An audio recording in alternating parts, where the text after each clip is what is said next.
Alle guten, alle Müsen folgen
Good morning, everybody.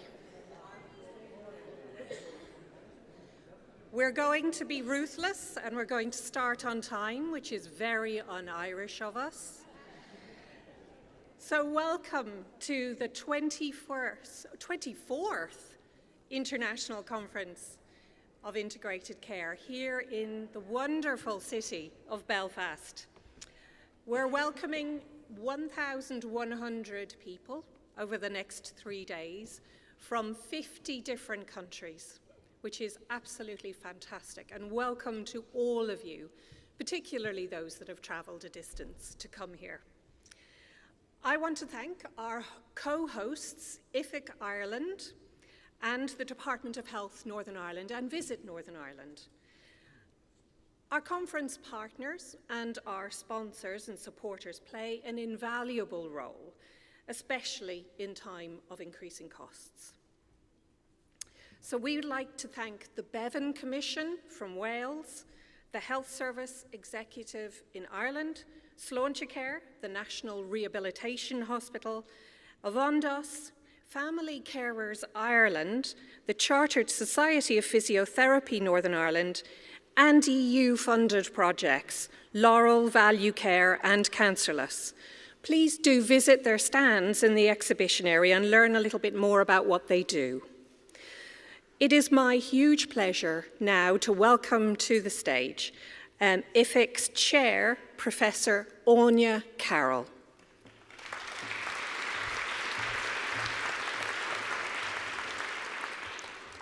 Thank you very much, Niamh. So, ladies and gentlemen, esteemed guests, users, carers and loved ones, healthcare professionals, leaders, managers and researchers, my tribe of kindred spirits.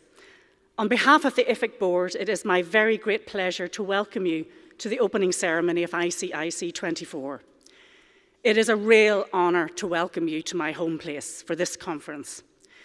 Queen's University in Belfast forged my medical foundations, and the changes that have happened in Northern Ireland since that time are testament to the fact that change is possible and that it is the people that make the change.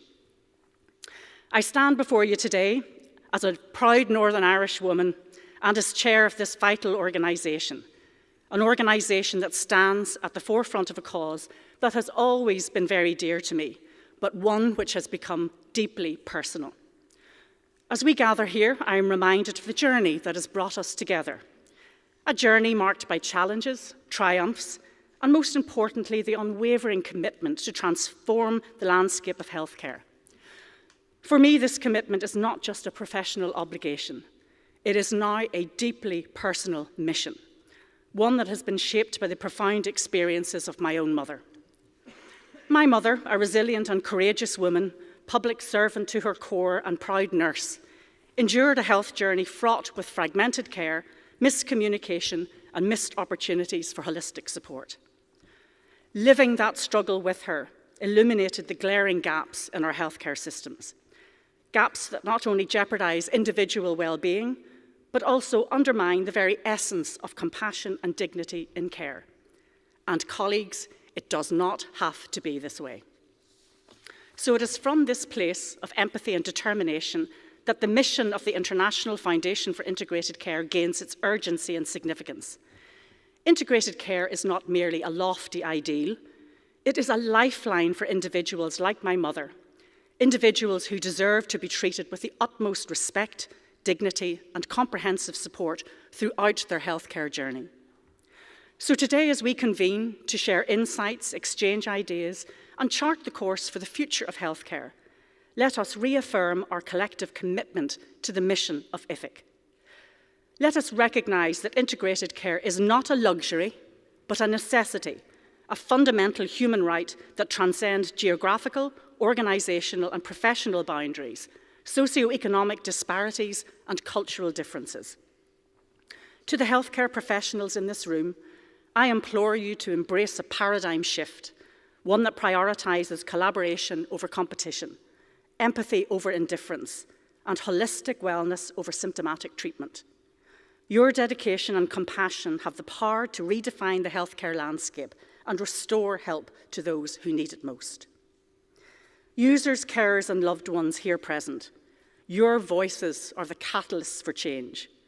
Your lived experiences offer invaluable insights into the realities of navigating complex healthcare systems. And I urge you to seize this platform to advocate for your rights, to demand accountability, and to inspire others with your resilience.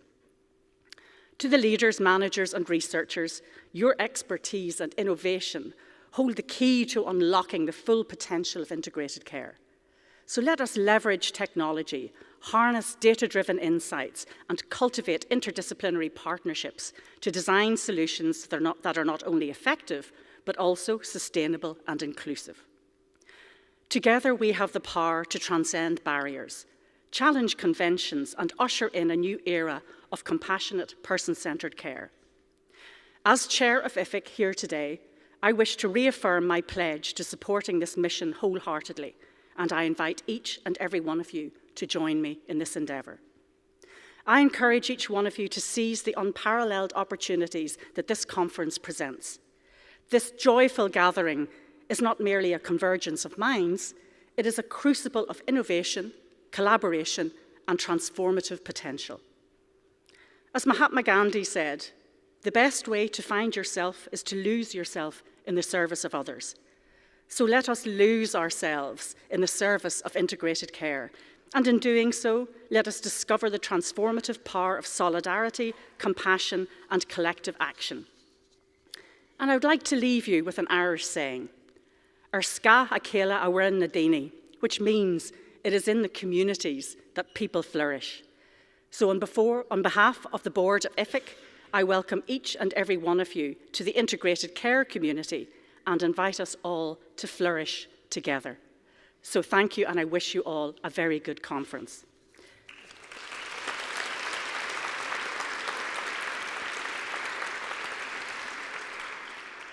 And it's now my very great pleasure to welcome Minister Robin Swan.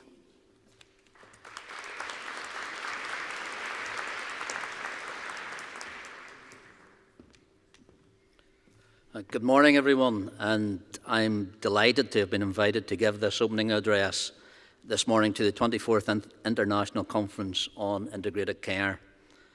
It's my great pleasure as well, on behalf of the Northern Ireland Executive, to welcome you here to Northern Ireland to this important event.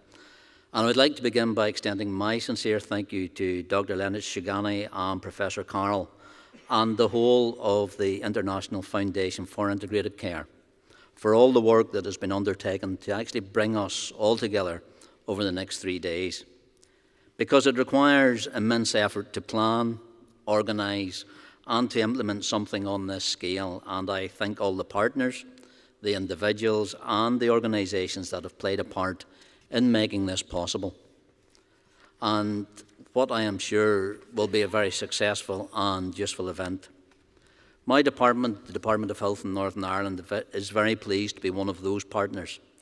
And it is great to see so many from around the world here today, demonstrating the huge commitment from across so many sectors, organisations, professions and communities to support the design and delivery of truly integrated health and care. So to you, the leaders, the researchers, clinicians, managers, community representatives, service users and carers, I extend a very warm welcome. Bringing you all together is at the very heart of why we are here today. It's so that we can share, so that we can support, and most importantly, learn from each other's experiences, each other's knowledge, and each other's expertise. So we have the opportunity in front of us actually to change how we plan, manage, and deliver our care and services for the better. And I believe that all of us here know that the way to do this is through adopting an approach which is based on integration. Because integration, as we all know, it's not a new concept. And I'm fully aware of the significant efforts that have been made to instill integrated ways of working here in Northern Ireland, and indeed around the world. And your conference themes strongly resonate with those efforts. Themes such as partnership, collaborations, and new alliances. This, I believe, is the whole thrust of integrated care. And we're keen to see new and existing partnerships, collaborations and alliances actually thrive, both locally and internationally. And events such as this are critical to supporting that happen. Because supporting the health and care workforce is also of a key importance. Our workforce is a valuable resource, and it's one that I am immensely proud of and grateful to for their continued dedication and commitment. So we must all ensure that our workforce feels supported in their careers, those careers working in both health and social care, because this is a crucial area that we continue to work on and one that is relevant in every system. And the meaningful use of digital solutions and shared data is another key theme. The introduction of digital solutions and the move towards a digitally enabled and supported workforce has such an important role to play moving forward. Because when we share data and information effectively, we are much better equipped to make the right decisions at the right time based on evidence and actually to achieve improved outcomes for our populations. I know such themes, as well as those looking at delivering in the community, the role of primary care, and putting our policies into practice, will be explored actually in greater detail over the next 3 days. And I do look forward to hearing the outcomes of those discussions. So that brings me to the overarching theme of this conference, actually taking the leap, making integrated care a reality for people and for communities. And that is the key, making this a reality. But to make it a reality, we must ensure that we are clear in actually what we mean by integration, because it can often mean different things to different people. That has certainly been our experience here in Northern Ireland in our journey towards integrated care. Because it's only through that shared understanding, a shared vision, that we can be successful in our aims and truly understand what changes we must implement, both in terms of our system and in terms of our culture, actually to be able to achieve those aims. So our focus must be on developing meaningful integration within and beyond organisational boundaries, with partners such as the voluntary and community sectors, local government, and of course with our communities themselves. Because it will only be through meaningful integration that we will make this a reality. Because this will require strong leadership and support to deliver what we all want to achieve.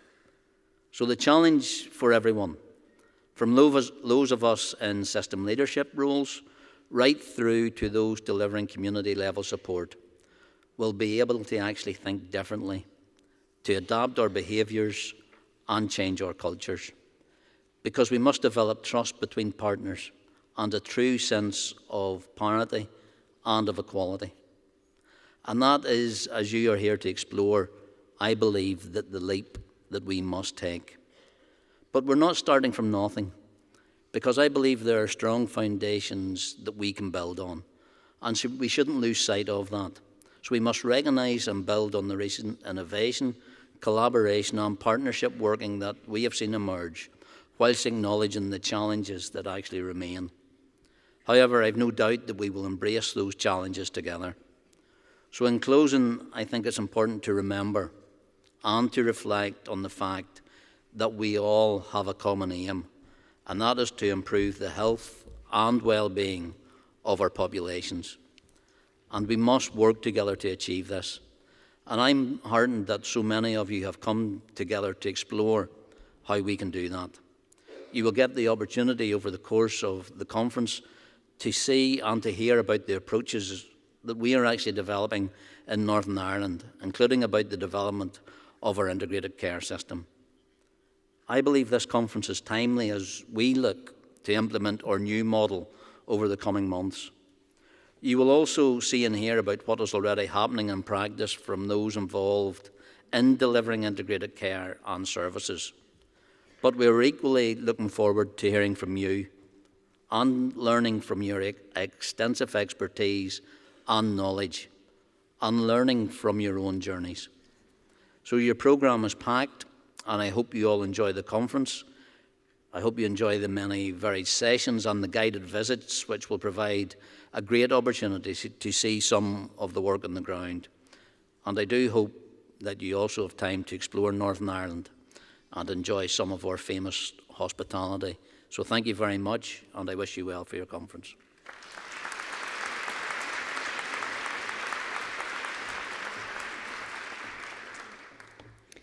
Thank you very much, Minister Swan, for making us so welcome here in Northern Ireland today. So, you've all come here taking time out of very busy lives to listen, to meet, to reflect, to test out ideas, and ultimately to bring your experience of this conference back to share with others. So we want to help you make the most of your time here. If you've not already downloaded the conference app, please do so. You'll be getting alerts throughout the next 3 days through the app, inviting you to sessions, and some inviting you to participate in IFIC activities. One such activity is our 2024 for annual survey and on integrated care. And this year we're focusing on person-centred care and what it means in the reality of lived experience. So if you haven't already participated, please do. If you require any assistance over the next 3 days, please go to our colleagues at Abbey Conferences who will be manning the information desks in the front hall where you registered. You'll also see IFIC colleagues around over the next few days. We're wearing blue lanyards. Please do come and talk to us about anything to do with integrated care. We'll happily stop and have a conversation. Ad infinitum, you might have to stop us. For any other support needs, as I say, go to Abbey. So the overarching theme, as Minister Swan reminded us, is taking the leap, making integrated care a reality for people and communities. Our plenaries are designed over the next 3 days to take you on a journey through this, from reflections on closing the gap between evidence to policy and policy to practice this morning, through the important pillars of making integrated care a reality, new alliances tomorrow morning, community and primary care-driven integration tomorrow afternoon, and closing with workforce and information integration as critical enablers of integrated care. Along the way, there are so many fantastic parallel sessions that your most challenging task over the next 3 days is going to be to choose where to go. So some sessions may prove more popular than others, and if they do, you need to make your way to sessions pretty promptly because some rooms do fill up. And then we have a new format, which we've introduced this year as well, which is the sub-plenary. We also have a space for collaboration and networking. So this is where there's an opportunity for you to share with other delegates research or practice that may be more innovative or novel or in the early stages. So please do use this opportunity to test out those ideas. So they're structured more as conversational meetings rather than presentations to encourage as much knowledge sharing as possible. And these sessions are taking place in Bar 2. I don't know what level that is, I'm sorry, my memory's not that good from yesterday, but the maps are great. All coffee breaks and lunch will take place in Hall 1 on Level 1, which hopefully you've all been able to find already. And if you're planning to attend any of our lunchtime sessions, and if your session is early in the break, you will need to maybe wait and grab lunch after your session. We're trying to stagger the queues for lunch as much as possible, but we all love a queue. Please don't forget to visit our exhibition area and the e-poster kiosks. We have some amazing posters this year, partly because we had so many submissions. We had to push some really top quality papers into posters, so please do go and spend some time with the e-posters. They're really fantastic. Dinner, I'm afraid, tomorrow evening is sold out now, so if you haven't already got a place, I'm afraid we can't accommodate, but we will be presenting the Integrated Care Awards at the dinner tomorrow evening. And as you've seen, we're also pleased to offer a number of local site visits as part of the programme this year.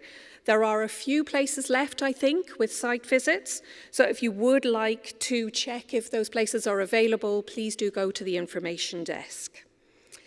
And for those of you so inclined, if you want to use our X, in brackets, Twitter, hashtag ICIC 2024, please do, and follow us on IFIC Info. Our conferences are, as Anya said, friendly places. So please do use the opportunity to talk to as many people as you possibly can.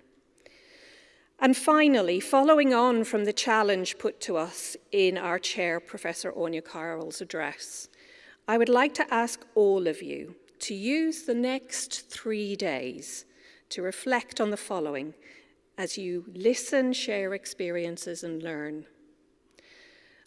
people, carers and communities actively and meaningfully involved in our implementation of integrated care? And are you really listening?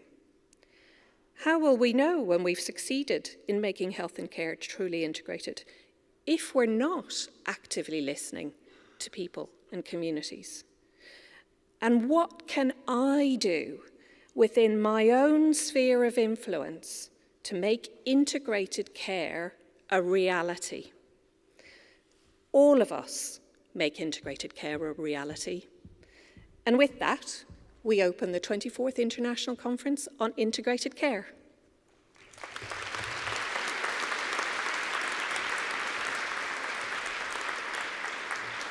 And lest I forget, we're now going to segue into our first plenary session with an amazing film from one of the fantastic community initiatives on integrated care here in Northern Ireland.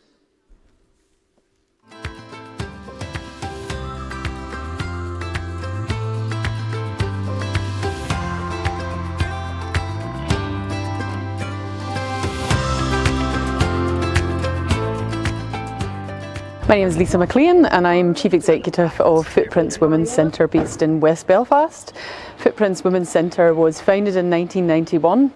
It's founded by a group of women within the Colin community, which is a community that Footprints is immediately based in. And those women at that time recognised a real need within the community for a centre to support women through various different initiatives, whether that be through training, daycare for their children, and just a place for women to come together and meet up and look at the various issues that were facing them at that time, and that has continued. Footprints operates very much in a community development context, so it's quite varied what we do here at the centre. We work with various different groupings of women and girls. We have various groups, and also we have a training service, we have a catering service, we have daycare as well.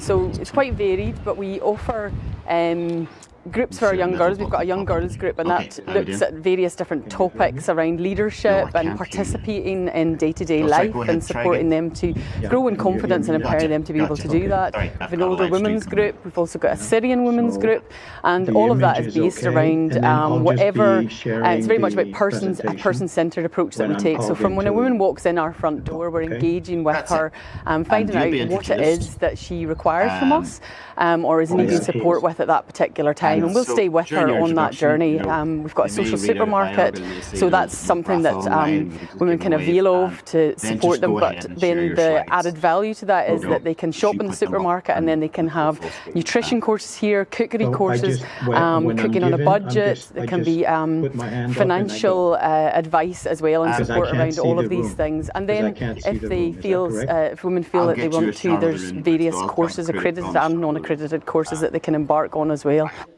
I can contact the crew and I'll tell them. Footprints, because we are a long-established organisation and we're part of a women network of women's centres throughout Northern Ireland, we have a really solid foundation in working with across the community with lots of different groups of women, and quite often we'll work in collaboration on projects with a cross-community background from that perspective. We've currently got a Syrian women's group. It's a very established group. We've got 7 years, I think, we've had our Syrian women's group. So the women come in, avail of services within the centre, the social supermarket, and a very important part for the Syrian women's group has been cooking in our community kitchen. We've got a lovely big community kitchen, and they're able to all come together and cook and then eat together. It's a very important part of the culture, and we're very, very happy to provide that support to engage with those women and that community, and then that allows us to be able to offer other services, whether it be through training, and a lot of the women have undertaken accredited training in hospitality. I think everyone in third sector will tell you it's a challenge. It's always going to be a challenge, but I think something that Footprints has been really good at over the years is looking at the social enterprise model. We've got a very successful social enterprise model through our daycare. I think we were one of the first in the area, and now we've established a catering service. We've got a food truck, so we're hoping that'll provide us with another income stream, just diversify our income streams and make us, I guess, have more unrestricted funding to be able to do exactly what we need to do for the immediate community here with the monies that we are managing to raise. We're looking a little bit more around collaborations and partnerships that we have with corporates as well. We're currently working on our social value proposal, but it would be remiss of me to say that we still don't need the funding, because we do. We very much need that funding to allow us to have a foundation to build upon. The need is growing. The need is more complex than it's ever been, so it's really, really important that we have that diverse mix of funding, but funding is still very much a part of that. Exactly. You just stay on, and what they do is there we go. There we go. Okay, thanks. I got it. Now we've just lost the audio feed. No, but I can hear you. Yeah, but you need to hear the room. That's the thing. Okay. Good morning, everyone, and welcome to this first session of the International Conference on Integrated Care, IJIC 24. Okay. All set. Welcome to those of Thank you you very much. who are joining us virtually. My name is Arturo Alvarez. I am a senior researcher at the International Foundation for Integrated Care, IFIC, and I'm the head of Solutions. Solutions is a service we provide to organizations, to systems, to design, implement, and evaluate integrated care programs, services. And it's a real privilege for me, it's an honor, to be co-chairing this first session, this plenary one, with Professor Deidre Hinn, whom I kindly invite now to present herself and welcome you all. Thank you. Okay, good morning, everyone. Good morning, Belfast. Can I just say I am delighted that we've talked about this for so long, that we've brought this conference to sunny Belfast, and you're all absolutely so welcome to this city. It's my home city, so I can't tell you what a pleasure it is to have you here. And I know some of you have travelled very far to be here, and you will get a warm Belfast welcome. I have a confession to make. The weather that we had over the weekend isn't really what we normally have. I'd like to tell you that it is, but the sun was shining for this conference. And the other thing you know about people from Belfast and the north is that we like to talk. And you will know that part of this conference is about meeting people, and meeting people that you might not otherwise meet. So I really urge you to walk up to people. We won't think it's strange. Introduce yourself and tell us about the work that you are doing. Because if there's one thing I know about care, healthcare, and integrated care, is we can all learn from each other. And the great joy of conferences like this is you can meet people and share the learning. My name's Professor Deidre Hinn. I'm the scientific chair for this conference.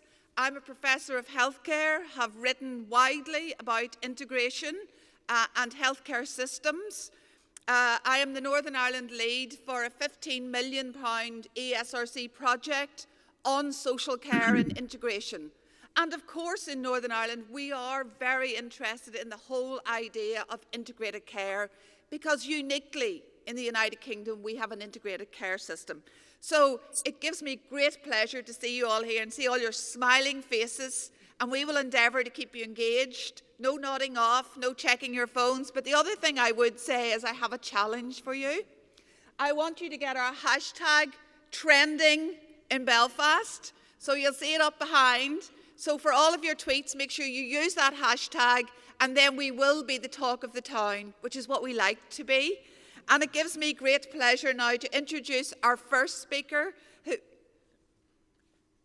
is Sharon Gallagher, and she's going to come and talk to us about the journey to transformation and integration in Northern Ireland. Thank you.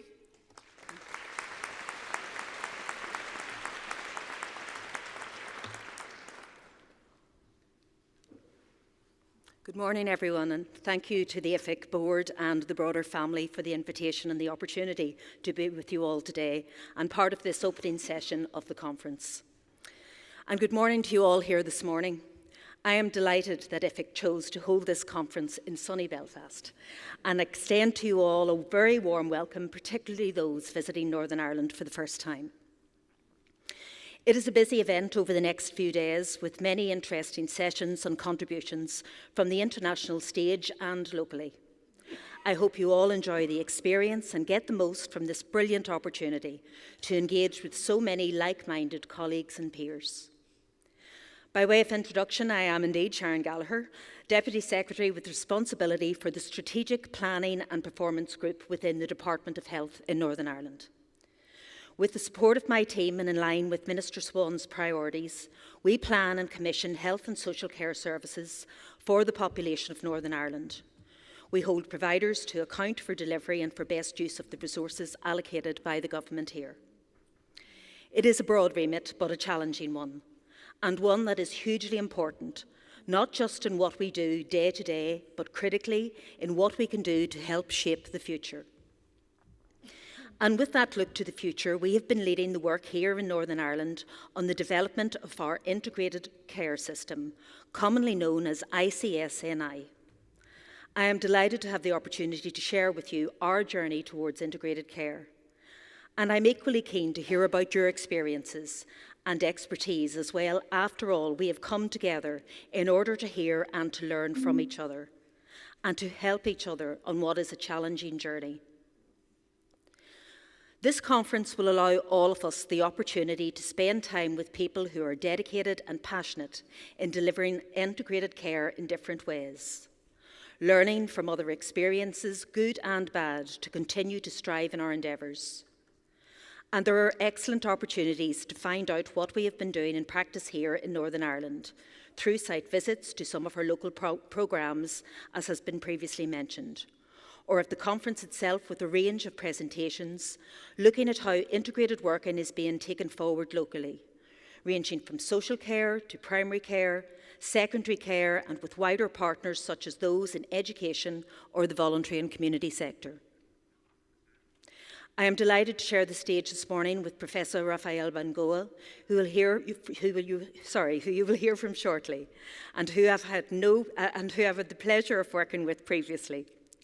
Professor Bengoa is no stranger to Northern Ireland, as he led an expert panel for the department back in 2016, looking at our health and social care system. The report of that panel, System Not Structures, has been a significant driver for transformation here. I'm also looking forward to hearing from our other esteemed panel members this morning, Aku, Sarah and Johnny.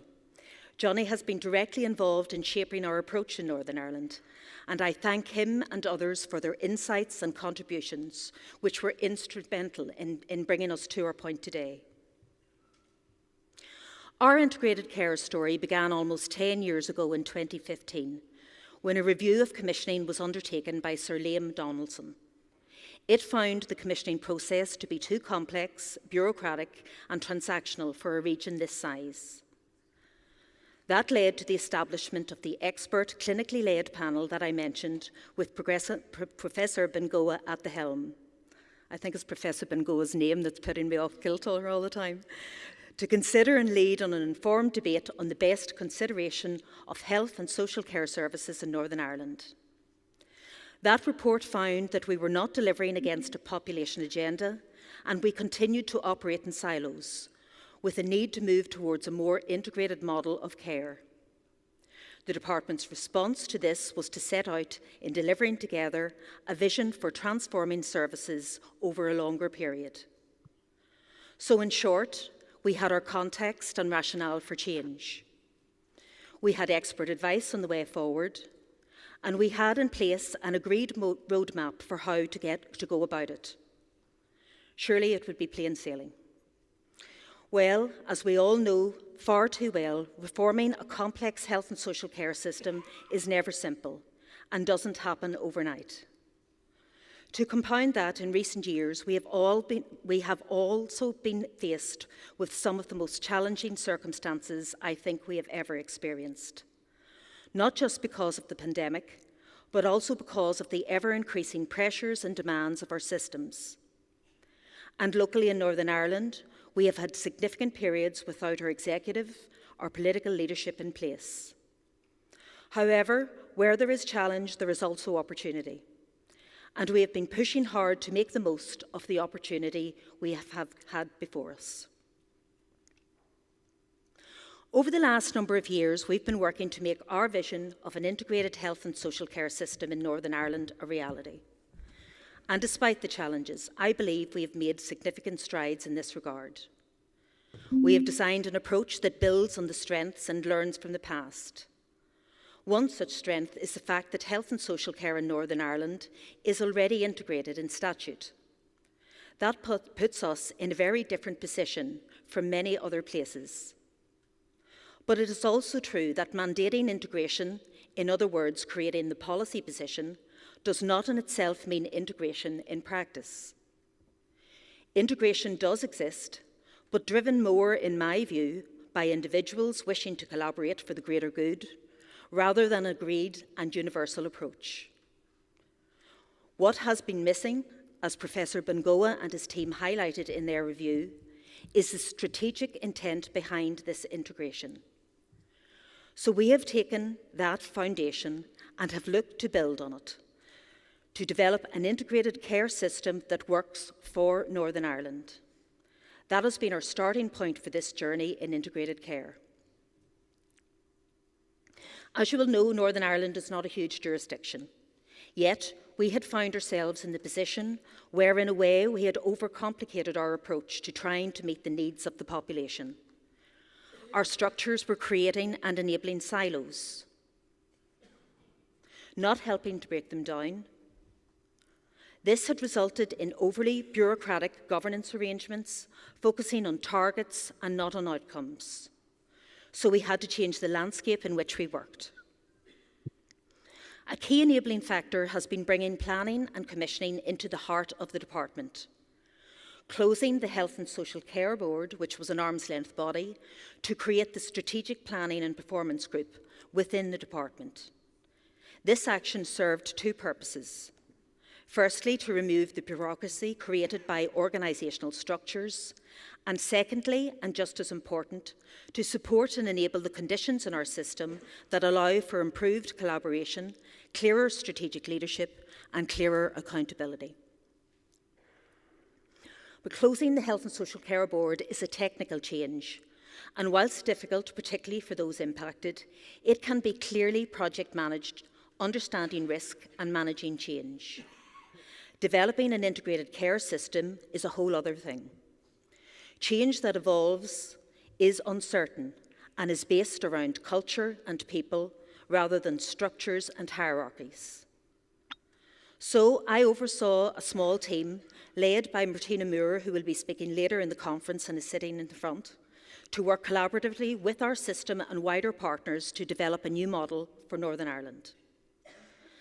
And we recognised that to truly do things differently, we cannot simply look to harness the strengths of our health and social care sectors. We must also look beyond ourselves to our partners in areas such as the voluntary and community sector, local government, and our service users and carers.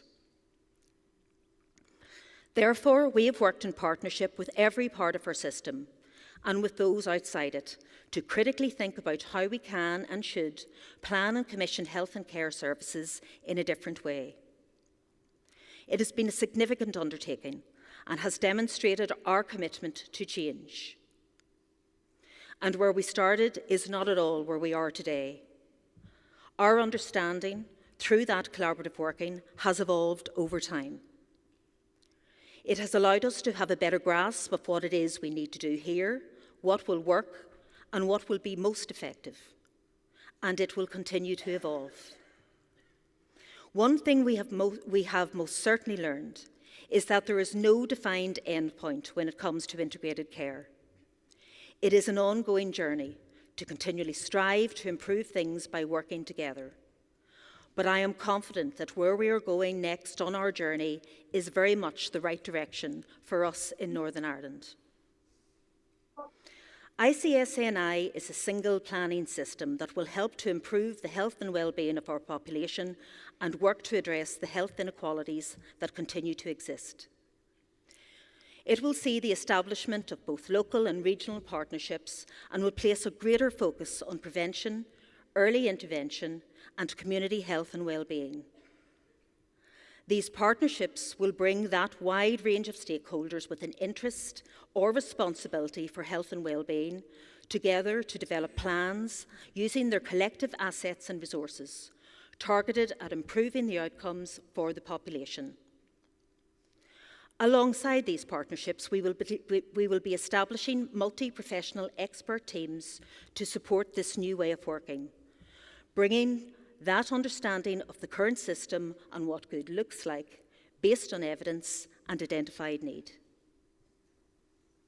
And the thread through all of this will be the shift to working under a new strategic outcomes framework, which moves us away from transactional, target-driven approach to one that is outcome-based and collaborative. Work is well underway, and we will be standing up in shadow form between now and the end of the summer. The model will ensure that the right people are working together to traverse boundaries in a much more effective way than we do presently, and to maximise the potential across this system. It will also see us improving how we assess our population's needs and ensure that what we do is what we need to do and that it is delivered in the best way possible. Not simply do what we've always done. Whilst the model is developed, our success will come down to people. If we do not cultivate the right culture in which people feel supported and motivated to work in a more collaborative way, then we will fail.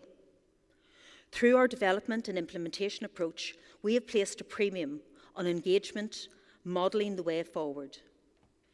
Implementation puts a responsibility on all of us working with ICSNI framework to collaborate and to integrate. And I hear every single day, ICSNI will sort this, it will fix that, it will right all of our wrongs. If only that were so. It is not the magic switch that when we flick it all our problems disappear. It is not the end in itself. Rather, it looks to create the circumstances and the conditions that bring together those who can collectively come up with right answers. And it is clear that integration will be a key enabler in supporting wider system transformation. It is one of the drivers in adopting a broader population health approach, focus, and supporting collaborative working within and across sectors.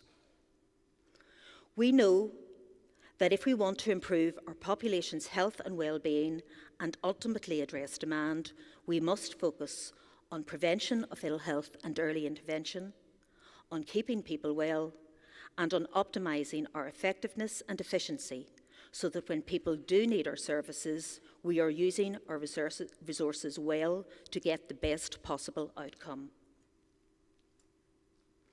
ICSNI provides us with part of the solution to do just that. In finishing, I would like to leave you with 3 key points that I think we have learned so far in our journey in Northern Ireland. Firstly, the move to integrated care will be a continuous one. There is no set day that we will achieve integration. Instead, it will only be delivered through our ongoing commitment to this way of working on a daily basis. Secondly, it is not the answer in isolation. It is one part of the wider system of transformation that is necessary for us to truly effect the changes that are needed. But it is an incredibly important one for us in Northern Ireland, and it is key that we provide the strategic leadership and direction in terms of leading the change. And finally, and probably most importantly for me, our success will be achieved through the people involved, their actions, their words, and their deeds. I look forward to the panel discussion this morning and wish you a very, very pleasant and interesting conference. Thank you.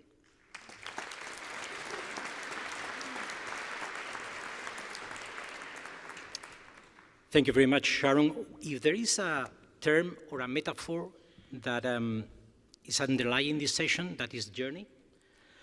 And in the past, we've used different metaphors to refer to this process of providing care, which is person-centered, continuous, and coordinated. but journey has become very, very popular. So in ICIC 22, the term appeared in the program 6 times. In 2023, 8 times. And if you check the program this year, it appears 13 times. And it's been used quite a few already this morning. The journey towards integrated care is not really a wild adventure into the perils of the jungle and the unknown. It's not a pilgrimage to the Holy Land where we are going to rest happily for the rest of our lives. And it's not a climbing expedition, a sort of conquest that we have to make. It might feel sometimes a bit of these things, but it's just a journey, and as Spanish poet said, se hace camino al andar, so you make it just when you walk it.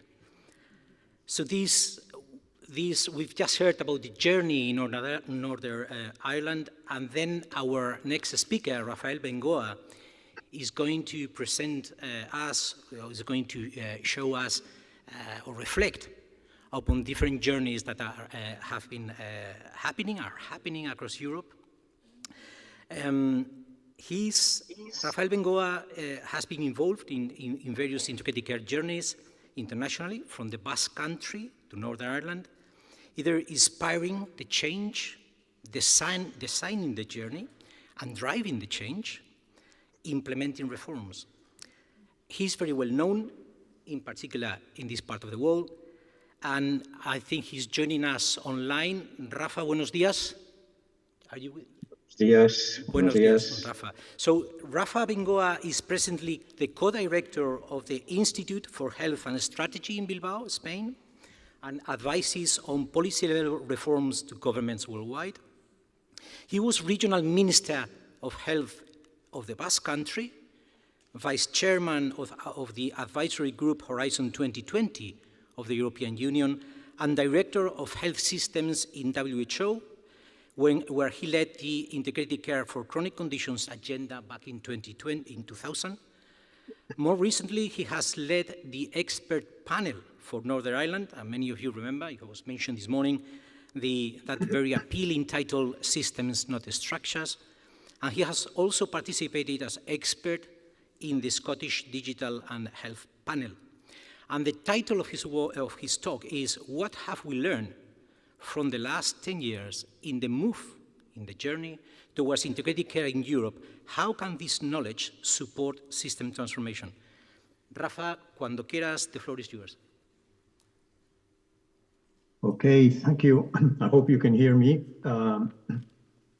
The idea is to talk for those 15 minutes, and of course, have the panel react and learn from the panel. First of all, of course, thank you to the organizers of the international conference and to IFIC, Professor Heenan, Dr. Alvarez, Sharon Gallagher, etc. Belfast, of course, is an ideal place to have this conference on integrated care, because I've always thought that if there's somewhere that's going to be able to pull this off after all the people I met there 5 or 6 years ago, will be Northern Ireland. Also, other parts of the UK obviously are on the journey that you mentioned, and there's a tremendous amount of knowledge in different parts of Europe, and that's what I want to be focusing on. The idea, the thing that, of course, we all want to forget is the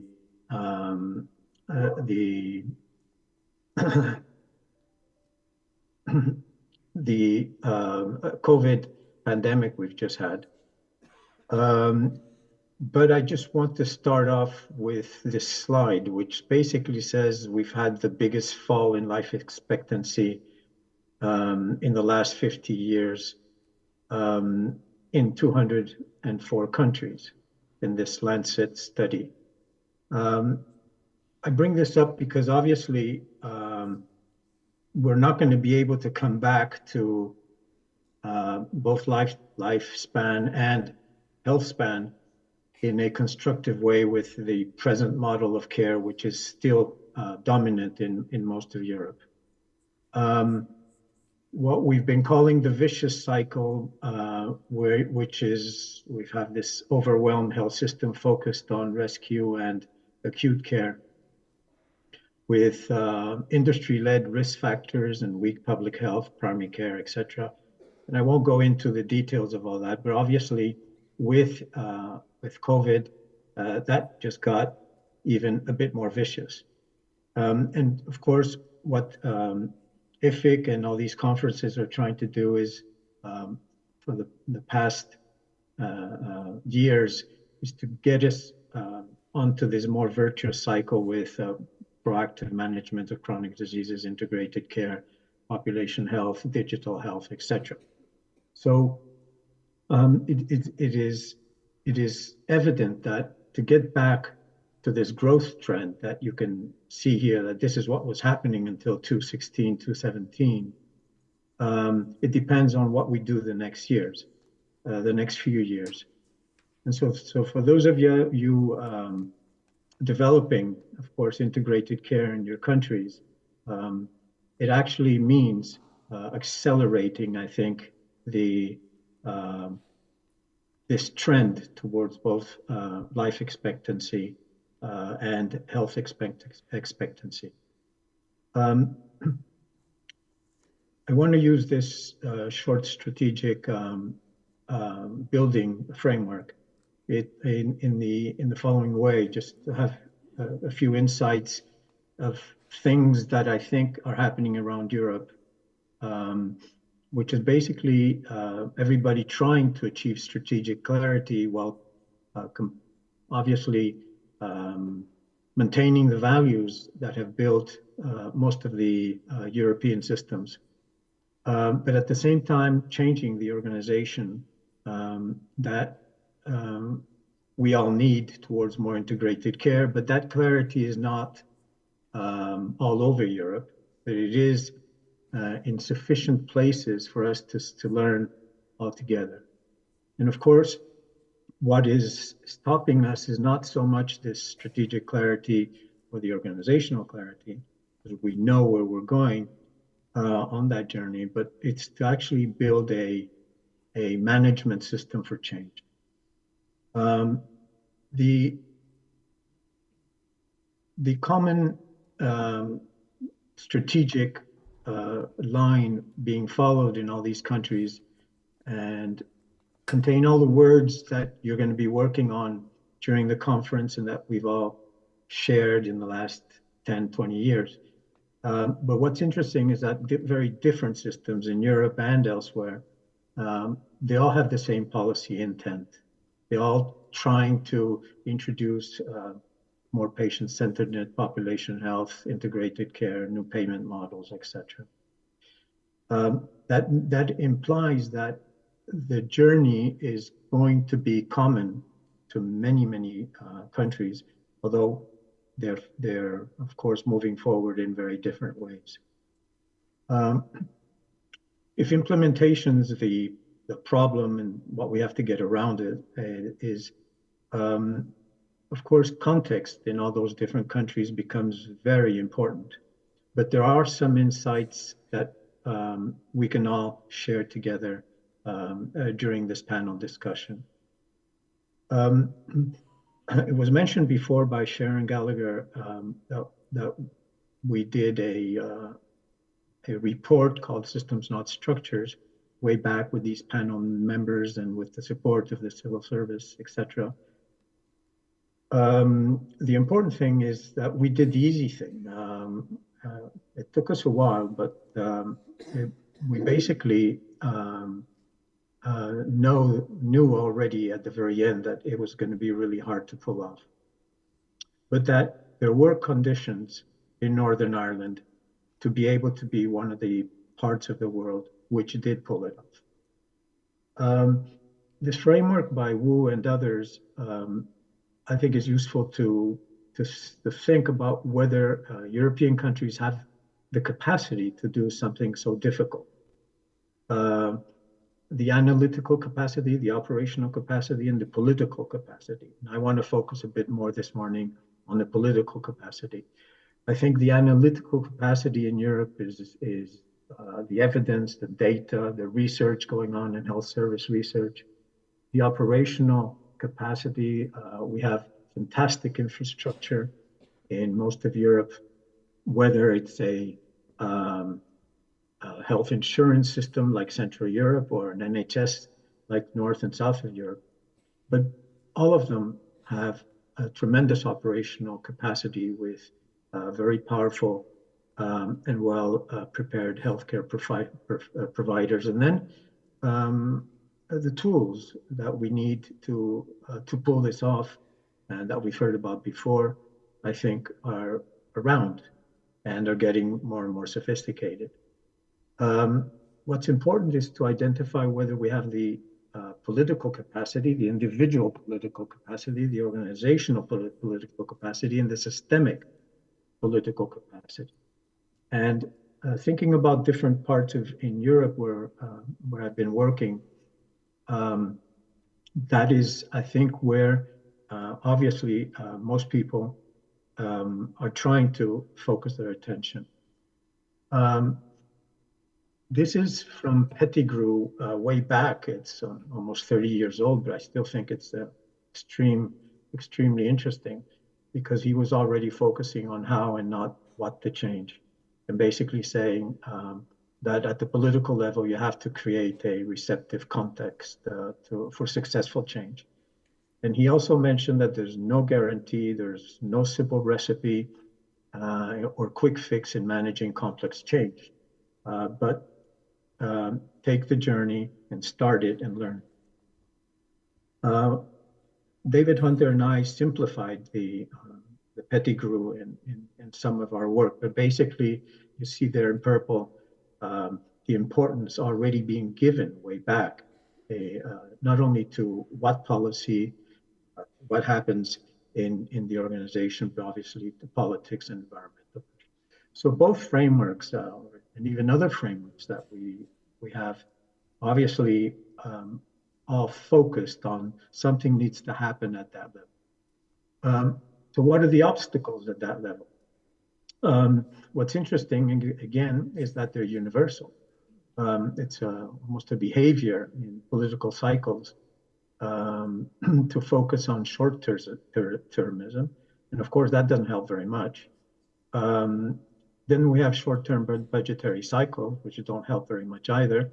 And even CEOs in the industries, non-health industries, those that don't undertake reform, it's because it runs against their self-interest.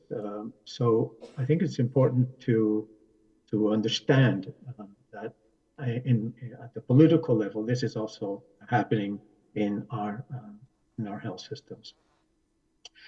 What's interesting, though, although all those obstacles are there, many providers are finding ways to innovate locally. And so you're going to be able to see some of those local innovations as you move around. And although they're not a system yet in almost no European country, they will be little by little. So there are obstacles, but we can move forward. How? Well, in Europe, where the policy level has taken the lead in terms of creating a receptive context for adaptive change, it's happening. In such complex environments, a large-scale transformation, of course, everybody understands that needs to be actively managed. It won't happen because our systems, health and social, do not self-organize themselves, so you need to be actively managing. It implies system leaders have to be very tight on outcomes, but loose on the means to achieve them. And of course, allow and learn from local successes and bring them up to and generalize them when they can.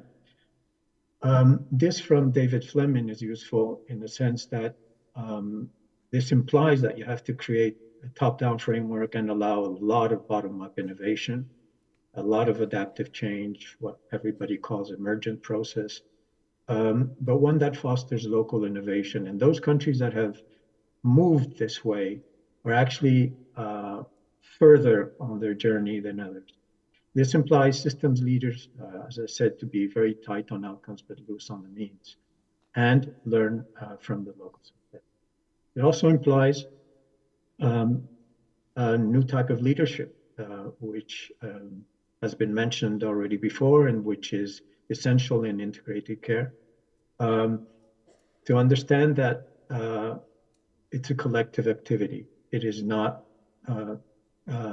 going to happen with some sort of heroic action by some top-down leader. And just to finalize, all over Europe, there's a common trend, which is this operational disconnection that's happening between management and healthcare professionals, which obviously is not going in the right direction. So what's interesting about integrated care is that those two worlds come together in a much more constructive way in these local provider or healthcare, let's say, innovations which are happening at the local level. And we need to be able to get beyond this operational disconnection, because in some countries, it is obviously being one further obstacle as healthcare professionals distance themselves from what we need at the policy level.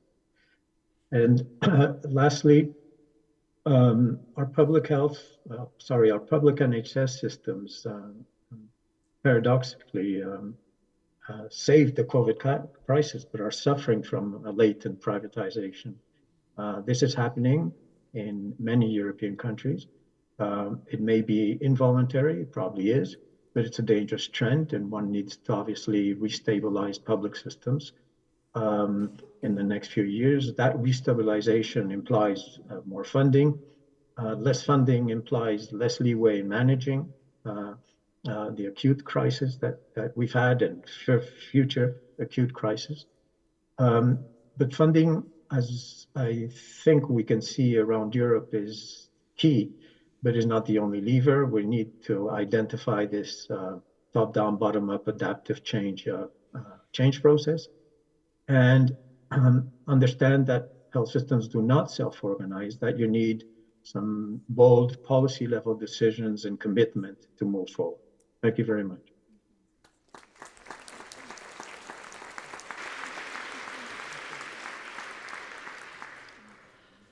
Thank you very much, Rafa. I think we all have a lot of questions boiling in our heads, but I want to now invite our panel to reflect upon both presentations, Sharon's presentation and Rafa's presentations. I'm not going to extend on the biographies of the different panelists, because you've got that in the app, but just to say briefly something about them. So starting from the end is Dr. Sarah Barry, and she's Senior Lecturer and Director of Academic Programs at the School of Population Health, RCSI, which stands for Royal College of Surgeons. Sarah. Then I've got Johnny Graham, and he is a service user representative, currently a member of the Consultative Forum at Age Northern Ireland, and a member of the Mental Health Engagement Platform run by the Patient Client Council for Northern Ireland. And then we've got Dr. Aku Kwame. She's unit head at the Alliance for Health Policy and Systems Research, WHO. So I would like to invite you now to take a couple of minutes just to, or a bit more, to reflect upon what you've heard from both presenters. So if you want to start, Sarah. Can you hear me? Yeah, okay. Good morning, everybody. And thank you for the invitation to participate in the panel this morning. And thank you for the lovely introductory speeches. In thinking about saying a couple of words this morning, I went back and read Rafa Bango's report again. Always a good thing to do. And what I noticed was a lot of very familiar threads from our experience in the Republic of Ireland. So I was quite closely involved with our Oireachtas committee who produced the Slaintecare report in 2017, so just a little bit after Systems Not Structures.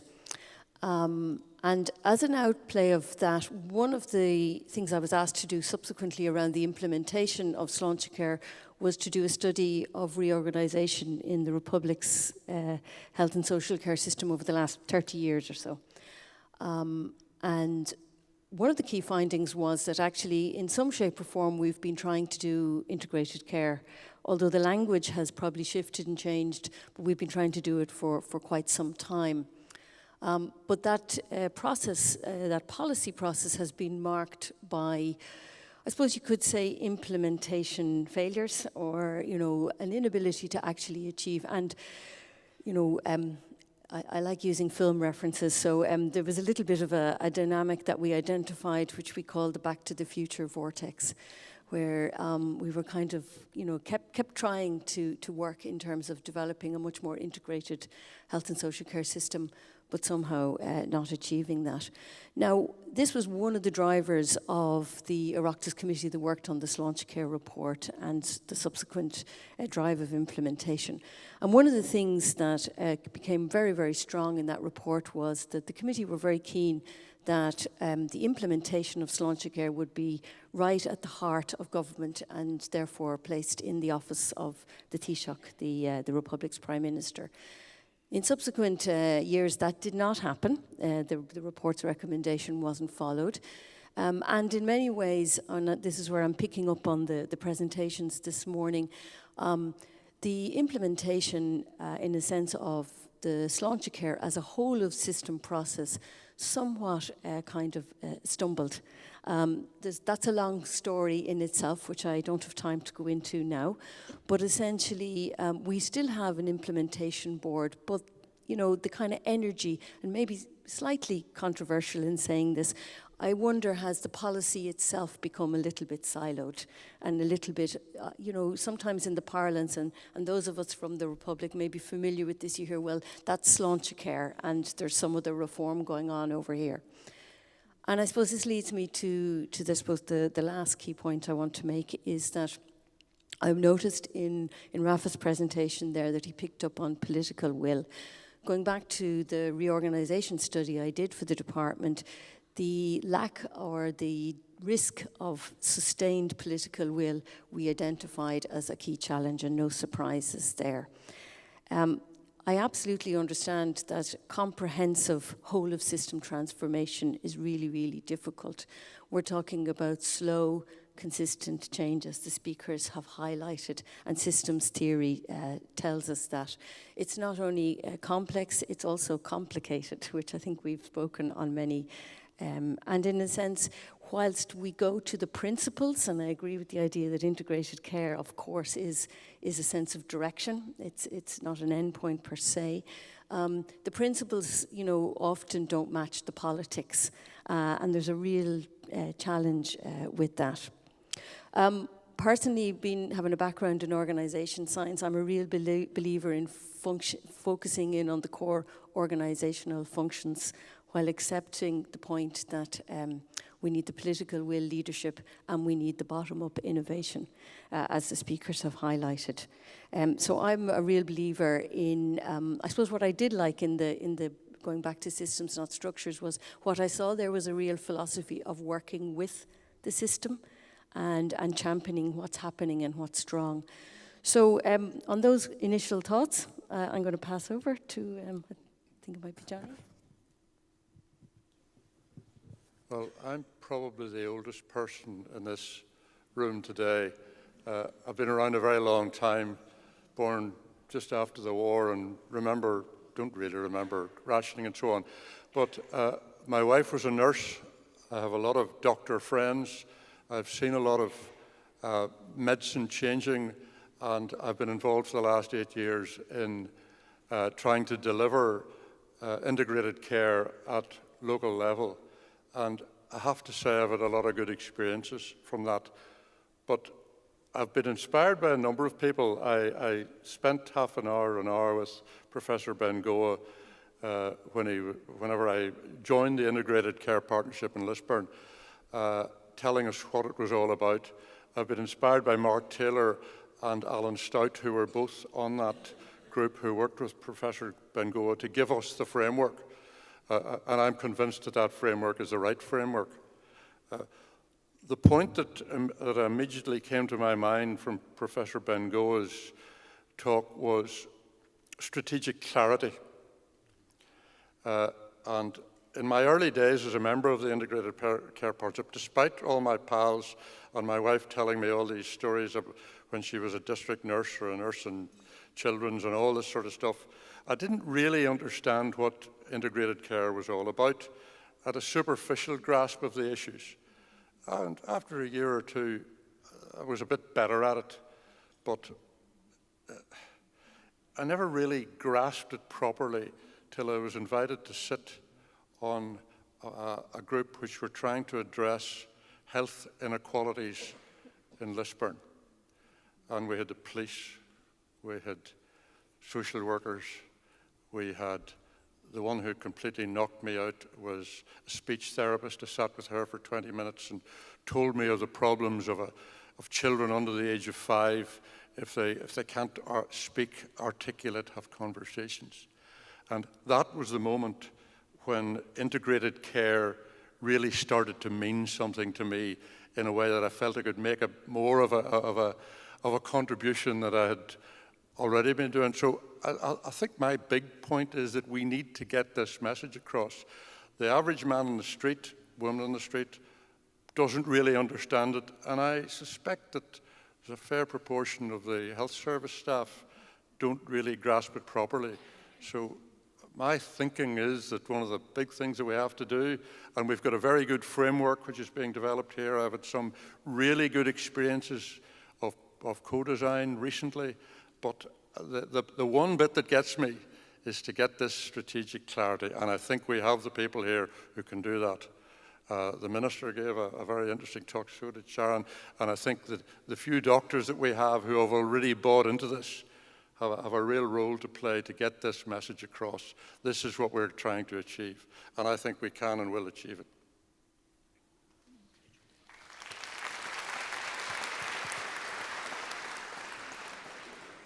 Well, good morning, colleagues. It's a privilege to be here this morning. I wanted to thank the organizers for the invitation and a very fortuitous meeting with Dr. Lennox Chugani in Costa Rica, which shows the power of overlapping networks, and I'm grateful to be on this esteemed panel this morning.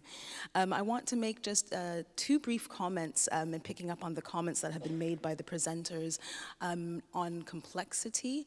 But before I do that, I did just want to say that the team that I work with at WHO, we're a very small unit, and we have a mandate to use health policy and systems research in low and middle income countries to strengthen health systems. And so that's the perspective from which I'm speaking this morning. And I think just picking up on this motif of journey, when we think about the integration care journey in high income countries as compared to the journey in low and middle income countries, we see that the starting positions were a little bit different, that in many high income settings, the considerations were really around patient experience and clinical pathways and multidisciplinary teams, whereas in low and middle income countries, the preoccupations were really around trying to integrate vertical programs, communicable disease programs like HIV, TB, malaria, maternal and newborn child health care challenges, how to integrate those into primary care. And yet, even though the starting points of this journey on integration care have been different, I think that in all settings, the health systems have come to an inflection point. When we look at the kind of challenges that are facing health systems today, they are universal, and I think that comment has been made already. So when the next pandemic hits, it's going to hit all health systems. When climate change begins to affect how we deliver health and social care services and the kinds of health issues that present, that's going to affect all countries. When we think about generative AI and what that means for social services and human resources, that will affect all countries. And so I think that just in terms of lessons that we want to learn in both high-income country settings, but also in low and middle-income country settings, that inflection point is that in order to think about what are the systemic transformations that are required, health systems and health and social systems in those countries really are coming to that inflection point together. The second point that I wanted to make very briefly was about complexity, and I think it's quite interesting because in the past few years, I've had a reflection. So I'm interested in complexity theory and how we apply it to health systems governance. And one of the reflections that I have had is around some of the assumptions that we make when it comes to complexity. Public health broadly and global health also has generally use one type of approach when it comes to complexity, which is that we understand the dynamism of multiple actors, multiple levels, multiple interventions, and we try to model their interactions. We try to come up with best practices. And yet there's another approach to complexity, or another set of assumptions that we make around it, which is really about how do we understand how the part relates to the whole and how both are changing as they interact with each other over time. And the reason why I bring that up in the context of this conversation of integrated care is because it seems to me that if we take that approach, it helps us think differently about how we measure integrated care. And so trying to understand and recognize the properties of complex systems, whether it's emergence, whether we've heard a little bit about this morning, whether it's path dependence, whether it's self-organization. And so trying to think of, well, how are the various interventions that we're putting in place actually yielding emergence? What emerges when particular conditions are in place? What are the path-dependent lessons that we can learn that if you start down this track, for good or for worse, you can't come back? And when we begin to document the systemic changes in this way, it helps us to move to, I think I would add a third arrow to our title of our plenary this morning. So from evidence to policy, and from policy to practice, but then also from practice to evidence, and that we need to get better at actually documenting what is already happening within the system so that we can systematize those lessons and learn from those lessons as well.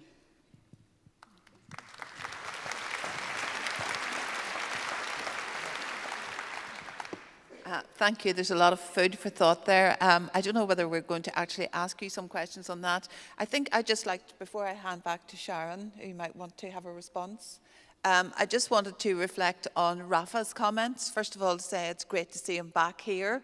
He is held in very high esteem by academics, clinicians, and that in itself is fairly unusual because people believe that he came with a vision. But I was really interested in what he talked about in terms of obstacles, and they are universal obstacles. So sometimes in Northern Ireland particularly, as we are apparently the most studied part of the world, for obvious reasons, we kind of are very inward looking and believe that our problems do not exist elsewhere, and in fact sometimes are even loath to look across the island to learn what's happening with Slaintecare, for example.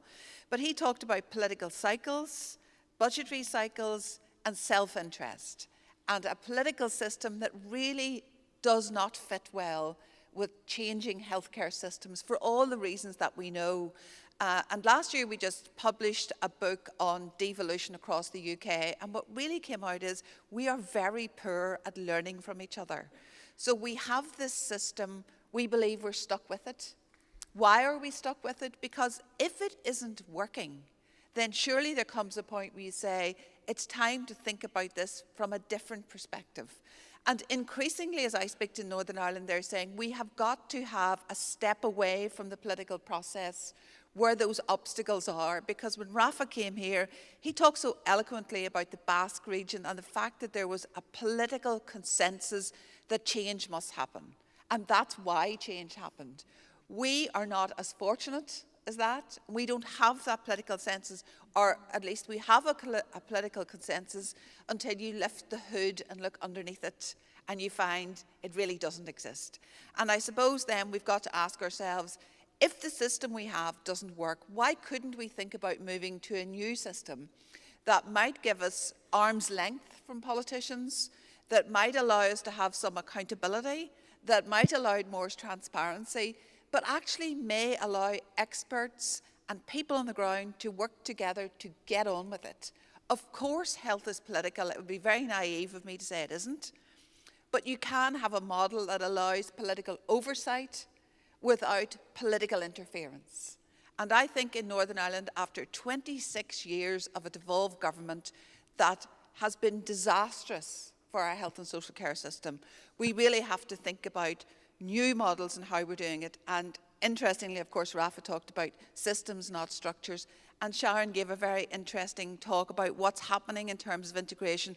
But I suppose handing over to Sharon, the person on the street doesn't really understand why we're having more systems in a process that looks like it's got an awful lot of systems that already exist. And the other question is, if these new groups have no power, have no budget, have no commissioning, then I suppose people are going to roll their eyes and say, what is the point of this? It's another layer away from money, away from the coalface, as it were. So I suppose I would just be interested to get more of a discussion about, if they don't have the powers that we understand where decision-making lies, then is it more bureaucracy at a time when we should actually be thinking about stripping it away? Sorry,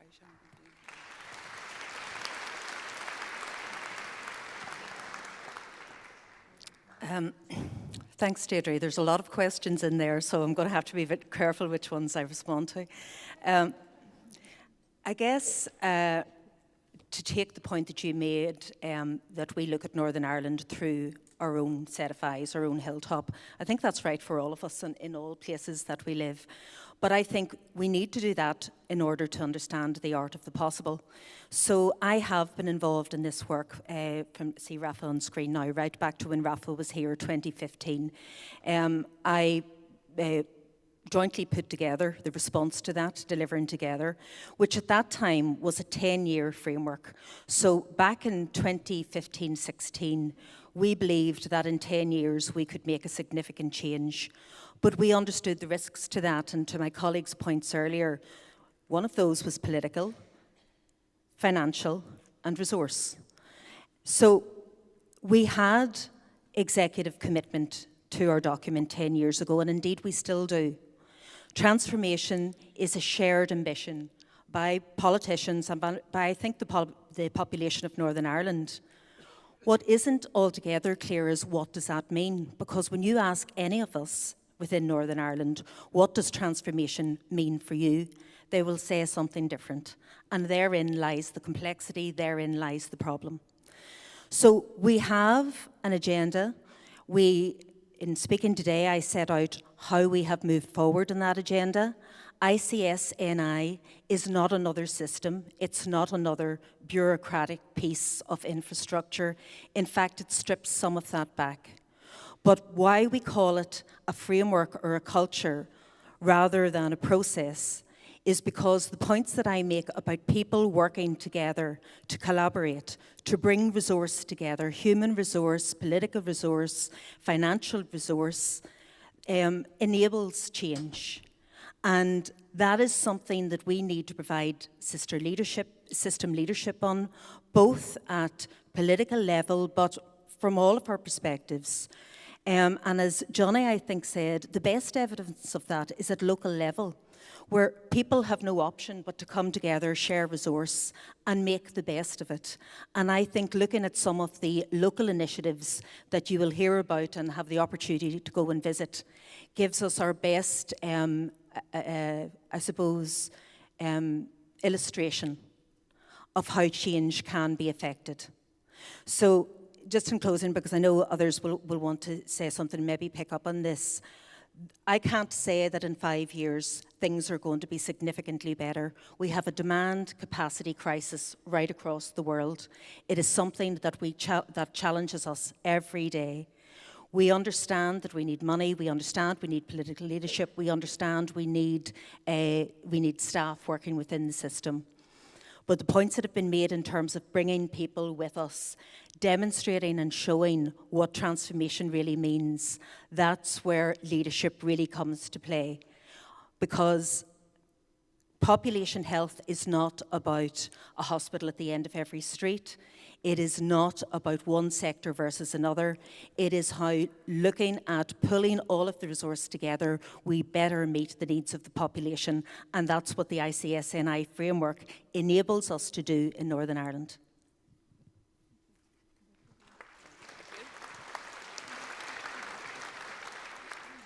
Thank you very much. Can I invite you, Rafa, to join and say a few words or reflecting on what you've heard? Well, the word meaning came up 3 or 4 times. You just see, yeah, I have it on. The meaning of integrated care. I think it's true that if as was mentioned, if the population doesn't get it, maybe politicians aren't getting it either. What we chose in the Basque Country, and I think in other parts of Spain and other parts of the world, I think, is to make sure it connects with the patients. And so we turned integrated care into a strategy for chronic care. So that, I think, people understand that it's related to their lives because they are chronic patients. And since just about everybody is going to be a chronic patient, it's reasonable to think that the effort should be to try to use language which connects, because maybe just to say it in another word, in another way, now I would not be choosing, or we would not be choosing the idea of systems, not structures, because that again is too far away from the patient. We would need to identify something in the title and in the policy effort which is related to patients and to their lives. So I think that's probably the only comment I would make. It's about meaning, but maybe somehow that can be linked into the word integrated care somehow, because otherwise integrated care is something we want because we're in the world of organizational development and leadership and all this stuff. But the patient, we need to get on that policy journey. If that's necessary, then we need to be able to use different words.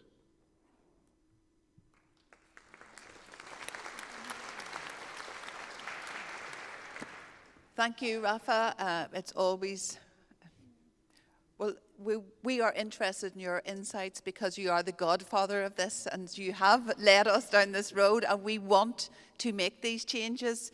It's interesting that you talk about language and how you wouldn't have used that language.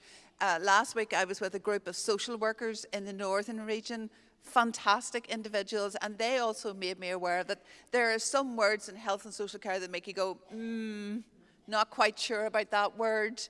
And actually one that was quite interesting to me was transformation. Look it up in the dictionary. It's rapid change happening at pace.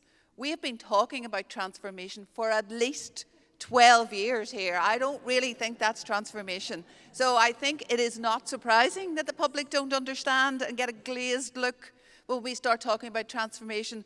So I fundamentally agree with you that we must bring the public with us and they must accept that change will be good for them. I don't think they want a hospital at the end of every road, but what they do want is access to care in a timely fashion when they need it and when their family needs it. And on that note, I've finished at that. Thank you very much.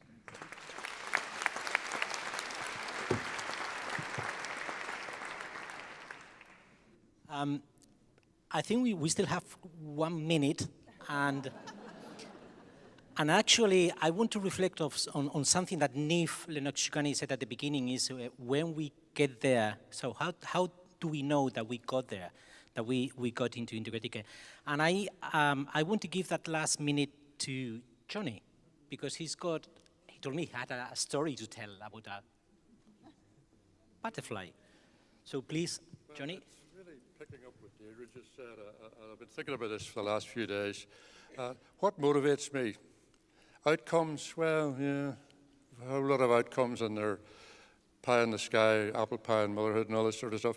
But I think, and I do a lot of work with a local organisation in a deprived area of Lisburn, and I hear story after story after story. And let me tell you about a fictitious person, a single parent, 4 children, struggling to make ends meet. They have a younger child with autism. Really difficult that can be, because they're not yet registered to get all the care that you're supposed to get. It takes quite a while to get that. They've got some teenagers in the house now. Those of you who have had teenagers will know what that means. So it's a really difficult time. She's living in a cold, damp house, which is just about the worst thing that you can have in terms of chest infections. How many extra ailments will that family get because of the housing? There's probably an abusive partner, ex-husband, wife, living up the road, banging on the door whenever he gets a few on board on a Saturday night. That woman has inevitably got mental health issues, perhaps not a diagnosed condition that a psychiatrist would give you, but I suffered from anxiety as a result of COVID. I know what we're talking about here, and you go into a spiral of despair. So there are a lot of those people out there now. What I want to see in 10 years' time, well, for the one big concrete thing I want to see is I want to see her in good housing in a home that is easy to heat. And with all we're trying to do nowadays with the environment and so on, surely we ought to be able to produce housing with solar panels, and it is 10 years away. I know this might be take us 20. And what do I want for her? I want for her or him to feel the system it's doing its best to meet his or her needs. And the key is listening to her. She or he needs to be heard. That's what we all want.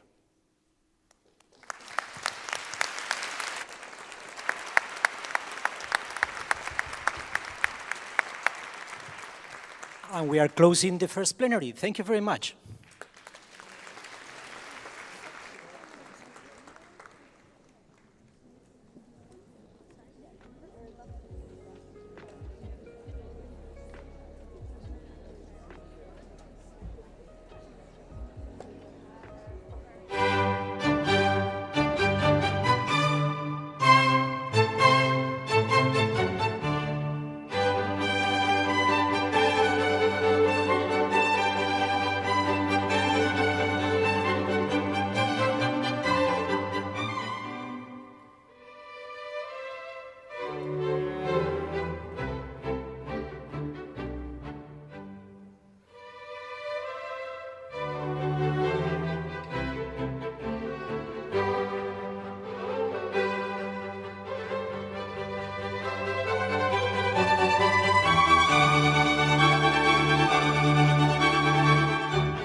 nicht diese Töne,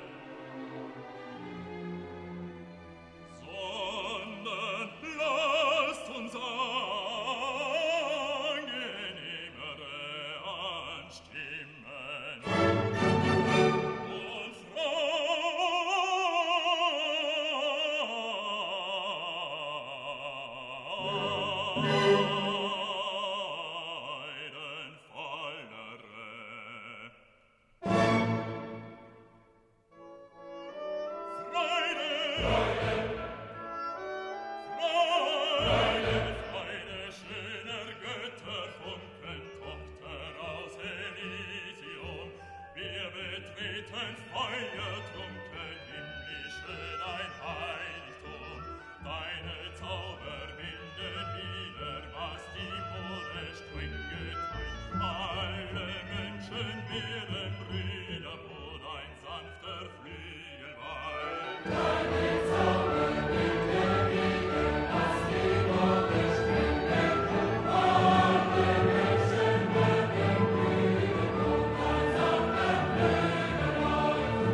Welcome, everyone. I'm delighted to welcome you to the first of our breakout sessions over the 3 days. You've lots and lots to choose from, so I'm really delighted that you've come and joined us here. There'll probably be people drifting in, no doubt, over the next few minutes, but I don't want to eat into the speaker's time, so I'll get started. So this session is about recognising the central role of carers as part of the care team and how the carers are actually the lever for improving person-centred care. I was contacted by Pat Grogan from Family Carers Ireland last October when we launched the call for papers, and he set the challenge for IFIC and asked us, where is the carer in all of this discussion? In integrated care, we do tend to focus on the professions, we do focus on the systems that organise care for people, and often it is the people who are providing that care day in, day out that lack any kind of visibility in our discussions. Now, at IFIC, we really feel it is important to keep the patient and their care very central in all of our conversations, so we very much welcomed the challenge from Pat. So how we proceeded is we had a great meeting, we discussed the issues, and we agreed that we would co-design this session together. And we've had many, many meetings now over the last 6 months to get where we are today. We were also delighted then to be invited by Richard Mead from Carers UK, who's representing Scotland and Northern Ireland, and also by Julia Lanfradi from Eurocarers, and Sharon Anderson, who's coming to us from Canada, who had already submitted a paper to present and fitted absolutely perfectly into this session. So I'll stop there just to say we are always willing and wanting to listen to the voice of carers. We have about 50 patients, caregivers and citizens attending the conference for free, many more people joining online, and we need you as our network to tell people about these opportunities so that we can continue to keep our ears open. So I will now hand over to Pat Grogan from Family Carers Ireland, and he's going to set the scene for us, and we'll have a great conversation later on. Thanks, Pat.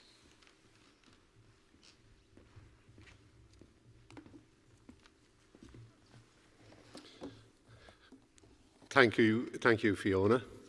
And little did I think when I sent that email months ago, that it was going to end up here, which is absolutely brilliant, but it, demonstrates to me the openness and the willingness of the whole integrated care movement to welcome that challenge and the questions that are raised by people who are delivering services on the ground to family carers. I'd just like to introduce you to two members of my team as well.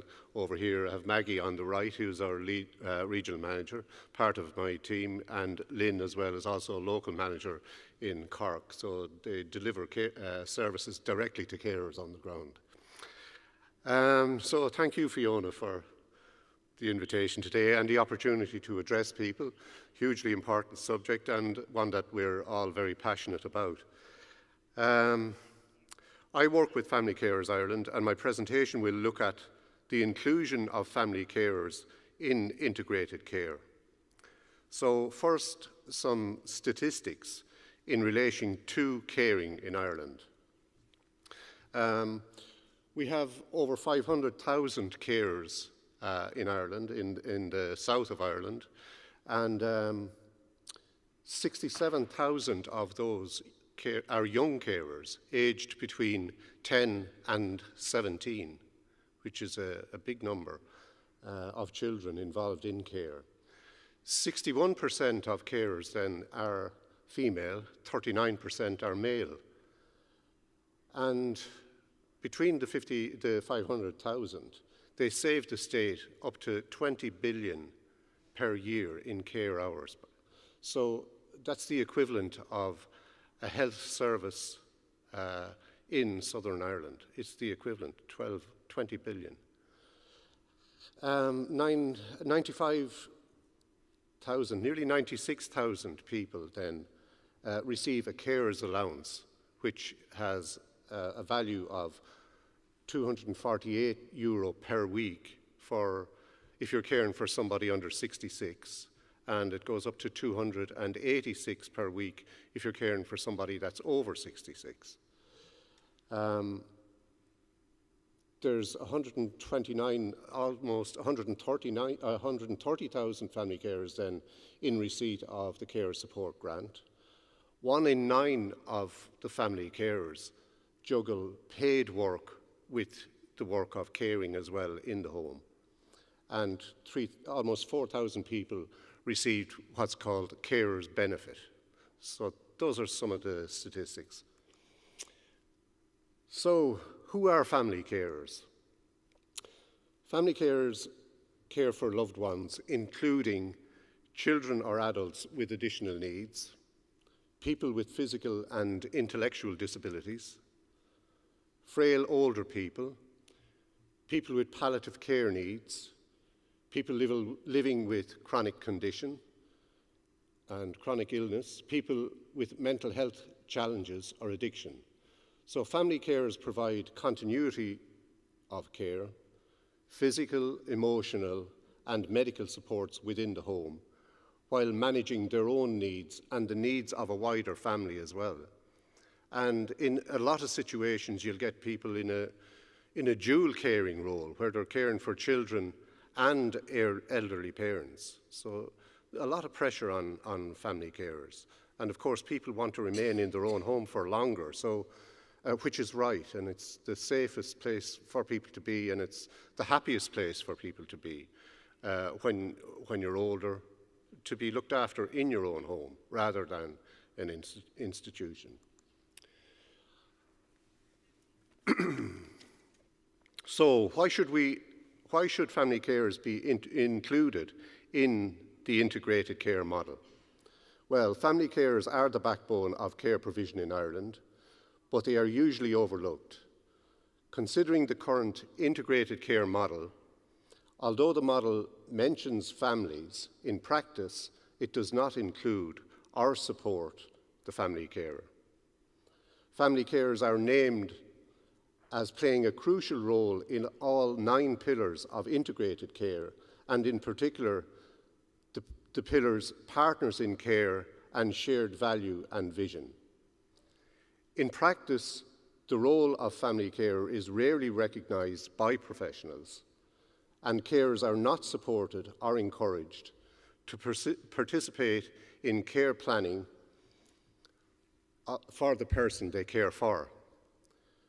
There is no better time than now to ensure that the family carer, what people call the informal unpaid carer, is a key partner and supported in the integrated care model. So the time is right now to do it.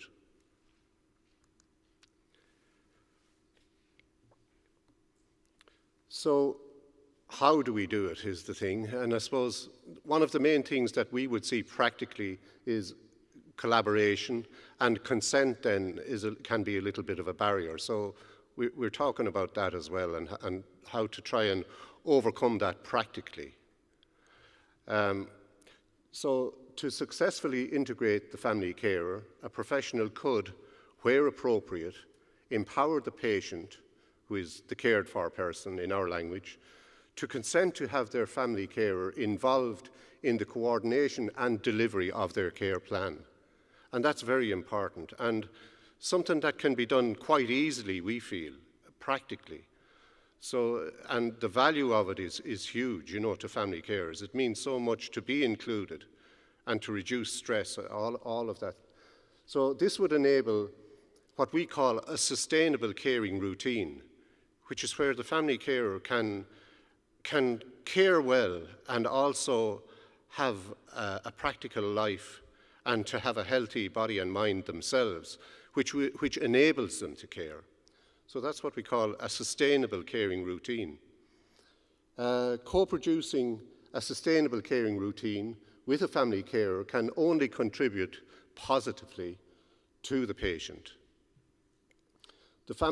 As Family Carers Ireland is the national organisation supporting family carers in the south of Ireland, we would also ask all professionals to refer the family carer to our services in Family Carers Ireland, or share our supports information leaflet with the carer and patient.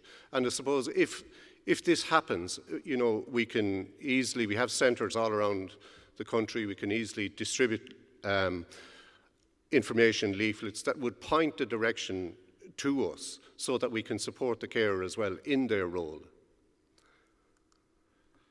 So let's talk about the effects then of excluding family carers from integrated care, and unfortunately that's the practical side of what is happening at the moment. These are some of the effects experienced by family carers when being excluded from integrated care. No or poor communication, confusion, you know, on what is actually happening and how to care for the person, no information. Out of that then comes emotional stress, including burnout, because you have worry with that comes with that. Increasing the burden of care on the carer. You have physical stress, the feeling of isolation, you know, and not knowing and being alone, you know, at 4 o'clock in the morning when you're trying to care for somebody who really needs care and you don't have a team of people around you. You need as much information as can be got when you're with a professional. Lack of confidence in what they're doing because they're unsure maybe if they haven't been included. They might be unsure about the effects of medication or practical things that happen. And then relationship strain with other family members and professionals. You know, other family members might say to you, well, you're the carer, you know, you're in the position, you're getting the allowance, what's going on? How come this is happening? Or mum or dad doesn't look well. But if they're not included, they don't actually have the information. And like I said, there may be side effects from medication, anything like that, which could all be easily addressed if they were included in the integrated care model by professionals. So now we're going to look at the advantages then, and there's advantages for everybody in this by including the carer. So for the professional, it would reduce healthcare costs by minimising hospital readmission or other medical expenses. Very practical. Improving best patient care outcome by personalising care plans that are achievable with family carer involvement and support. And that's very important because people need to be included. I gave an example only this morning to one of another member of our staff, Nikki, and you know, a typical situation would be where there's an appointment for the public health nurse to come and visit the home, and the gentleman is being looked after by his wife, and of course he knows the nurse is coming, so he's spruced up, sitting down in front of a fry, and everything is brilliant, and when the nurse is gone, he collapses onto the chair and back into bed. You know, so people they need support, and the thing is they give off the impression that everything is fine when they go into a professional. So we need somebody there to support them. The encouragement of the patient by the family carer to follow through on the professional advice provided to the patient. I suppose that's during the visit, that when people go in to visit a consultant, and it can be pretty daunting, and especially if you're ill, you have to listen to the advice and the instruction being given. And if you get, you know, I know people are very good at it, but at the same time, if you have a second person in your corner that's actually able to hear the advice being given, that's tremendous because it can be repeated back to you in your home. And it's reassuring that it's actually happening. And it's reassuring for the carer and the patient. So that's very important. Sorry, I missed one there. 3-way collaboration between the professional, the patient, the family carer, focused on the highest quality of care for the patient to achieve the best outcomes. Appointments being kept and reduction of no-shows because the carer is on top of things and planning and arranging appointments. That has to be done. A lot of the time the person being cared for needs assistance in doing that. Monitoring of a particular condition by the carer and feedback to the professional, which is very important and valuable to the professional, we would see. Because, you know, feedback on medications and monitoring of behaviours and things like that can be very useful. So advantages for the patient, support with the physical and mental health challenges, sharing concerns and worries, shared understanding of the condition and treatment, health collaboration, people in this together, transparency, making the most of the time with the professional and the advice being given. And that's very important because it's so difficult to get in to meet the professional now that you have to make the most of the time that you have with them. We see that as hugely important. A family carer can listen, hear, and clarify information, which can sometimes be difficult for the patient. A family carer can encourage a patient to avail of the supports being offered. When they're in doubt or when they need that little bit of moral support, that's very important again. Being at home for longer in a safe environment and appropriate support for the patient and the carer. That's through the referral to Family Carers Ireland, that we can support the carer in making sure that they're at their best and that they're being supported and understand how to care best. So that's the point of the referral to Family Carers Ireland. The advantages then for the family carer: ability to work towards a sustainable caring routine, access to the appropriate support through ourselves, involvement in the care plan and proactive care planning, inclusion, of course, feeling valued and acknowledged as part of what is happening, clarity around the person's condition and medical needs so that they can be supportive, information from Family Carers Ireland post-referral on how best to create a sustainable caring routine.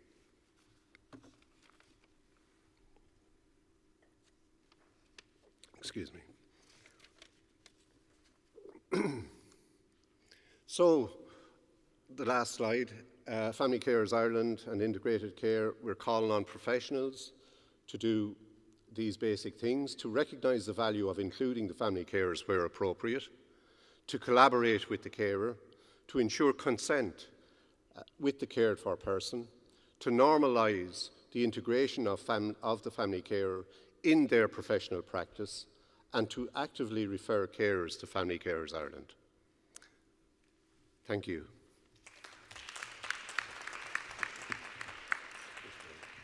Thank you, Pat. What fantastic service Family Carers Ireland are providing. Next up, we have Richard Mead from Carers UK. He is the Chief Executive for Scotland and Northern Ireland.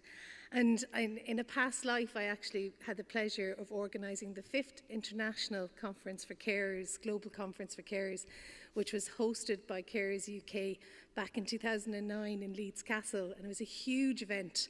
So this work has been going on for a very, very long time, and very important work. And Richard is going to come and talk to us about the experience in Scotland. Thanks, Richard. Thank you, Fiona, and I hope my boss isn't watching on the live stream because you just promoted me to Chief Executive and she might have something to say about that. Actually, my name is Richard Mead. I'm the Director of Carers Scotland, which is part of Carers UK, and we're a charity that is working towards a society that recognises, values and supports carers. And we generally use the term unpaid carers. Pat referred a lot to family carers, but it's pretty much what we mean is the same thing. Again, biggest challenge of the day is sticking to 15 minutes, so I'm just putting my timer on.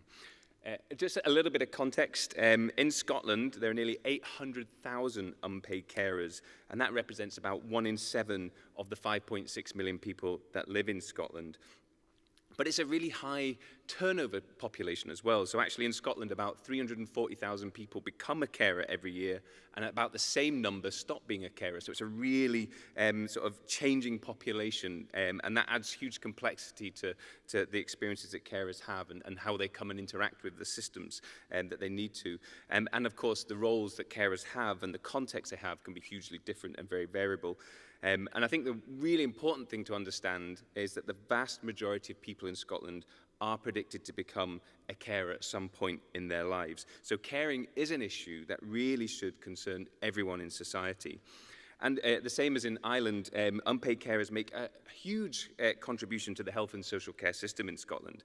It's estimated that the replacement cost of the health and social care that they provide would be around £13.1 billion. And to put that into context, it's the Scottish entire health and social care budget for next year is just short of 20 billion. So it's pretty much fair to say that without unpaid carers, the health and social care system in Scotland would simply just collapse. So they must be considered equal partners in care. And for the reasons some of the reasons that Pat gave, carers are vital in that coordinating role of the person that they care for, including everything from managing appointments to social care packages, staffing, treatment, hospital visits, as well as managing and supporting discharges from hospital. They have vital knowledge of the person they are caring for, often not just who they are as people, but also their concerns, their conditions, their wishes and desires, as well as the support and treatment that they are receiving as well. And this is essential knowledge for any care planning. And policy ambition in Scotland is pretty much similar to other parts of the UK and in lots of other parts of the world. We are seeing this shift in focus from acute settings to the community and home settings. And that's largely reflecting patient needs and wants, as well as creating greater efficiencies in healthcare systems. But in order for that to work, that really puts a lot of pressure and makes the role of the unpaid carer absolutely crucial, as they provide so much of that care once somebody moves into a community and at home setting. And carers become advocates for the person they are caring for. They negotiate services and support, and that can be particularly the case for those with mental health conditions and neurological diseases. And carers may have powers of attorney for those they care for, which in practice should give them an even more and bigger role in the decision-making around the care that that person is receiving. And then the evidence base out there that has been done, and the evidence base around carers could always be bigger and more, but the evidence that exists does show that caregiver involvement in care planning does help with smoother transitions between levels of care and institutions. It does show that actually outcomes are improved and care quality is increased. So it's hugely significant. And I'm going to talk a little bit about Scotland as an example where we've got a policy and legislative infrastructure that has been good at recognising that carers make and a huge and important contribution as equal partners in care. And this concept of equal partners in care is not a new idea for Scotland. It's actually been around for a long time and was recognised even in the 2010 carers strategy, as well as the most recent one that we've had. We've got health and social care standards that have been published in Scotland, which sets out what people should expect when using health and social care services, and it includes a principle that unpaid carers are treated as equal partners in care. And these are strong policy statements and documents that all health and social care services and staff should know inside and out in Scotland, and particularly the health and social care standards, because that's about expectation of care. There have been other initiatives as well which have put supporting carers as equal partners in care. There's a national framework that's been developed by our National Body for Education and our Social Care Social Services Council, which is supporting social care staff, and that is develop toolkits for that workforce to help them identify carers, to have better conversations with carers that can hopefully lead to better outcomes for them and the cared for person.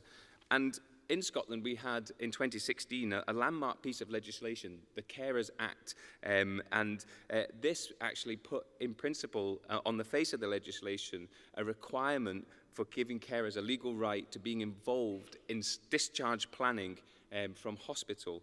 And the Act stated that carers should be involved in strategic decision-making at a sort of a bit more at a macro level, so at local board level, so they should actually be involved in strategic planning, but really importantly, at a local level, at an individual level, being involved in hospital discharge processes around the person that they're caring for, and particularly when that person has ongoing support needs to where they're being discharged, whether that's home or care home. This legislation was that unpaid carers and lobbying groups have been calling for and working towards for a long time. So it's seen as a huge step forward and hopeful at the start of a genuine partnership between unpaid carers and practitioners. It's been 8 years since the Act was passed, and I'm going to talk now a little bit about what it's been like a bit in practice. Carers Scotland, Carers UK, we do, we try and monitor implementation of that Act to see how well it's working. And as part of our ongoing work, we produce every year a survey called State of Caring right across the UK, including in Scotland. And it's a huge survey covering every aspect of caring, but also includes specific questions around experience about being involved in discharge planning and questions around being involved in that process around the care for the cared for person. And last year in Scotland, we had over 1,700 carers respond to that survey. And it showed that despite the legislation and policy that we have in place, much of what carers experience in practice is far from being considered equal partners in care. Of those that responded to the survey that had someone discharged from hospital, 6 in 10 were not informed or involved in decisions about that discharge. And about, even worryingly, only 20% were actually asked about their willingness or ability to provide care, and just 18% said they had received sufficient support to protect their health and well-being and that of the person that they're caring for. And only 20% received an adult carer support plan, which in Scotland is a plan that every carer is entitled to support them with their caring role. And this suggests that just many carers are not having those vital conversations about their role in care and the support they need to carry out that caring role. And actually these figures, we do this survey every year, these figures have not improved in the last few years, suggesting sort of limited process. And as part of this survey and our work with carers, we asked them to describe their experience of being involved in care planning. And the overwhelming picture is a challenging one. Carers talk about being ignored by practitioners in all settings, so whether that's in the local setting with the general practitioner in primary care or actually in the acute setting in the hospital. And this can take a lot of different forms. Carers are just not recognized or identified as a carer by a practitioner who then doesn't engage with them in any meaningful way. Others describe being ignored because despite being recognized as a carer, because there's a practitioner knows best mentality. One carer recently described to me that they felt ignored and passed off because they had been emotional at the hospital where her mother had been admitted, and as such were not involved in any of the care decisions, including the one to discharge her, which is obviously directly in contradiction of the legislation. And carers talk about the person they care for being discharged without them being involved at all, including another carer that told me that they had a phone call that the person that they were caring for would be coming home and would be discharged at 7 o'clock that night. They had no plan, no other service in place to support them, and the carer felt it was put entirely on them to provide that care at home, whether they were ready for it or not. And lack of support comes up a lot, particularly around discharge planning. The person being cared for may be fit for discharge from hospital, but that doesn't mean they have the support packages in place at home to meet their needs. And carers talk about a lack of support or discussion around what is needed for that cared for person, but also critically for themselves as carers. And that just puts huge pressure on the carer. Even when carers have had a power of attorney in place, they have not always felt involved in decisions that relate to the person they are caring for, which again contradicts the Carers Act, but actually also the Adults with Incapacity Act. So overall, despite the promise of legislation and policy, the reality is that carers in Scotland, and for the most part, are still not treated as equal partners in care, which is hugely disappointing for all of those of us who work to see such policy and legislation, and even more disappointing for the carers who feel undervalued, under-recognised, and most of all, not supported to carry out that caring role. And I've just got a few quotes here to sort of show you some of what people have experienced, and this assumption about being at home and people being left out of the conversation, and no formal assessments being taking place, nobody asking questions about what's needed and what's helpful. And we know that there are consequences to this lack of engagement and decision-making with carers. And these consequences can be devastating, ultimately leading to a breakdown in care and a hospital admission for the cared for person, or an admission to a care home, which may be sooner than hoped for, or carried out at a point of crisis rather than in a much more managed way, which people would have preferred.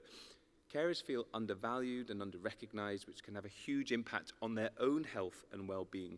This, coupled with the additional burden of care that carers describe as a result of a lack of good care planning, can have a huge impact on their physical and mental health. There's a whole raft of evidence that shows that when compared to non-carers, carers experience significantly poorer physical and mental health outcomes. And again, our State of Caring survey found that over half of carers said that their physical health had suffered because of their caring role, with 1 in 5 actually suffering a physical injury as a result of their caring role. It also found that over a quarter of those that were surveyed described their mental health as bad or very bad. Carers have clear rights in Scotland about being involved equally in the care planning of the person they are caring for. So these rights are just not working for carers. And here you can see some of the consequences, again from quotes, and I think similar to what Pat was identifying, multiple admissions, people being sent home without any support, being put directly on the carer, people having to take up other options, so ended up in a respite bed that had to be paid for privately. So why is this not working in Scotland? What are the barriers? In order to be an equal partner in care, a carer needs to be identified as a carer. Either they need to self-identify, they need to realize it themselves that that's what they are and that's what they're doing, or they need to be identified by the practitioner to enable them to participate in the decision-making process. Our research suggests it takes 2 years on average for a carer to realize they actually are a carer. And obviously during that time, they can miss out on huge and valuable support. And it might only be the point of crisis in which they do realize, and at that point of breakdown, which is obviously then becomes a much more complicated intervention. And as well as not always being able to identify a carer, it's fair to say that practitioners can also be guilty of not truly understanding the role of a carer and the extent of what a carer does. They don't see those carers that are doing the 90 hours a week of caring. They don't see the role that they play in supporting that person at home. There is fragmentation in the system that can lead to a lack of communication between different stakeholders and partners in care, and that can lead to assumptions over who's doing what. For example, acute practitioners potentially making assumptions about what social care is happening in the house, and there actually being none. Clearly, there is a lack of understanding amongst practitioners, not just about the value of ensuring carers are equal partners in care, but also about that legislation and policy. Some of this may well be down to the huge pressures that we're seeing in the system at the moment. There is a lack of workforce in both health and social care settings. There is issues around capacity in acute beds in Scottish hospitals. And we have heard repeatedly about decisions being made about hospital discharge purely because it's about freeing up bed space. And that has negated any view that the carer might have about whether they should or should not be discharged. And although this pressure on resources is no excuse, it might at least explain why. The question then is, what do we need to see change? We clearly have a policy and legal framework in Scotland that is there, but how do we make it a reality for the vast majority of carers rather than just a few? Firstly, and perhaps most importantly, we need to do more to recognise and identify carers, either supporting the carer to realise that they are a carer or through practitioners proactively identifying carers when they come into contact them. And the earlier in the carer's journey, the better. This can enable better understanding, planning and support. Practitioners really have to be proactive here, whether it's the GP in primary care, the pharmacist spotting somebody coming to pick up a prescription, or whether that's somebody in the hospital following an admission, perhaps say after a terminal diagnosis, or even a car crash where there's going to be ongoing mobility problems. In terms of directly involving carers in planning and as equal partners, then practitioners not only need to understand the law and government policy, as well as receive any appropriate education, training and support to make that happen. I feel it's really fundamental that they get that there are resources and tools to support those practitioners, but the time and space to be able to understand and learn and to have that interaction with them so that they can be in a better position to respond to carers. And actually, carers themselves need better support, training and education. As equal partners in care, as well as the planning, they also need to be at the heart of the delivery of that care, whether it's personal care or indeed medical care. They need to be better supported to do this and to do it safely, especially as more carers will be expected to provide more care in the future as this shift to community settings for the majority of our care takes place, and as our population becomes more complex with multiple health conditions, as it sort of mostly lives to an older age. And we definitely need more research. I think there's a huge gap in research around support for unpaid carers, and building that evidence base will help make a compelling case. And why does it matter? Just very quickly, I know I'm very short on time. Well, I think, again, Pat mentioned quite a lot of this as well. There is emerging evidence to show that involving carers as partners in care has positive outcomes, both for the carer and the cared for person. Smoother transitions, better support at home, packages in place. It enables carers to feel empowered and in control of their caring role, which is obviously hugely positive, not just for them and their mental health, but also in their ability to keep caring. And ultimately, it supports a better health and social care system, as supporting carers to be equal partners in care ensures that integrated care is truly integrated and not excluding one of, if not, its biggest contributors. And that is such an important message to take away. So I think ultimately, to conclude, it's about a legal and policy framework is really important to have, but actually it's about getting the hearts and minds of those practitioners and everyone involved in the system to really recognize and value the role that unpaid carers make, so that actually we can deliver better outcomes, not just for the person being cared for, but their carer too. And that is me. Thank you.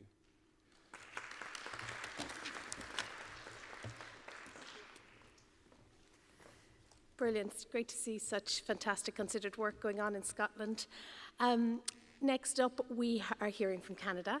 Canada has been a country that really has put patient and caregiver involvement to the forefront of our thinking at IFIC. We were privileged to bring the conference virtually to Canada in 2021, where we introduced our Patient and Caregiver Award for the first time. And we are actually going to Calgary in October. So I'm delighted now to introduce Sharon Anderson from the University of Alberta, who will tell us about your experience over there. Thank you.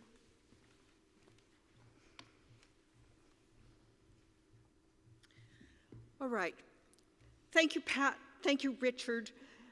Great introduction, and I'm going to build on that. So this is my third IFIC conference, and I'm so pleased to talk about Canada's caregivers. Family caregivers are the care integrators, recognizing carers in a patient-centered health and care system. We're asking for system and culture changes, structural changes in policies, practices, and resource flows, relational changes in relationships and power dynamics between carers and healthcare providers, policymakers. And we really need that transformative change in mental models, because without that, nothing is going to happen. So we're talking about, Carrie and I and Nikki are talking about this in session 4L. We'd love to have you. We've got three objectives in this presentation. Recognize carers' pivotal care role, understand co-design in education development, and introduce our education. So the assumption is that healthcare providers provide most of the care. In fact, family caregivers do most of the work. Professionals provide supplemental care. 1 in 4 Albertans, about 1 million family caregivers, are carers. They provide 90% of the care to people living in the community and assist with about 15 to 30% of the care in long-term care. And guess what happened in the pandemic when the carers weren't there? The system really failed. So that care in Canada is worth $97.1 billion, and as Richard and Pat said, that's 32% of the entire Canada health budget. So the system would fail without family caregivers. Now, caregivers do a lot of things, and I just want to particularly bring your attention to number 3. 50% of caregivers are doing medical tasks that nurses and doctors would traditionally do in healthcare settings. Also, have a look at number 6, being on call. Professionals expect family caregivers to be on call 24 hours a day, 7 days a week. Just discharge that patient home. There's the carer. They'll take care of them. And number 8 is the structural burden of care. Carers now spend 15 to 50% of their time managing health care, those appointments, coordination, all of those kinds of things. And you never know when that's going to spring a leak. So, as Richard and Pat have told you, Family caregivers, a greater and greater percentage of them are feeling overwhelmed. And it is not care work, the actual caregiving that's stressful. It's the work and the worry and being overwhelmed with too much work. Exactly the same as healthcare professionals are talking about. That's what's happening to family caregivers. So it's risen significantly. So why more anxiety, distress, and burden? Notably, it's not, it's that longer care trajectory, the imperatives to move care home to communities and reduce healthcare costs have all increased care work for caregivers. And I'm not going to go into this more. Supporting family caregivers improves caregiver, enhances population health. Caregiving is a social determinant of health. We need to talk about caregivers' health as well as the patient's health. It contributes to healthcare savings, it increases the experiences of care, and contributes to health equity. So we have been co-designing with and not for. We have a co-design team of 150 people, caregivers, healthcare providers, healthcare leaders, some of whom have been with us since 2014. So what you see in this is that we have the voice of intent, people with passion and motivation to take action, people with authority or mandate, policymakers, to drive that change, the voices of experience, the family caregivers, and the healthcare providers who also have experience and need to be part of that change, the voices of capability. Everyone in our team has transferable skills. Don't discount those family caregivers. They've got business, all kinds of experience that we can all benefit from. And we have the Learning Design Studio at the University of Alberta, so that voice of design. Our work started in 2014, a group of doctors who saw that caregiver distress was rising, and so they started to ask what caregivers needed. And initially in 2014, they really thought that just a little bit more training for family caregivers, maybe some peer support, that those need to be more common, that would be it. And in 2017, one of the family caregivers stood up at the conference and said, "You are not listening to us. Stop trying to build a better caregiver. We know how to care. What we need is healthcare providers to support us. The healthcare providers need to be trained to support family caregivers." And so in 2018 and 19, we developed a competency framework, and then we started to develop education for healthcare providers. Now, when we started this in 2014, that was unheard of. This is a 2020 article from the Canadian Family Physician, and guess what the editor of Canadian Family Physician is asking for? Education for healthcare providers. So what happens is, I just want to take a little bit of a definition detour here. We talk about person and family-centered care, but really that family-centered care doesn't really attach to a caregiver. And so we coined the term caregiver-centered care to talk about family-centered, about person-centered care for family caregivers. There's 6 competency domains, and as you can see in the mountain slide, we really validated those competency domains and the competency framework in a modified Delphi process. So all of our work is underpinned by research.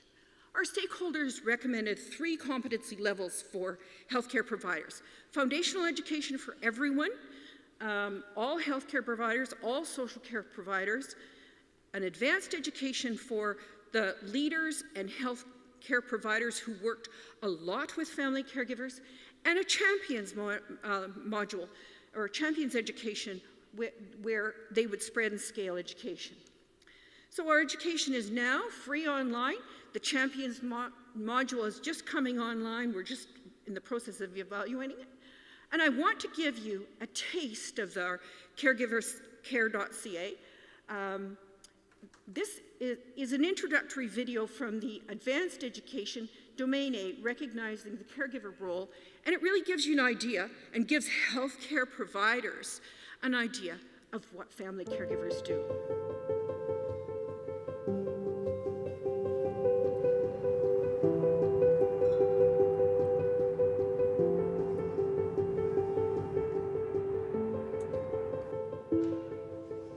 I'll see you on Wednesday, Mrs. Fawcett.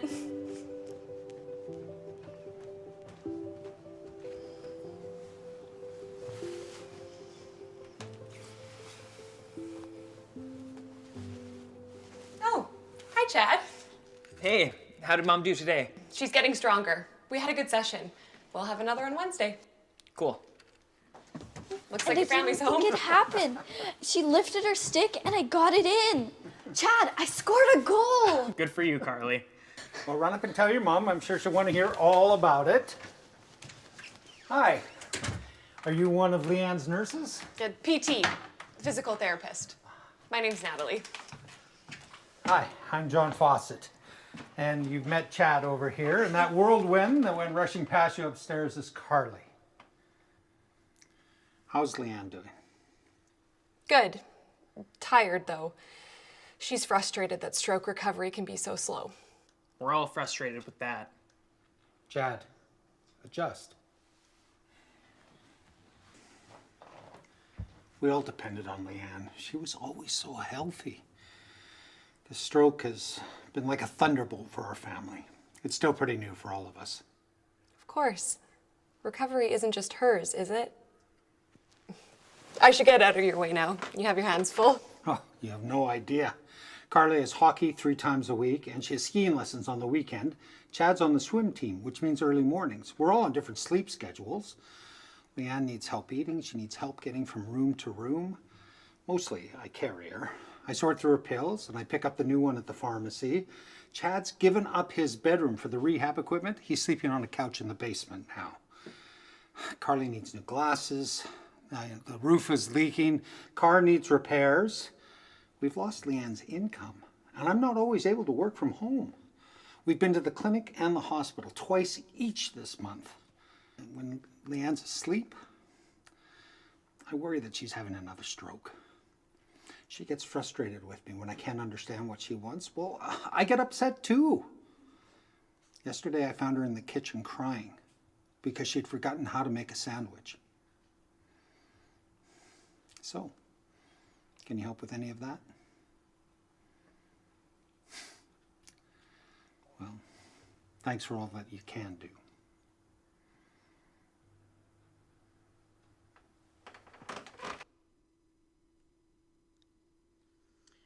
So education and training are recognized strategies to bolster evidence-based practices and change mindsets, the culture and context of care. So how do we reach healthcare providers' hearts and minds? That's exactly what Wendy Duggleby said we had to do in 3 to 5 minutes. So let's have a look at the appeal to change mindsets in the Competency 6, Changing the Culture and Context of Care.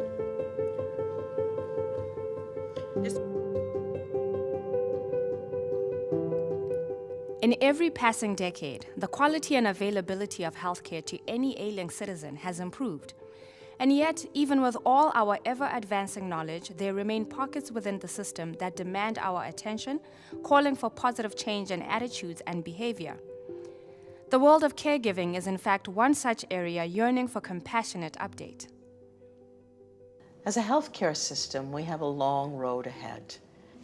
It's not difficult to find family caregivers who tell stories about failed care from the system, or such muddled communications between the family caregiver and the healthcare system that, on occasion, a measure of harm resulted, rather than the intended care. We can do better. Not only better, but by partnering with family caregivers, we dramatically improve the quality of care, period. When I began my career as a physical therapist a couple years ago, I came into the healthcare world thinking I had already learned a great deal. I mean, the schooling, the practice, the details. I felt like I was well prepared for my career. And I was, academically speaking. But then I started working with people, actual caregivers, taking care of their parent, spouse, child, or dear friend. And I ran into a few situations that I couldn't have imagined of when I was a student. I wasn't trained to deal with the staggering concerns of the people surrounding my clients. I didn't understand how much pressure was on the caregivers who lived with my clients, whose care responsibilities were much bigger, much more demanding than I could have expected. I was naive. In a real way, the healthcare system has been naive too. So right from the go, we've used the Kirkpatrick Bar Healthcare Evaluation Framework to evaluate our education. And we are measuring it at all levels. We're just working on the last one now.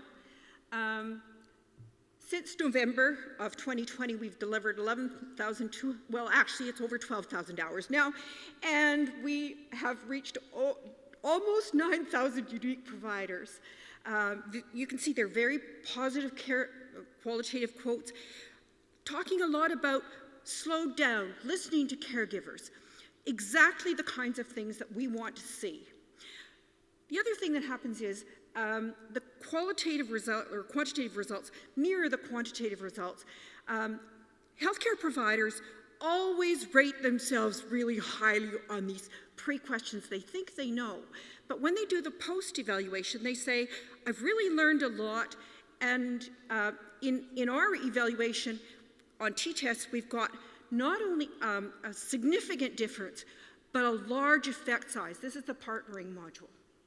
So circling back on key points, because this is my last thing, so the contributions and negative challenges and negative impacts of caregiving are well documented. Caregivers are allies and partners in health and social care. You've heard that time and time again.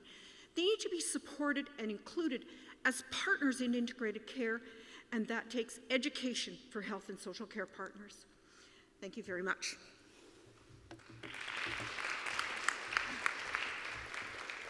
Thank you, Sharon. And I thought that video was great, actually, because there's nothing like seeing real-life story come to play. So thank you for that.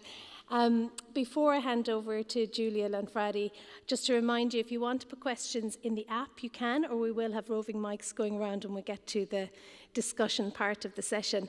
So next up, we have Julia Lanfradi from Eurocarers, and Eurocarers are a representative body of both academic and care organisations. So she's going to reflect on what she's heard and maybe give us some of the European perspective. Julia.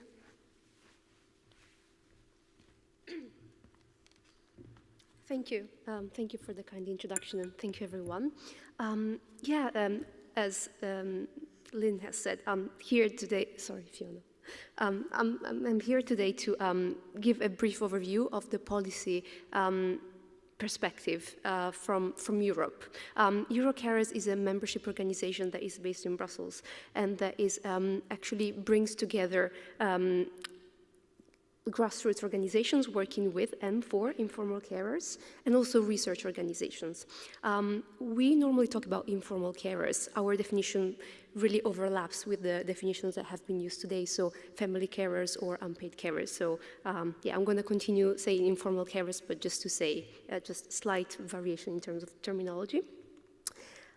We have been working with informal carers in the past 15 years across Europe. Our members are in the EU, but also other countries from the broader continent of Europe.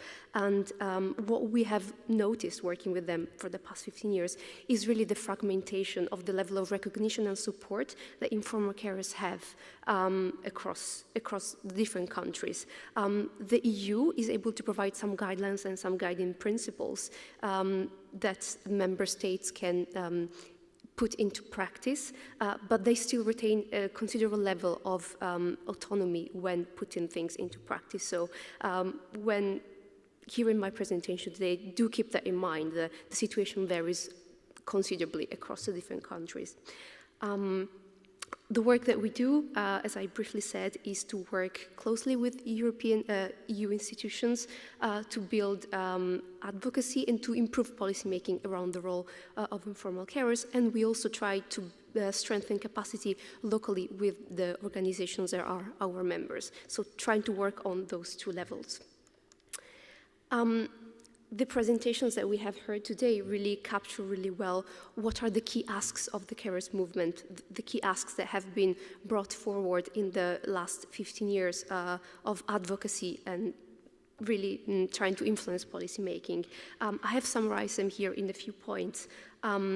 First and foremost, the importance of recognizing the value of informal care, both socially and also economically, as it has already been said today, the system would collapse without the role of informal carers. It would not be possible to meet all the care needs without their role. And this is something that governments and institutions need to recognize. The integration of carers as equal players in care systems is another key point that the carers movement has been advocating for a long time. And it's very interesting to be here today to reflect on some of the progress that has been achieved or that we still have to achieve to do better in this sense.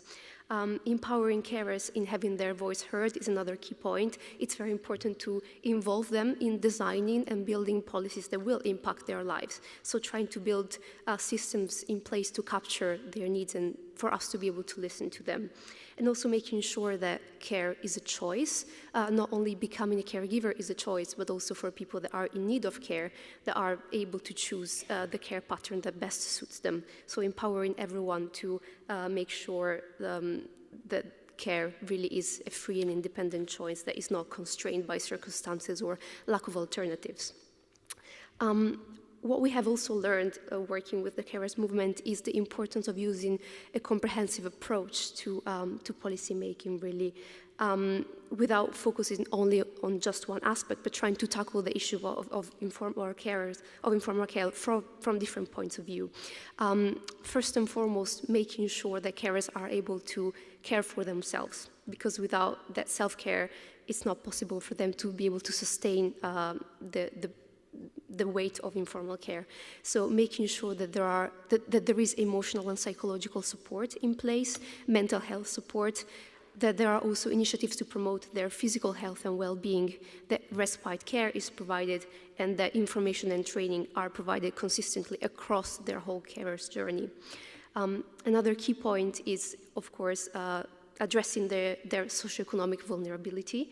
A lot of informal carers are actually, are actually forced to reduce their paid employment in order to become carers, or to reduce considerably their participation in paid employment, and that puts them into a vulnerable situation financially, both in the present moment, but also in the long run in terms of their ability to access pensions, for example, when they reach the retirement age. And also, as I mentioned earlier, having their voice heard, so making sure that politicians know how to listen to informal carers and are motivated and pushed to do so, really. So all this has really taught us that in order to bring about policy change, it's important to think creatively and think outside of the box in terms of how in terms of identifying the right policy entry points. So not only focusing on health policy, but also keeping into consideration economic policy or work-life balance measure, and at the same time, employment policy and pensions. So all these are useful entry points that can be used to advocate for better decisions around the recognition and support of informal carers. Now, in terms of the policy progress that has actually been achieved in the last few years, some progress has been made, but it has been quite fragmented and far from sufficient, as we have heard. Carers still don't feel like they are equal to practitioners when it comes to the role that they play. So there is still lots of work to do. But we can say that in the last few years, the COVID crisis and the aging population across Europe has pushed for some relevant policy changes. And first and foremost, in 2022, the European Union launched the EU Care Strategy, which I'm going to talk about briefly. The EU Care Strategy, as I said, was launched in September 2022 and was welcomed quite warmly by the carers movement because it does take into account some of the key asks that the movement has been advocating for a while. For example, it focuses strongly on long-term care, and it does recognize explicitly the role of informal carers. For example, the need to ensure a better interface between informal carers and practitioners, and also on for example, the importance of providing training and counseling for informal carers, providing respite care, and also providing adequate financial support for carers so that they are not facing poverty while being carers. The strategy focuses strongly on quality, affordability, and adequacy of care, and also on the working conditions of care professionals, of course. These two categories of players are interconnected. So while there was a lot of enthusiasm around the EU Care Strategy, it is also important to keep in mind that the strategy is a soft policy measure. What does it mean? It means that it is a framework for progress to be implemented at national level by EU member states. This is because the EU does not have legal competency on long-term care. The responsibility to implement policy change remains within member states. The EU can provide some high-level guidelines or principles on how to ensure that this policy progress at national level goes in the right direction. So, for example, some of the ways in which this is done is through exchange of plans and fostering dialogue among member states, but also by building relevant and comparable statistics and data, for example, building common indicators around long-term care, but also through funding. The EU does allocate funding to long-term care that can be accessed by states. Also recommendations on governance and quality principles.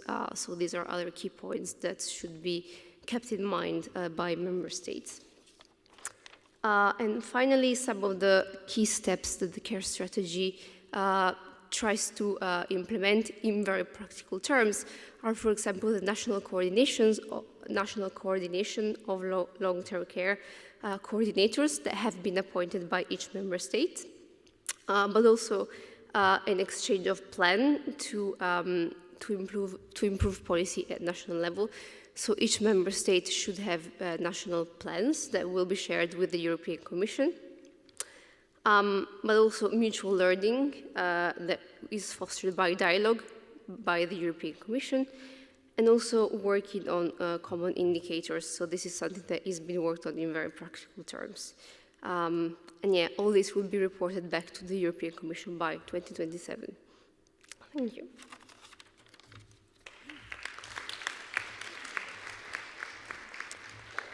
So now we have some time for discussion. While you're thinking of your questions, you can either put up your hand and microphone will go around, and I can see some questions coming in on the app as well.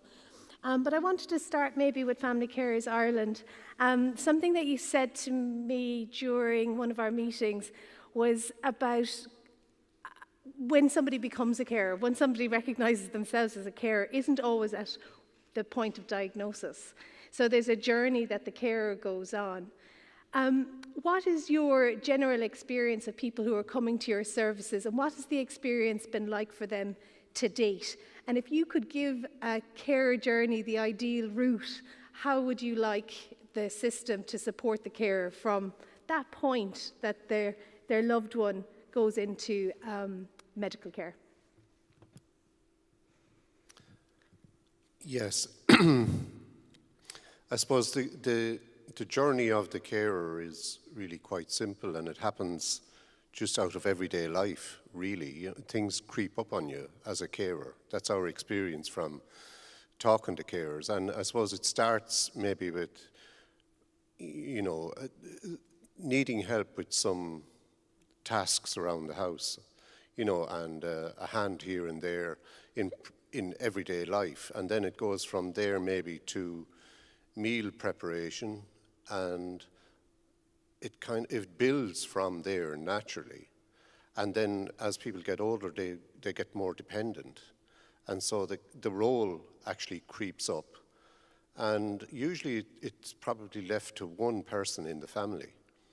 And because we're all so busy, everybody else seems to pull back and leave it to the person who's actually in the position to be offering that help initially. So the person gets, as time goes on, the person gets more isolated, I suppose, and things are left to them. And then we're all too busy to actually upset our own lives and our own routine, and we have enough to be doing.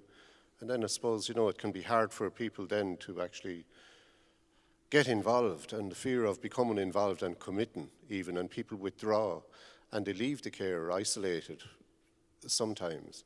And it can be very difficult then for the family carer who maybe other siblings visit the home and, you know, are inquiring about the condition of mum and dad and, oh, you know, did they lose weight and are they eating and what are you giving them? And it's those practical things that actually affect the carer then. And the carer, we find a lot of the time the carer feels guilty, and it's a visit.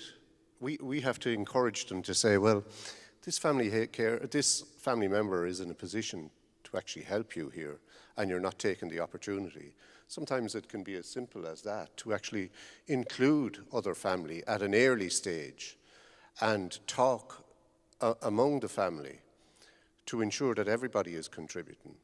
You know, the allowances themselves do not pay for, you know, and with today's economic situation and the pressure on families to own a home and run a family, the pressure is on for two people to be working. So that's really difficult, and it makes it twice as difficult when people actually withdraw.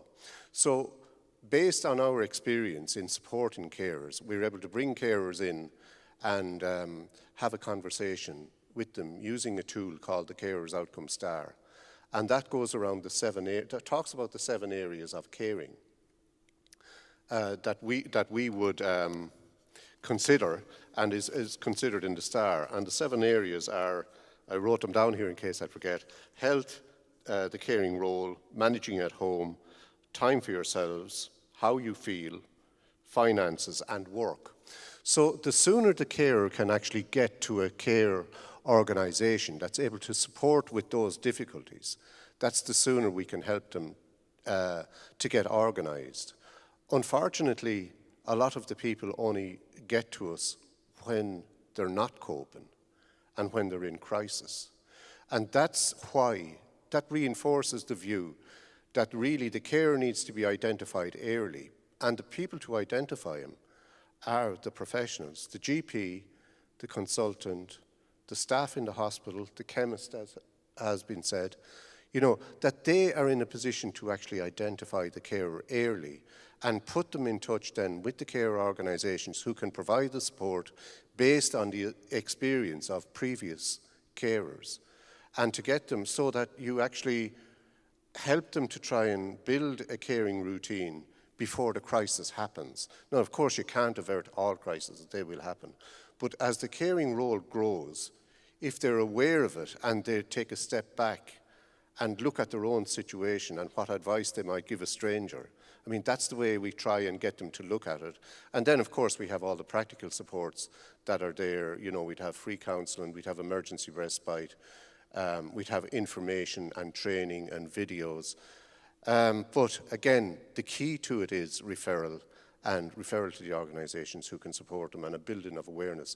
I suppose one little bit of feedback from a consultant recently where Lynn and I were down in Cork, the professional said, well, and he was talking to the other professionals in the room, he said, really, sure, we don't ask because we know that the supports are not there. So we don't open that kind of worms in relation to support. But I suppose to get back to the question, early intervention, early awareness that this person is involved in family care, things are going to progress and support is needed. I don't know if you would add anything then, Lynn or Maggie, to that. Yeah, the only thing I would say about it in practice is you have to just give the person the information. At the end of the day, I think because a carer mightn't be ready for that support at the level that they meet maybe the professional, I think sharing the information is key. and then let the person come back when they need to come back, but at least they know the information. You know, you talk about when should you know, try and identify a carer, or when should it be done. Actually, that comes back to the carer themselves, you know, and the journey that they're on. But I think if we are able, as professionals, to be able to give the information and let them decide then to dabble into the supports that are needed, then I think that's a working model, you know, because I think you can control all scenarios, all families, you know, in it, you know. That would be my opinion on it, Maggie, I don't know. Great, thank you. Sharon and a lot of the speakers alluded to it, but there's something about the expert role of the carer as part of the care team that's not being recognised. And I'm actually mindful of my own family's story, where my mother had she had gone through her diagnosis, and I got access to her notes, and basically during her first part of her treatment I got to see what the notes were about the patient, and there was a little column and it just said, has a husband. And that was the only kind of social notes that were in her records about what kind of support she had at home. Now, her husband actually was quite a scientific person and was going to be a great carer and was taking notes every day of her treatment and doing everything the right way. But this lack of knowledge really around kind of what expertise is available in the home seems to be lacking as part of that early conversation around the patient treatment. What, Sharon, do you think can be done at that professional patient interface around recognising the role of the carer early on? Well, I think, as Richard said, the research is showing that only about 20% of caregivers are asked if they want to care about their care, any of those kinds of things. And it really needs to be a routine thing that happens. You know, if somebody is there in the hospital or they've been diagnosed with something, do you have somebody that cares for you? That person should be noted on the chart. They should be asked if they're interested in caring, what they're doing. And then that should be followed up on. That should be part of the continuity of care. Caregivers are the largest healthcare workforce. We just don't recognize them as such. And that needs to happen in healthcare, and it needs to happen early and throughout that continuity of care. In Alberta, we've been asking to have the carer recognized on the chart. There are probably about, what, Isabel, about 10 or 15 different names or recognition of different roles, but not necessarily the caregiver, you know, next of kin, all of those other things, but who is actually the caregiver needs to be noted on the chart. There's a significant difference, we think, between people who have caregivers and who do not, and there's lots of kids now that are not having families, and they're not, you know, who's going to care for them, sort of thing. But we need to know, even from research, what's the difference between those people that have caregivers and who don't? Because if we don't know that, we don't know the value of caregivers, what they're doing, all of those kinds of things. And healthcare providers need to be part of that data gathering as well. I was going to ask Richard a question about the winning of hearts and minds, but actually there's a question that's come in for you here. There is mention that carers themselves need education about their role in Scotland. Has anything already been developed that could be shared with other organisations?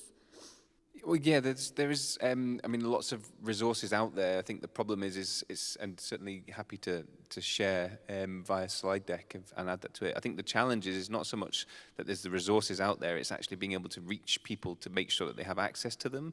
And again, that goes back to that identifying carers. So, I think as Pat said and others, is that it's at the point of somebody becoming a carer, their needs might be quite light. It could be a case of just going in, checking in on the person they're caring for. They might not even live with that person. It could be for a son caring for an elderly mum, and but over time that gradually increases to they're lifting, they're carrying, they're doing medical care, they're doing personal care, they're doing all the other bits and pieces. And actually it's then that they might need access to some of that information, or certainly before. So it's less about the availability of the resources. There's lots of stuff out there from organizations, everything from YouTube videos about safe handling and lifting and other support. But I think that it's how do we get that to unpaid carers to see it? How do we get that as part of their planning process and actually sitting down with carers when they are identified and talking through what actually that journey might look like. Because for some, it will be very different on carer to carer, depending on who they're caring for and what the condition that the person that they're caring for has, and that I think is the critical bit, is that identification. And there could be more done, I think, as well to support carers with some, as part of being part of that care team. About again, I hear of carers having to manage medications, and a lot of the time they don't feel like they get the support, whether that's from the pharmacist or from the district nurse or whoever. So actually, there's potential of more support and education, and perhaps that should be something that is looked at as part of supporting somebody through a caring role. I might stick with you, Richard, and go back to that hearts and minds of the workforce. What is it that can be done? Because you tried to introduce legislation, you've got the Care Act, you've got Carers Act and so on. You don't feel really it's had the success in terms of your statistics around actually what has happened at the interface. What can be done by organisations or otherwise to win the hearts and minds of the professionals and clinicians that carers are coming into contact with? Or not? If I'm honest, it's a system response we need. I think part of the reason why carers are often unidentified or ignored, as they describe it, not getting that sort of conversation, is because there's so much pressure in the health and social care system right now. And I hear this from carers, is that actually they're literally told, we need that bed, that person's going. And that's the end of the conversation as far as they're concerned. And now I don't believe for a second that the clinicians and the practitioners that are surrounding that discharge, that's their mindset in terms of how they deal with people. That's the pressure of the system that's ultimately causing them huge stress and trying to clear a sort of a bed for the next person to come in. So I think actually, as a system response, we need to look at and that's come up already in conversation in the other sessions, we need to look at how we invest in our workforce, both in health and social care citizens. A proper health and social care workforce that is properly invested in, valued, respected, well paid, and has the resources will probably look a lot different for a lot of unpaid carers in terms of the support they then get. But I mean, and as a side to that, I do think there needs to be more awareness work done with practitioners, because they are just focused on what's in front of them and not necessarily who's sat next to that person. So there's a bit of both, is looking at the system and making sure actually we do more as a society to respond to health and social care as a system. But then obviously on top of that, there is education and development work with practitioners. Again, pharmacists I think is a really good, we've come up a couple of times now, it's a really good point of contact. Carers are often in there picking up prescriptions. And how often does the pharmacist just think, oh, I recognize that person, they're here for the 5th time this week. Maybe there's a conversation, they don't necessarily have that. And is it about supporting pharmacists, a bit of education, awareness? And again, the other system issue is, if you identify a carer, what do you do next? If you don't know where to go, or there's nowhere for that to be referred on to, then you're almost opening a can of worms and not being able to do anything about it. So I think there's that concern for a lot of practitioners as well. I know this person's a carer, but I have no idea where to refer them to. And if I do refer them to somewhere, actually, are they going to get any support? Because right now in Scotland, a lot of social care teams are only dealing with carers at point of crisis. So that low-level intervention that we might want to see at the point of being a carer isn't really there at the moment. I think you're really right about that role of pharmacy, and on a day-to-day basis when carers are dealing with so many medicines, having their local pharmacist as someone that they can ask a stupid question to that maybe they're not as confident in asking the consultant about when they go in for that official meeting is a security for carers that's possibly not recognised correctly. Sharon, I think you might want to have come in there. Really, I think it was the physiotherapist who was talking really about the shock once she had qualified and coming into the home, that she hadn't really considered that she would be part of people's lives. That's certainly the case, that we're hearing from the people that take our education, especially the champions now. We've got about 70 people that have done the champions education before we put it online for general use. But they're saying that, this has made a tremendous difference in our practice, and that's what we want to hear. And also, talking about we need to spread and scale this as well. So yeah, reaching hearts and minds is they actually need to be educated about caregiving in professional training and the professionals that are out there still need training. And yeah, the other piece, because we've just done a study with 85 family dogs, and the navigation piece, we don't know where to send them if we ask them, is a huge issue. Thanks, Sharon. Pat, we talked a lot in our conversations as well about transitions in care and about discharge. And is there any part of the system that you can see would play the most critical point in how they work with carers and communicate better with carers? Is there parts of the system that we absolutely need to get right to improve outcomes for the patient? A number of years ago, there was a report produced on discharge planning in the Irish Health Services, but it was never actually implemented. And it was a great document in that it started the discharge planning on the date that the person came into the hospital and followed the person right through the hospital and was concentrated on a proper discharge of the person with all the help and support needed. But the plan was never implemented.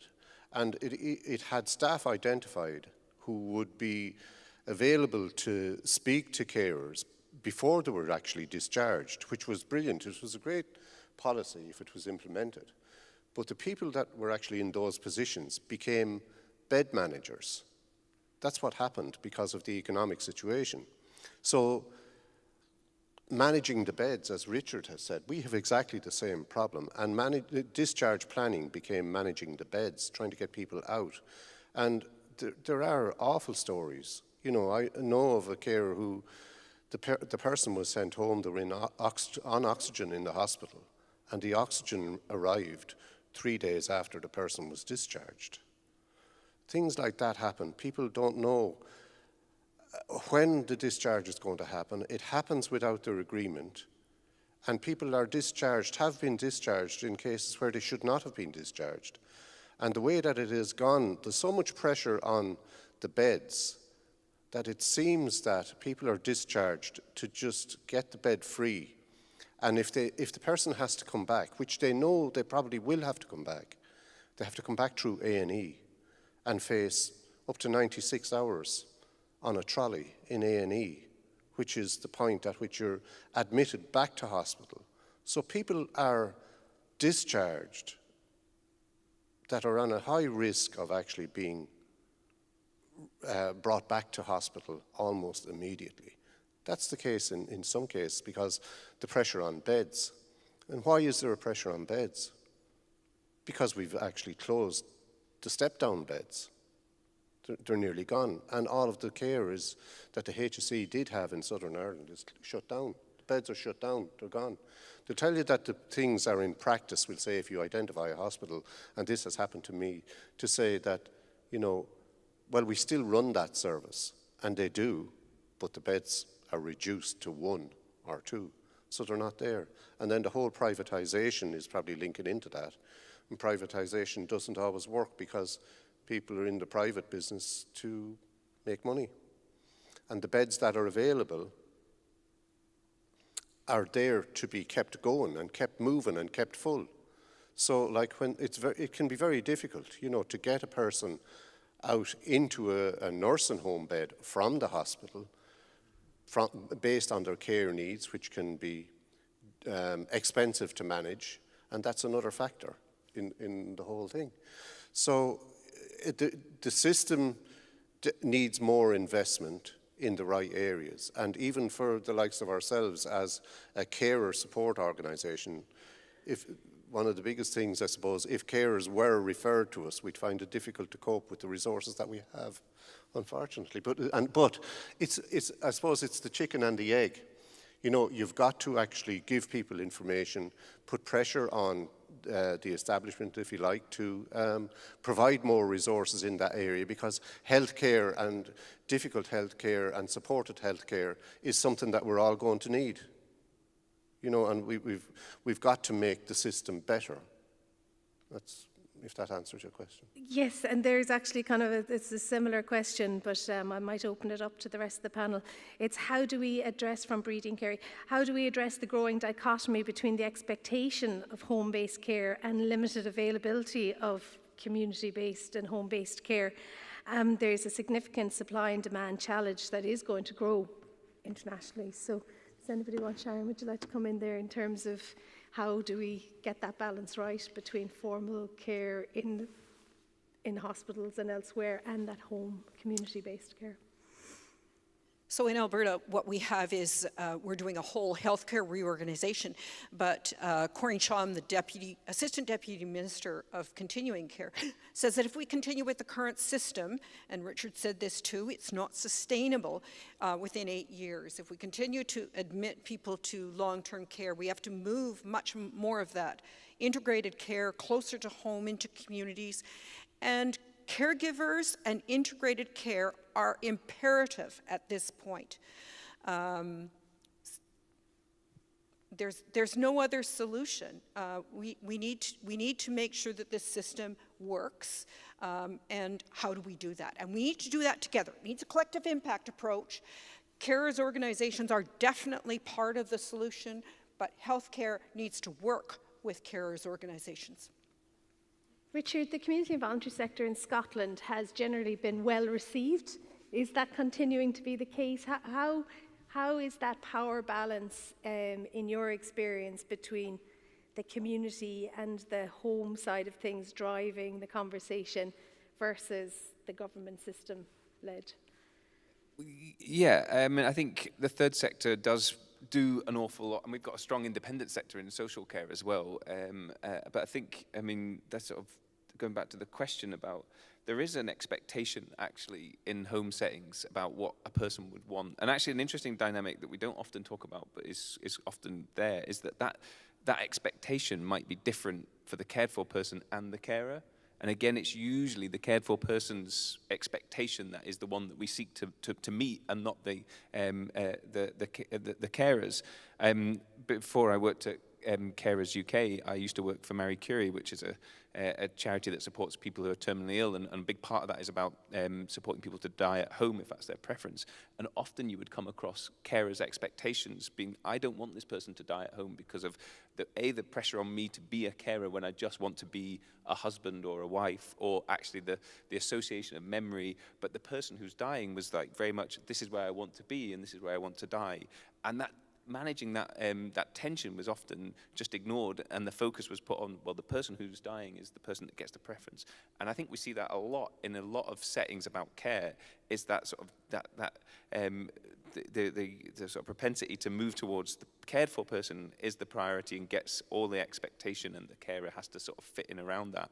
And I think that is something that we should look at. And again, it's around how that carer is identified and how their needs are met and how they're planned for as well. Because again, carers should get care plans for themselves in their own right. It shouldn't be an attachment to the cared for person, because they have their own cared for needs. So I think there is, going back to the point about there is that sort of disconnect between expectation about what home care or care in the community looks like for both the cared for person and, really importantly, the carer. Thank you. Juliet, is that resonating with you in terms of what you're hearing across Europe? I mean, getting the carer voice into research projects, you're involved in quite a lot. What has your experience been like recently? Yeah, definitely. My experience definitely resonates with what has been shared today. And I think, if I may add a further reflection, I think one of the key points that policy has been focusing on, but progress has been a bit lacking behind, is the income support or economic support to informal carers. Because yes, they are unpaid carers, they are doing it outside of a professional capacity, but they are giving up on income to do so. And if we do not make up for that in some way, it is not sustainable for them in the present moment and in the future, when they are going to be needing care themselves and when they are going to be needed to retire. So I think it's a difficult point to tackle, because obviously this requires government to spend money to give some kind of carers allowance, or even more indirectly in terms of giving them carers leave or other types of services that can make up for their loss of income. So it is difficult to advocate for it and to kind of bring about change, but I think it's a very important point that we should keep fighting for because it's essential. Richard, do you want to come back? I just wanted to add, because we're in Northern Ireland, and actually I also cover Northern Ireland as well as Scotland, and actually just on that, we have in Northern Ireland the Carer Poverty Commission, which we run, and actually carers being not being able to work as a result of their caring role is the biggest driver of poverty and carer poverty in Northern Ireland. So it's hugely significant, and yeah, the lack of financial support facing carers in Northern Ireland, carers' allowances are pittance, and not every carer gets it, and that has a huge impact on that household and their ability to sort of provide support and well-being. Quickly add, this also disproportionately impacts women, and it's a great driver of gender inequalities in poverty. So, yeah, another element to keep in mind. Karen, if there was one thing that you'd like to see happen in Alberta or the wider region in Canada for caregivers, what would that be? We in Canada have not had a national caregiver strategy. That was just promised last year in Canada's national budget. But we in Alberta have funding to do an Alberta caregiver strategy.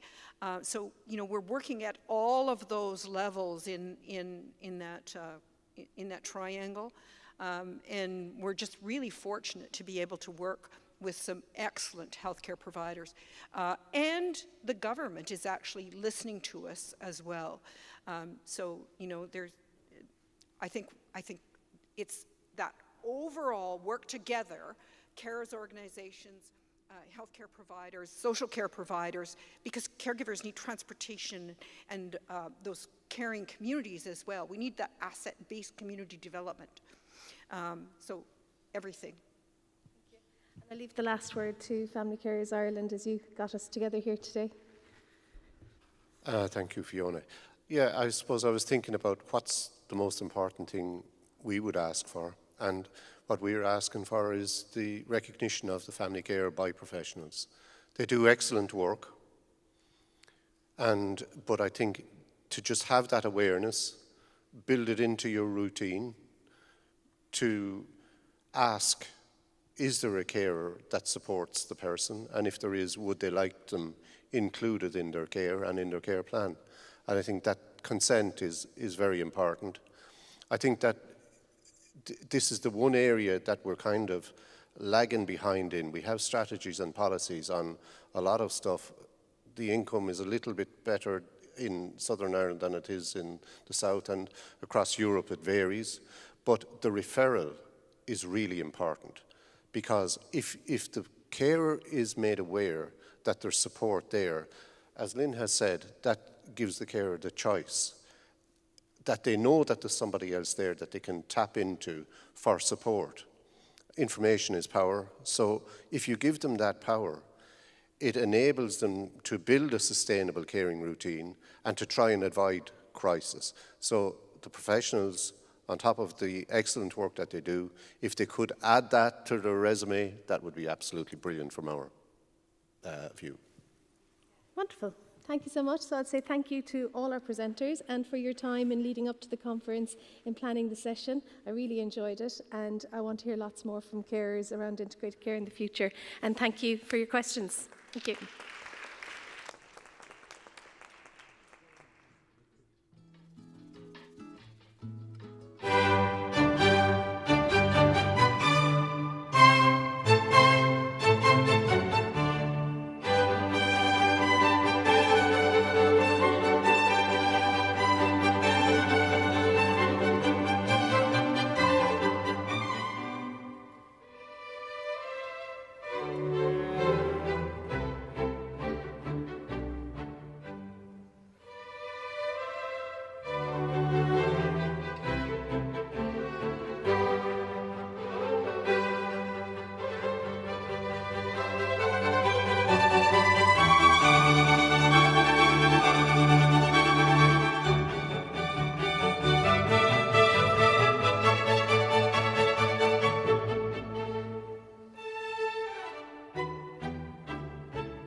1, 2. No, perfect. All right. So is there anyone else who's having a poster presentation now that I haven't spoken to yet? Over there. Let's meet briefly.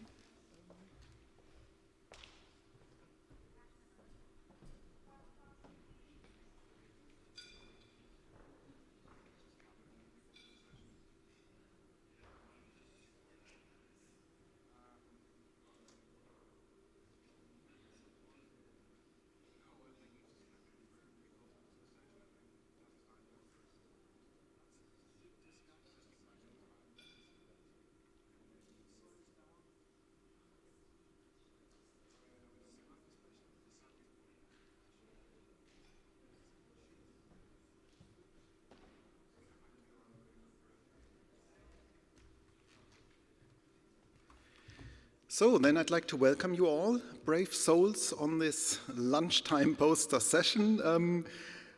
I was assured that there will be lunch left over after the session, so that's our only hope. We have on the agenda a total of 11 posters, but right now I don't think we have all the presenters here, but we just stick with our timing that we have 5 minutes per poster. And then, of course, if you have from the audience any questions, we'll take them after each presentation. So, and then we can, is that working already? Yep. I'm not sure, Yuna Convery, if you are here. That doesn't seem to be the case, because then Sue Molesworth is going to lead us off with dementia care in an English integrated care system. And that's yours. So, welcome and happy to hear what you have to say. Thank you.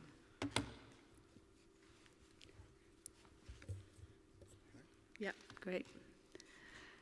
Good afternoon, everybody. And first of all, I'll introduce myself. I'm Sue Molesworth. I'm based in England in the West Midlands at the University of Keele. But I want to start with an apology.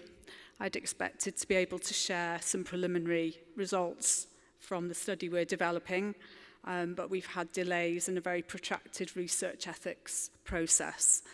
We made the decision, having started with a practitioner study, to then go for full ethics approvals to include participants who experience care, so people living with dementia and their care partners. And this is what I'm going to talk about, how the progress that we've made on this study. Our focus is dementia, which I've mentioned, and we are 3 research fellows funded by the NIH and Alzheimer's Society, who've put in a huge amount of funding to build research capacity in dementia. And in fact, there's about 60 fellows in England. 3 of us are in the West Midlands, 2 at Keele, 1 at Birmingham University. We're looking at social care practice, the place of dementia in integrated care, and lived experience of people living with dementia and their care partners. And our study is going to focus on the experiences and perspectives of practitioners, and also lived experiences and perspectives of people about integrated care. So what is it like to be in receipt of care through an integrated care system? We've got an active patient and public involvement and engagement group. This is people living with dementia and current and former carers, and they are helping us to shape the study. They've helped us to identify some of the key issues from a lived experience perspective, and those perspectives are informing both our interview and our observational work. And some examples from our PPIE group, the importance of care partners, and I know this has come up already this morning, care partners, carers, family caregivers, just a different term. How do services support them mindful that carers struggle to navigate very complex services for their family member with dementia. And for people with dementia, their need for meaningful interventions and support, particularly culturally appropriate support, was highlighted. We're at the stage where we've got all our materials, we're ready to submit for ethics, HRA full ethics approval, and we hope to start data collection in the next 2 months. We've decided we're going to use non-participant observations because we want to see what happens in practice, so we're going to observe care appointments between practitioners and the person with dementia and their care partner. This could be social worker, practitioner from the voluntary and community sector. It could be another care worker from statutory sector. And we're going to conduct interviews, semi-structured interviews as well, people with dementia, care partners, practitioners. We may also do additional data collection with using focus groups and some consensus work as well, we hope, through Delphi or other that is accessible for all participants. We have very good links with our local social and health care services within our integrated care system, which is Staffordshire and Stoke-on-Trent area, covers quite a large area of the West Midlands. And we've also visited local groups to meet and talk with carers and people living with dementia. Alongside this study, we've got some other strands of work. We were successful in getting funding for 3 PhD studentships, one of which will be interdependencies between primary care and social care, and we think that would be really valuable to support the capacity building in dementia research and feed into the integrated care strand. We've got some NIHR funding for interns who will be working with us and support the research fellowships. We've developed a logic model based on policy, and we're going to use that to engage with our local system leaders, implementers, and we hope from that we'll be able to gain insights into some of the challenges around local implementation.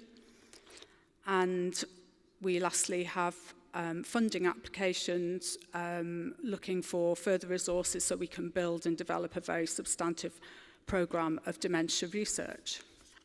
Thank you.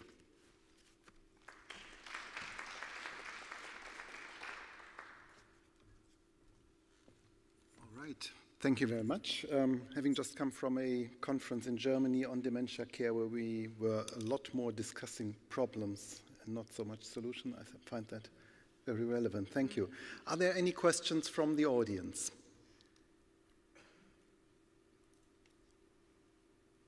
If that is not the case, thank you very much again. And then I'd like to ask if Jenny Person-Sowacki is here. You're there. Welcome. Then I'd like to invite you up. And we're now talking about diabetes psychology. So.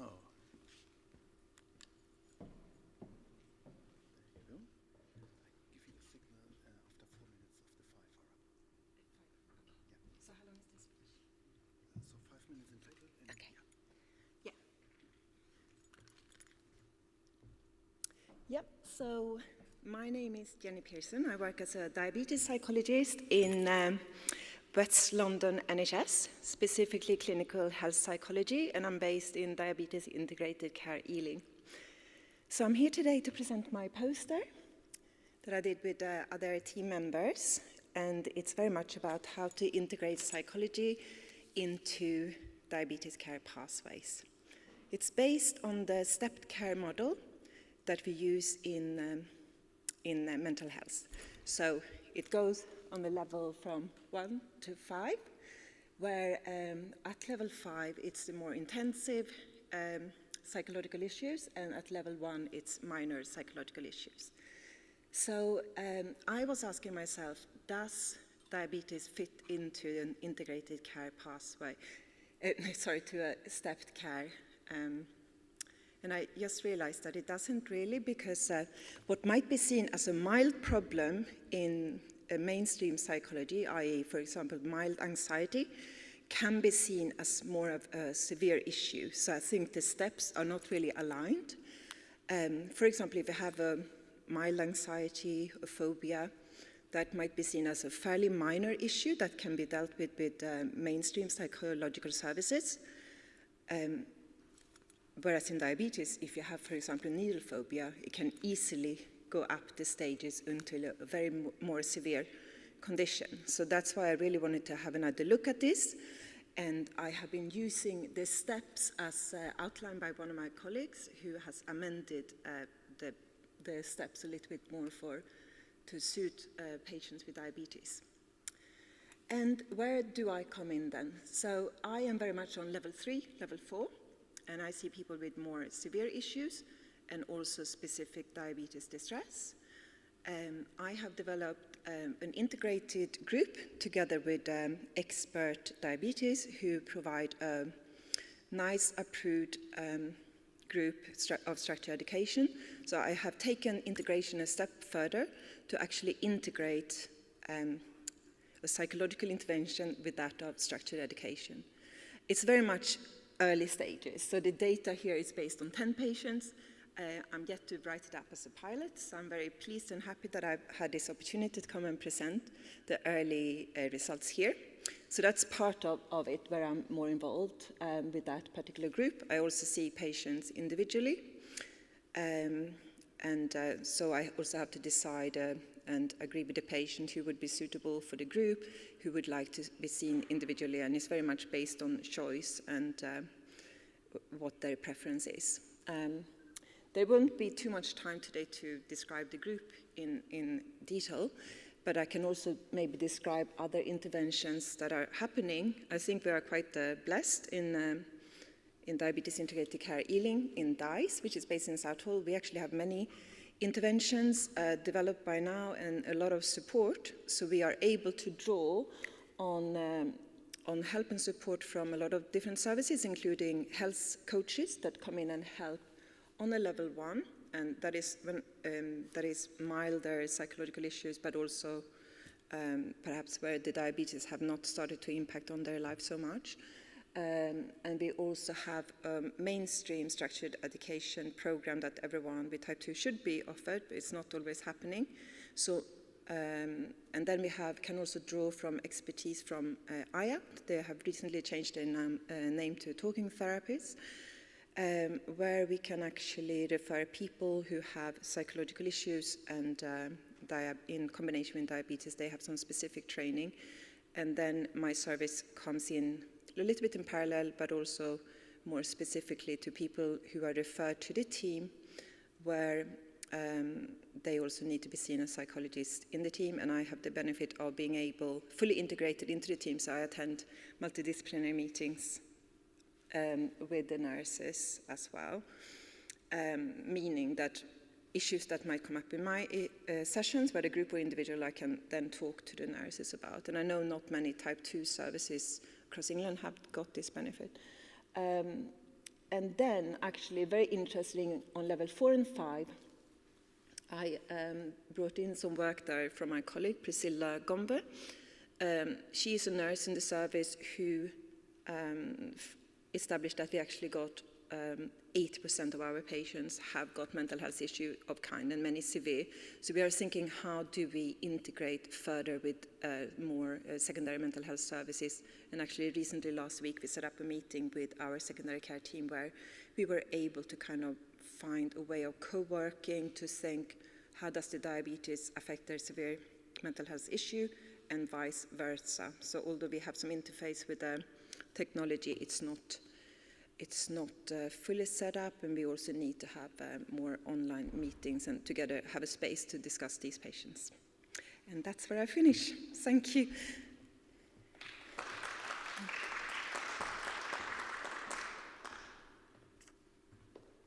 All right. Again, thank Thank you very much. Thank you. And I think, another very relevant topic of bringing Yes. this kind of psychological care with the actual mobility together.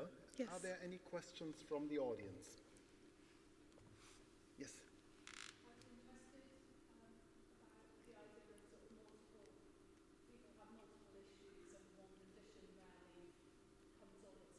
Hmm.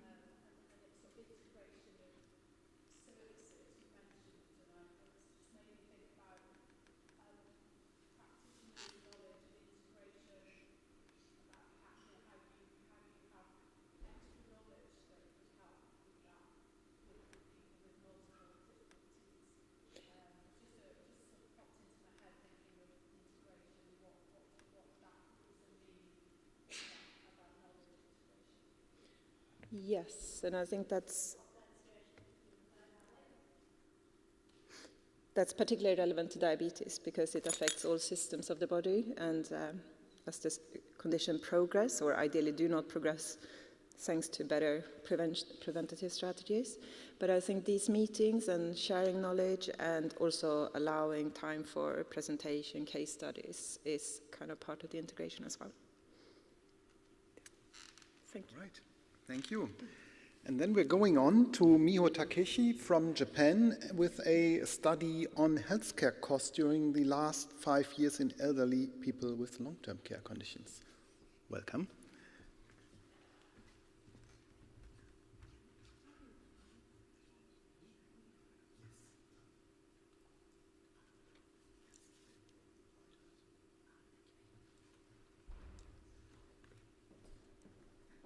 Good afternoon.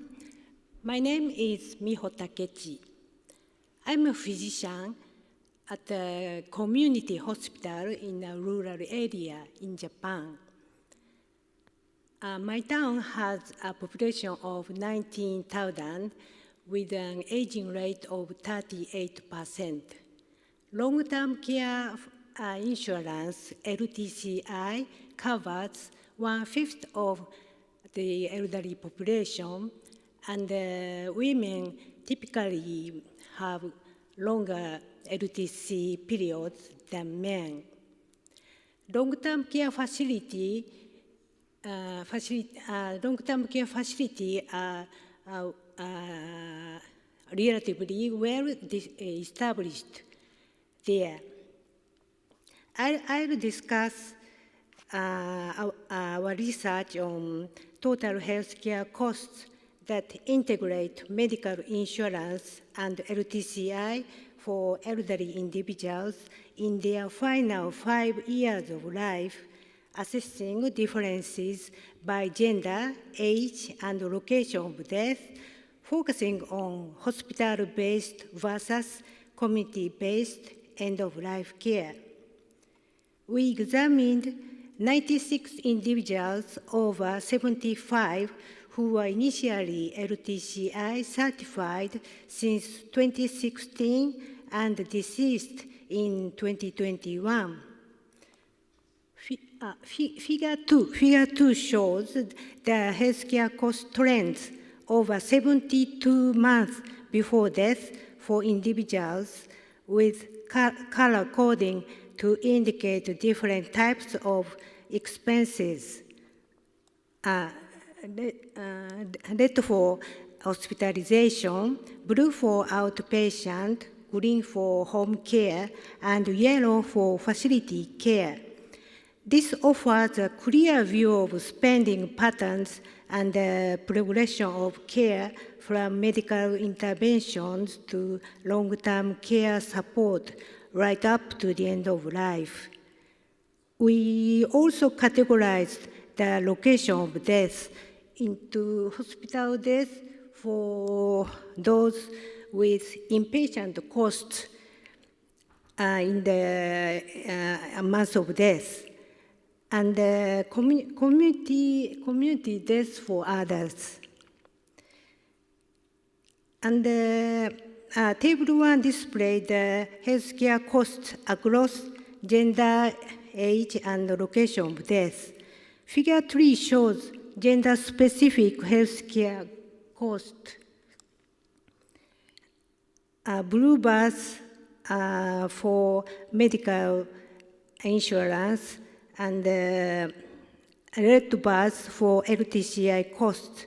We found that men have higher medical costs while women have higher LTCI costs, suggesting a need for gender-specific healthcare strategies. Figure 4 indicates that individuals over 90 had lower medical costs, favoring community-based long-term care. Also, Table 1, community deaths were linked to longer facility stays and higher final care levels, suggesting complex needs. In contrast, hospital deaths resulted in much higher costs, underscoring the financial impact of hospital-based end-of-life care.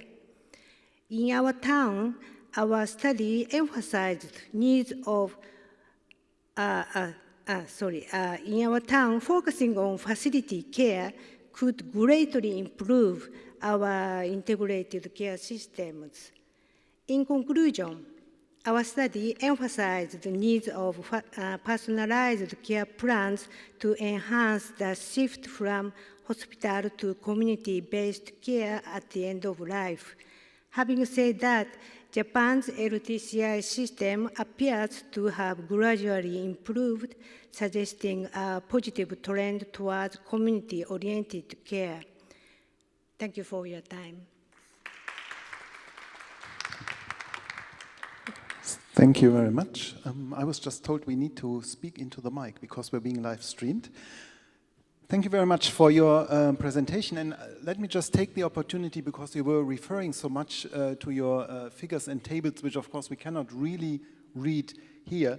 All those posters are also being displayed in the hall where lunch is being served on big screens. So if any of this captures your fancies and you would actually like to see the cost data, then it would be a good place to go there in the lunch break or one of the breaks where you can look at the poster. But now, are there any questions on this presentation? That's not the case. Then, again, thank you very much.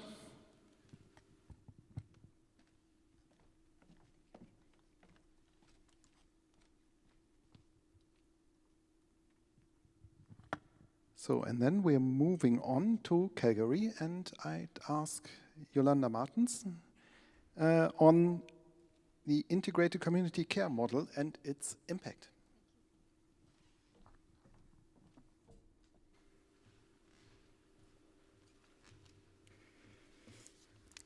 Good afternoon, everybody. Good morning, Canada. My name is Yolanda Martens van Hils. I work for the Calgary Foothills Primary Care Network, which is guided by your family physicians in Alberta. Integrated care is most effective when the system is built around the patients, rather than requiring patients to navigate multiple systems. This was our guiding principle behind the Calgary Foothills Primary Care Network Case Collaborative Program, initiated already over 7 years ago. We've put patients at the center of their care. So why did we make this change? Traditional healthcare was confusing for patients. They struggled to find their way through the different services, especially those with history of trauma, mental health, addiction issues. We saw this in feedback from patients. So unfortunately, in 2014, Cochrane, which is a very small town in Alberta, close to Calgary, had several youth suicides. In our Calgary area, West Bow area, had many elderly people lived alone with high-risk needs. So we saw these urgent issues. So we worked with community partners to create a joint collaborative care model, and we created 4 case collaborative tables with over 70 agencies involved. This work helped us to break down barriers in healthcare and offer more comprehensive services for our patients and families.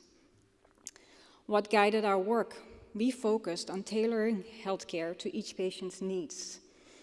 We worked with a diverse group of professionals, which led to better connections and shared responsibilities.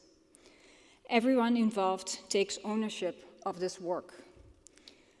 Our journey taught us the importance of understanding patients' challenges. Strong relationships among providers make big difference in how we deliver services.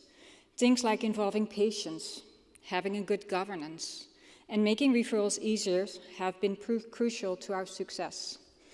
With family satisfactions over 99% since 2017, provider satisfaction of 97%, which 85% of those providers believe the model facilitated timely connections to resources, 91% believed it enhanced patients' quality of care, and all of them 100% empowered to provide shared care.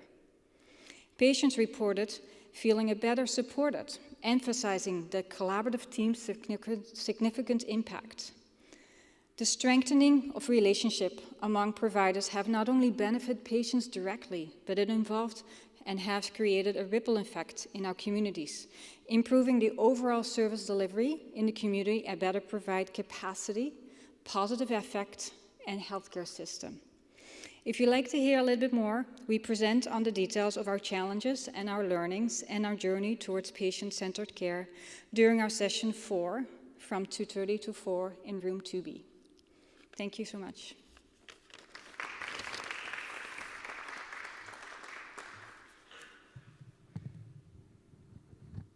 All right. Thank you so much for presenting this. And are there any questions from the audience? Yes, over there. I'll come to you with the microphone.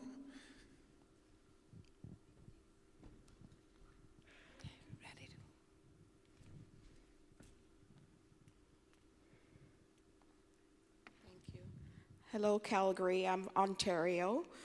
So I wanted to find out whether your system or your supports that you have or your model, does it support individuals, all individuals, those with disabilities, without disabilities, so the entire population?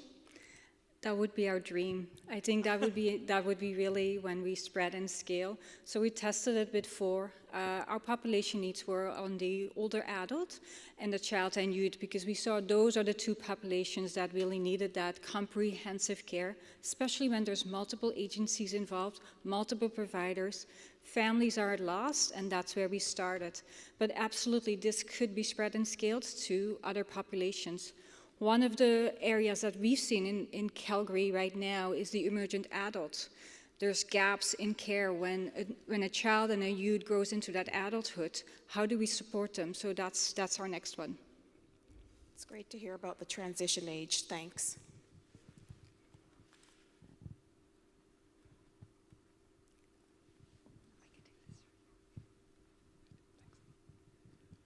All right, then. Thank you very much again.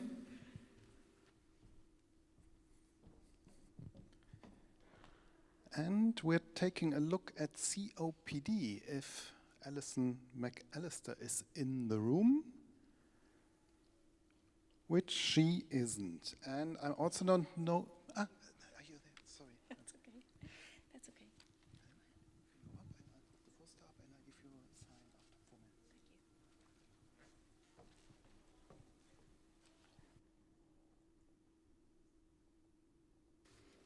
Good afternoon. My name is Alison McAllister. I'm a clinical nurse specialist working in respiratory integrated care in the Dublin North Central area. Respiratory integrated care is focusing mainly on the respiratory diseases of COPD and asthma. We aim to manage people with these chronic respiratory diseases in their communities, and in doing so reducing the burden on hospital outpatient clinics and ultimately preventing hospital admissions. The focus of our poster is earlier diagnosis of COPD. We know that less than a third of people living with COPD have actually received a diagnosis. The guidelines issued by the Global Initiative for Chronic Obstructive Lung Disease states that spirometry is vital to establish their diagnosis. So the aim of our poster was to demonstrate that through nurse-led clinics, we enable earlier access to spirometry and earlier diagnosis via consultant-led multidisciplinary meetings. So we collected data from May 2021 to May 2023. We included all patients that were referred to the nurse-led clinics with a presenting diagnosis of COPD or query COPD, but who had no previous spirometry testing done.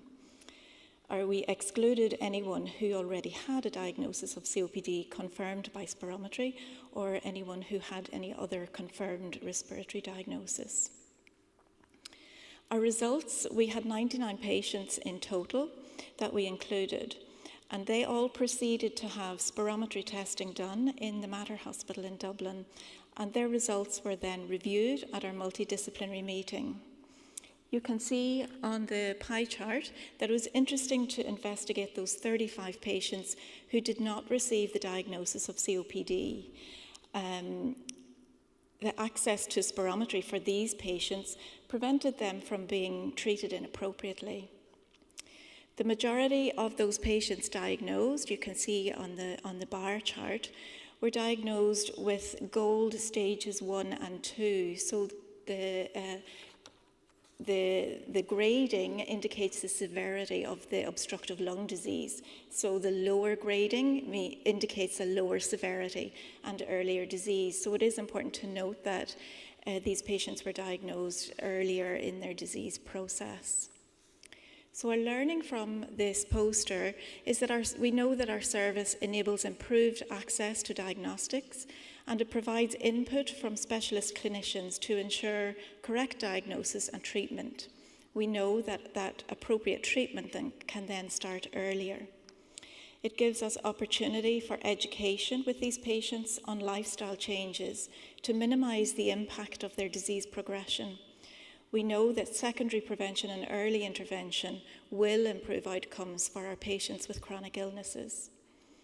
Our services continue to develop across Ireland, making spirometry testing and specialist clinical input more accessible to our GPs across the land.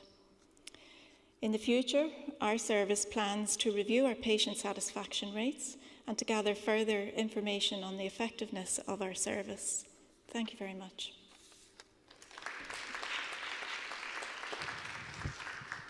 Thank you. Are there any questions? I have this issue of underdiagnosis. Do you know why that is? Why current diagnostic rates are so low? I'm not sure 100%, but I imagine that people just don't present. They have cough, they have phlegm, they may have a history of smoking, and a lot of people will put their symptoms down to the fact that they have smoked and they don't seek medical treatment. Okay, yeah. I was just wondering, given how severe the symptoms can be for the person, that they just, okay. Yeah. All right. Thank you. Then we're going to Volker Amelung, whom I really haven't seen yet, and who also doesn't seem to be here. Then we're going on to Albert Alonso on serendipity in integrated care.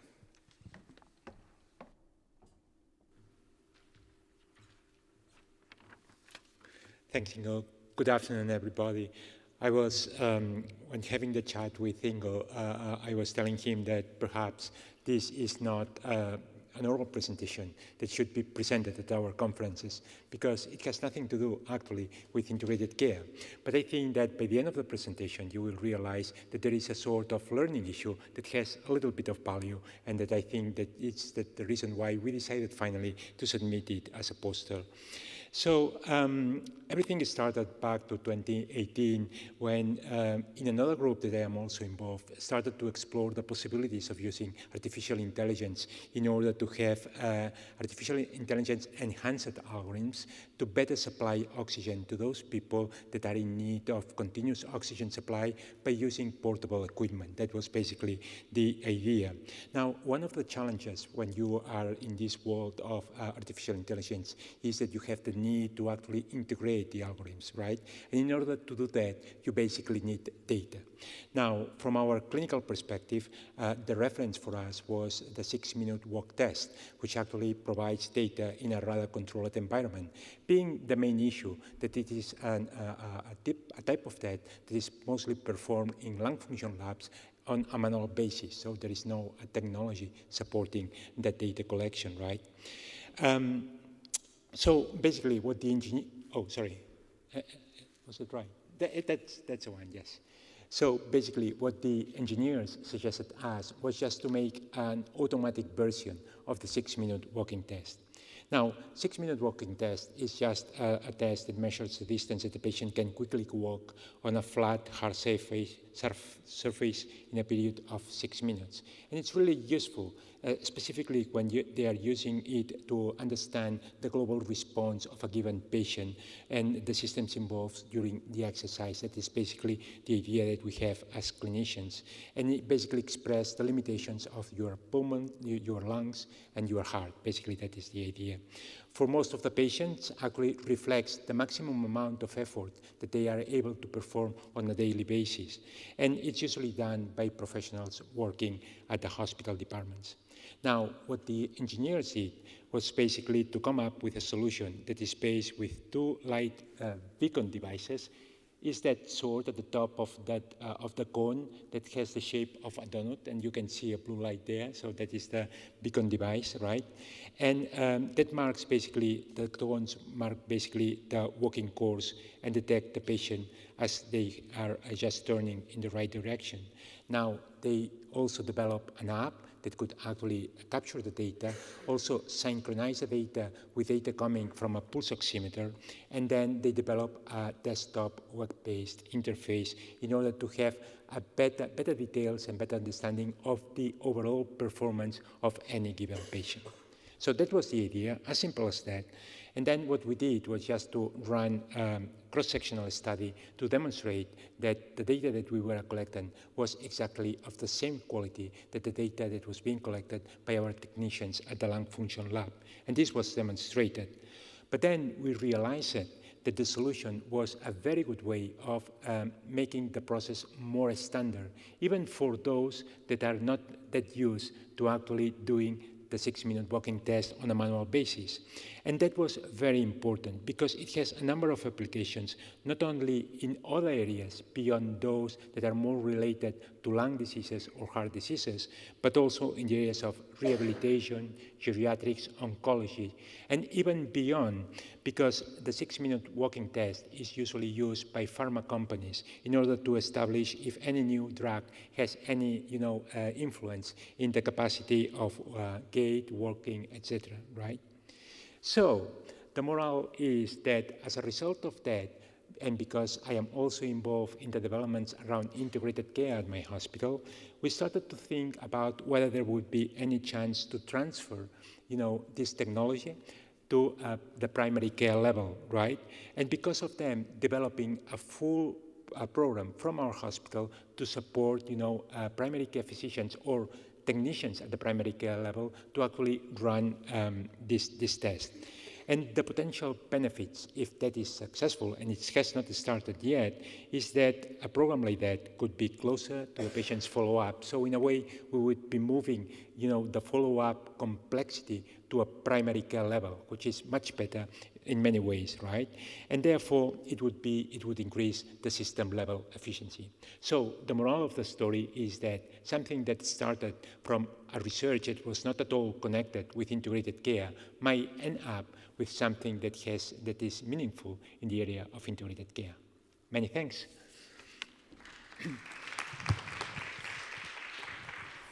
And that's the best kind of research, isn't it? It is, yeah.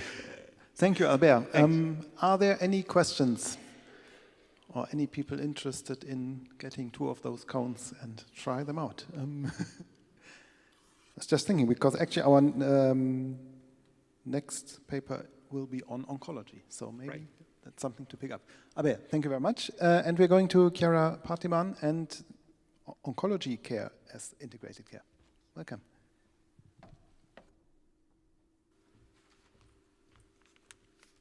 Okay, thank you. My name is Ciara. I'm a clinical nurse manager too. I work as a liaison nurse for the South Dublin Community Intervention Team and for Tala University Hospital. So part of my role is to create pathways between the two services, and this particular pathway is between the Oncology Day Ward in Tala Hospital and the South Dublin Community Intervention Team. The background to this, it was interesting, I think it was mentioned this morning at the first plenary session about demand and capacity, so it kind of sits in right there. So it's about cancer care. It remains a global health challenge. So back in 2018, the WHO released figures of 9.6 million deaths per year. The International Agency for Research on Cancer estimates that new cancer cases will rise to 27.5 million by the year 2040, so triple its number from 2018. And then in the context of Ireland, our data shows that cancer stands as the leading cause of mortality in the country, with projections indicating doubling of these figures by the year 2045. So again, kind of going back to demand and capacity, albeit very small changes, we're putting in these changes now. So the implications of all of this is an increased patient load, resource allocation, financial burden to both the healthcare systems and the patients themselves, access to care, and importantly, impact on patient-centred care. So our solution to this, in this ever-changing landscape of healthcare, is to implement a pre-chemotherapy clinic. So by bringing these essential elements of pre-chemo care out to the community, we're not only redefining a patient experience, but we're also trying to create a model that will potentially alleviate the hospital congestion, create capacity on our day wards, and hopefully amplify nurse-patient relationship. So just a brief introduction to CIT. CIT in Ireland, they're run by the Health Service Executive. They're a nurse-led service, so we have no clinical governance other than the referring clinician.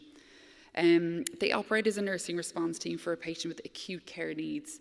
So they can look after a patient in their own home, and that includes nursing homes, or they can offer clinic visits. There are currently 4 clinics dotted around South Dublin. So this poster explores the pathway. This is, January would have been a year since this was implemented in the Kilnamanagh Primary Care Centre. So the CIT clinic opened initially for 2 days, 1 day a week, and it was a very limited capacity of 5 patients. We wanted to make sure we were introducing this very slowly and very safely for patients. Due to its success and demand, we then opened 2 days a week, so a Monday and a Tuesday. The number of services provided also expanded. It originated as a phlebotomy clinic, so the day before or 48 hours prior to their chemo, a patient could attend the community centre. The number of services expanded now as well. So now expanded scope to include PIC care, port flushes, GCSF administration, and 5FU disconnection. So some of the outcomes noted, again, I know this poster is really tiny. Some of the outcomes from a patient perspective, the biggest thing was their waiting times cut down when they arrived in the day ward. So because the blood results were ready to go when they arrived the next day, they were straight into the day ward, a quick nursing assessment, and their chemo could then be confirmed with pharmacy. So there was no waiting around. It effectively cut down the waiting time as much as 3 hours per patient on the day ward. Enhanced clinic access was also shown to reduce missed appointments and improve the patient's treatment plan adherence and reduce costs for the patient. So the Irish Cancer Society showed some results there. It was €291 per month per patient associated with visiting the hospitals. This has cut down some of that cost. The CIT clinic offers free parking. There's no waiting around, so no popping down to the canteen while we're waiting for your results. Hospital outcomes then was resource optimization was huge, and time management, especially the oncology day ward staff noted a lot of time, and what they've done now with that time is they've facilitated protected time for staff education. So challenges in this age of digital technology, we have none. So there is no ICT infrastructure between the CIT and TUH bar and email. Currently the referral process is a paper-based one. There is no PC access in the CIT clinic, which would obviously ease communication between the two services. One such communication piece is we also note some patients forget to bring their blood forms with them to the clinic.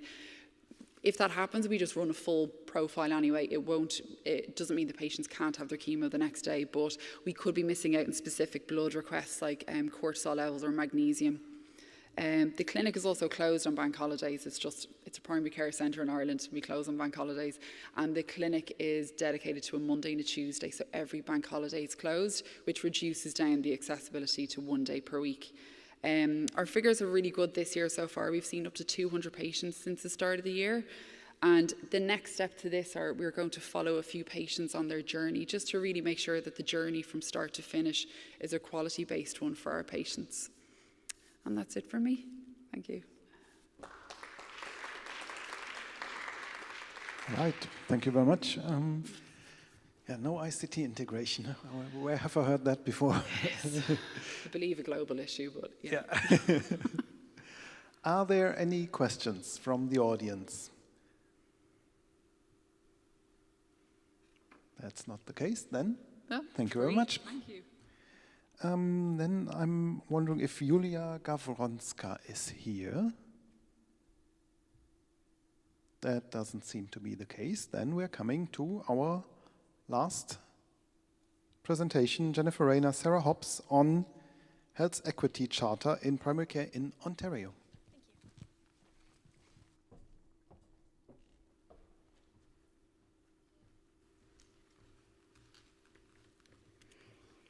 Hello, my name is Sarah Hobbs, and I work for the Alliance for Healthier Communities in Ontario, Canada.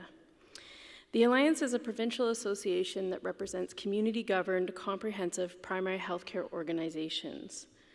Our members offer a range of services, including clinical services, social services, mental health and addiction supports, and programs that address the social determinants of health.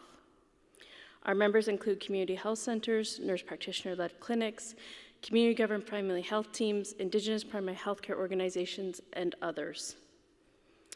One of the things that is somewhat unique about our members and sets them apart from many other primary care models in Ontario is their focus on health equity. Our members address inequities. What those health inequities are depends on their location and the needs of the community and people accessing their organizations. This focus on health equity led our members to come together with the Alliance to develop a health equity charter that members sign on to as a commitment to advancing health equity in Ontario. By signing on to the charter, the organization is making a commitment to work towards improving health equity, which improves experiences and outcomes for the people and the community that they are serving. The charter was first developed in 2012 and was refreshed substantively and expanded in 2019. Developing the charter was a highly consultative practice that included consulting with the Alliance's primary populations that include Black, Indigenous, 2S LGBTQ+, Francophone, and rural, remote, and northern people. We also completed an environmental scan and consulted with our members. The members approved the Health Equity Charter at an annual general meeting of the Alliance and agreed that signing the Health Equity Charter would be a requirement for membership with our organization. The Charter is a living document that includes calls to action at the system level, the organizational level, and at the individual level. It is a tool used to advance health equity through a human rights and social justice approach. The Alliance supports members' adoption of the Charter by offering a Governing for Health Equity training series for leaders and board members, as well as webinars and a self-assessment tool that includes a handbook with resources. The self-assessment tool is completed annually by members and shared with the Alliance. It is meant to be a tool to determine where the organization is at with regards to the commitment to the Charter. It is not meant to be a report card or a test, but rather a tool to reflect on what strides have been made and what next steps might need to be. Examples of next steps could include updating organizational policies, reviewing intake processes, determining training needs of staff, reassessing services offered, or participating in advocacy. We have heard from our members that completing this assessment has assisted with accreditation and informed strategic planning and operational planning. While the Health Equity Charter was developed by and for our members, who are primary care organizations, as integrated care is being developed and implemented in Ontario, our members are sharing the Charter with their regional integrated care teams called Ontario Health Teams. Some Ontario Health Teams are adapting elements of the Charter, and some are interested in adapting the self-assessment tool so that it can be used at the integrated care system level. The Charter has enabled members at the local level to make changes on how they approach care, the services they provide, and in other ways. The Charter at the system or provincial level has informed our advocacy work, and whenever we meet with decision makers to discuss policy or regulatory changes, we do so using the Health Equity Charter as a lens to provide input and feedback on health system changes. The poster has a QR code, so if you're interested in learning more, please check it out.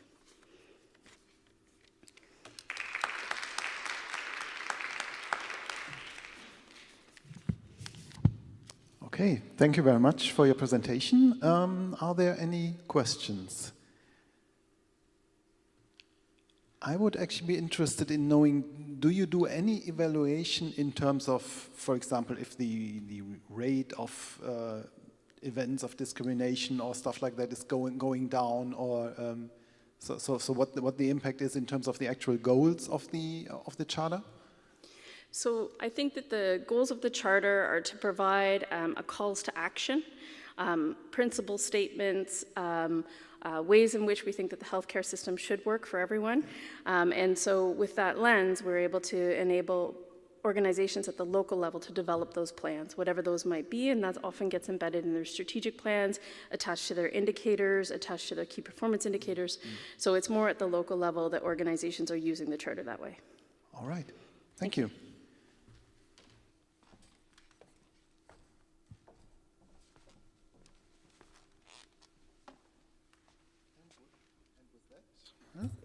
Here we are. And with that, I would like to close this poster session. We were able to end a bit early due to some people not showing up, which gives you access to lunch a bit earlier. Thank you very much for coming. Thank you very much for staying the whole time, and enjoy the rest of the day. Bye-bye.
des Himmels prächtigen Land, laufet, Brüder, eure Bahn, laufet, Brüder, eure Bahn, freudig, wie ein Held zum Siegen, wie ein Held zum Siegen, laufet, Brüder, eure Bahn.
So, good afternoon.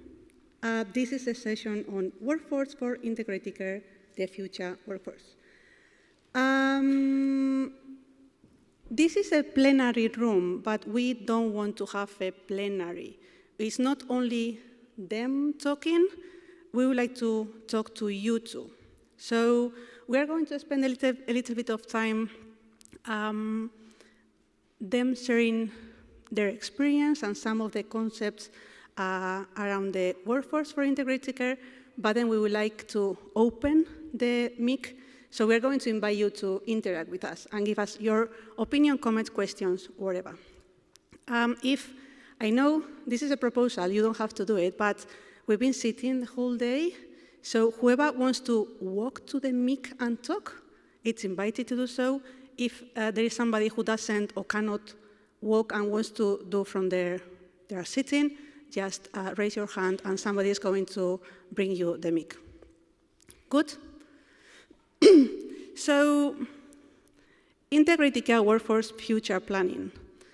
We are going to have a lot of sessions during the conference around workforce, and we already heard about a lot of challenges. It's difficult to find workforce. We cannot actually hire them. There is no enough workforce. We don't have enough, or it's decreasing, the volunteering. What are the skills for the workforce?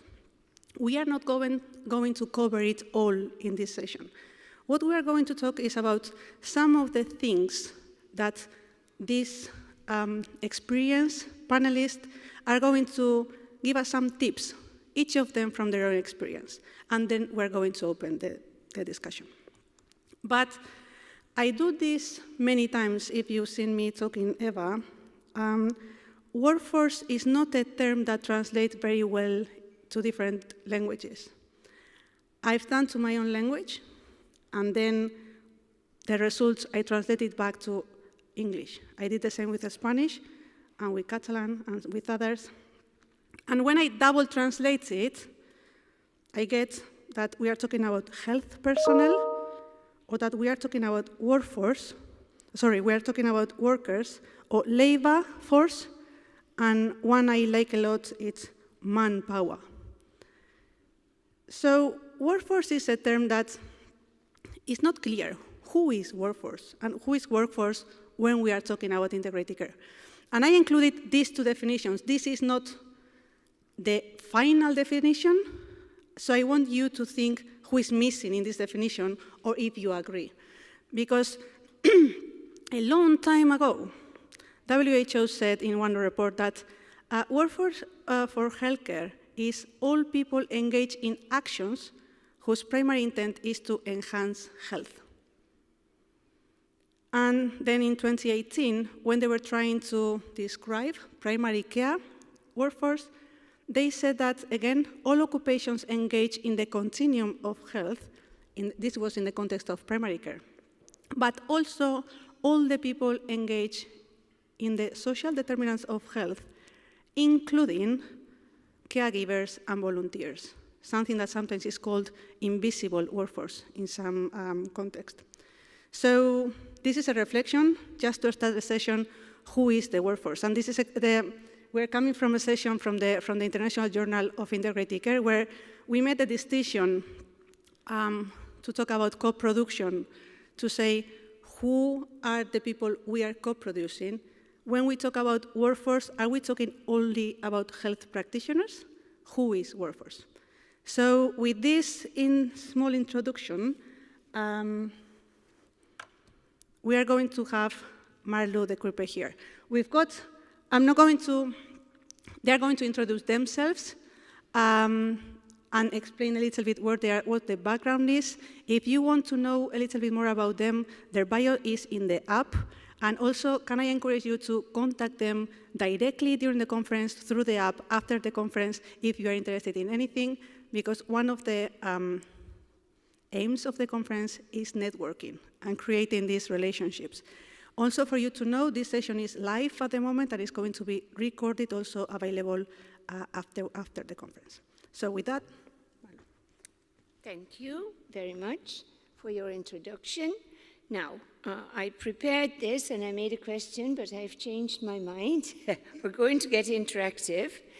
As you can see, I've been involved in thinking about systems and systems change, and so I want to ask you a question, and I would like you to try and answer it with somebody else. So I want to ask you, what do you think about when you use the word complexity? You have like half a minute to think about it, and then I spoken to before, and talk to them about complexity and what it is. Because I think for a changing healthcare, we need to change our minds about complexity. Of course, we want simplicity. We don't want problems, we want solutions.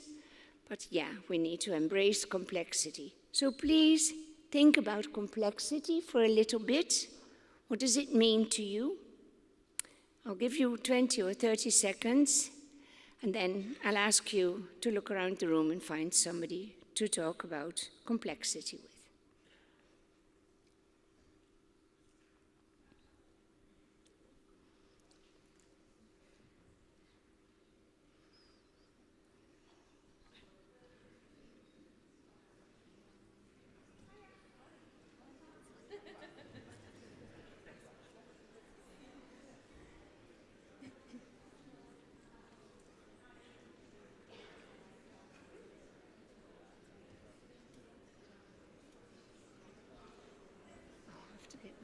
To keep track of the time.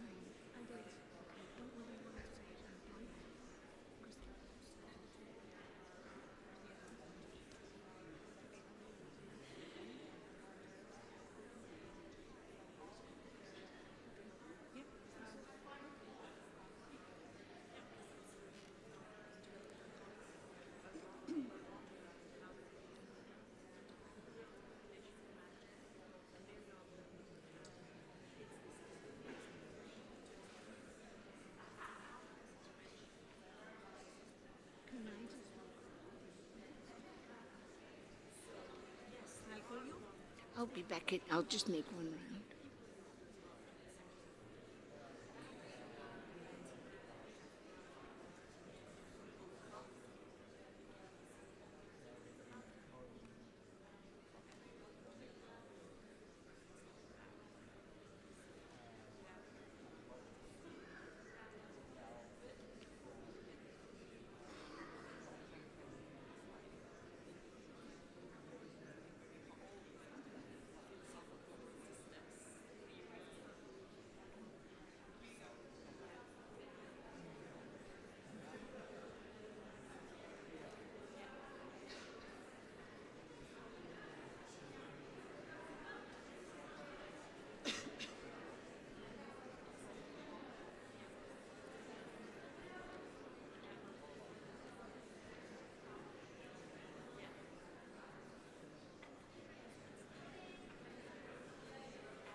So I have to start.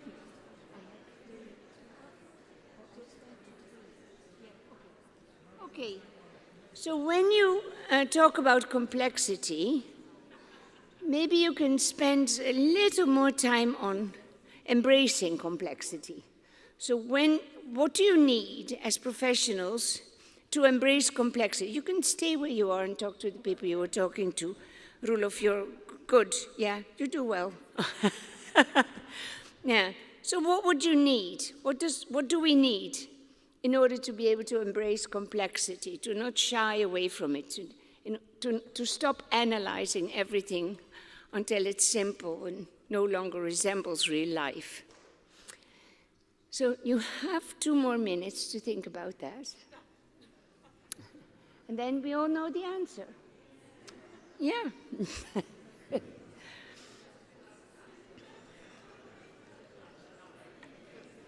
It's interesting.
So maybe we can start to wrap this up. I'm very curious to find out what you need to embrace complexity. Is there anyone that wants to comment on that? You're free to come up here. It's nice here. It's warm and dry, and nobody hates you. So if you want to come up here, that's okay, but there's microphones there too. Or if you just want to yell across the room, that's fine with me. Oh, the audience doesn't hear you, then, the online audience. Anyone wants to comment on what you need to embrace complexity? Yeah. Dorota from Poland. My language is not so fluent, I'm sorry for that, but for me, complexity is teamworking. Because when we try to prepare a care plan for a patient, we should work together with other professionals. Complexity isn't for me assessment of the patient status, health status. But for the other side, some of people are thinking that complexity is only assessment of the patient and prepare care plan. For me, it's teamworking, working together with physician, dietitian, maybe with midwife and others who can assess the needs of the patient and problems, and then decide from themselves what kind of intervention they can prepare for the patient. For me, this is complexity. Thank you so much. Is there anyone who wants to add on that, or? Yeah, Clara. Hi, so I'm from the United States, and for us, unfortunately, complexity often means that there is no access because one does not have the right type of insurance. Okay. And so the system of health and the idea of accessing care when one needs it is often additionally complex because of no available coverage of the needed services, especially for someone with multiple comorbidities that may range from physical to mental health to intellectual to et cetera. Yeah, well, usually I like to think that we're much better than the people in the US, but even in Holland, our financial system does not allow for patients to have multiple problems. Yeah, so that, I think across I see people nodding, so yeah, there is a big problem there that we should solve. That's what we're here for. Any other comments? Okay, very happy to have been here, thank you.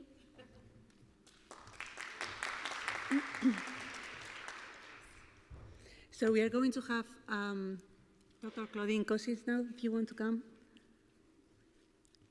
Can I ask two things? One, when you come to the mic, would you like to present yourself, like name and where you're coming from? And then also, like, I know it's not comfortable for everybody to come here, so we'll have a mic. Just raise your hand and we'll have a mic passing by, okay? So Claudine. Thank you. Thank you. It's interesting, the question of complexity. The organization that I work at, it supports people with multiple complex needs. So, you know, when we were talking about that same question up here, and with my colleague here, I was saying, for me, complexity is where all things intersect, right? And because our system believes in only looking at what they see, and if you go into the system, whatever system it is, and ask, they'll say, what are you here for today? And they look at that. They forget that you're a woman. They forget that you're trans, you know, they forget that you're also culturally different. They forget that maybe you have a medical condition, and you know, you could have anything that's not seen. However, those things are set aside and they look at the one thing.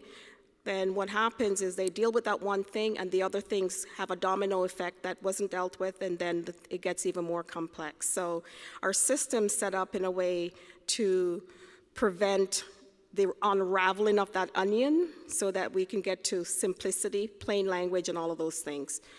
That was really cool. I really liked that. So I'm here today just to give you a little sense of what I'm doing within my workplace, and I did my dissertation on congregate care. So the workers who work for individuals in long-term care, or they could work in a group home, or could work in any other caring or job. So what I've noticed as part of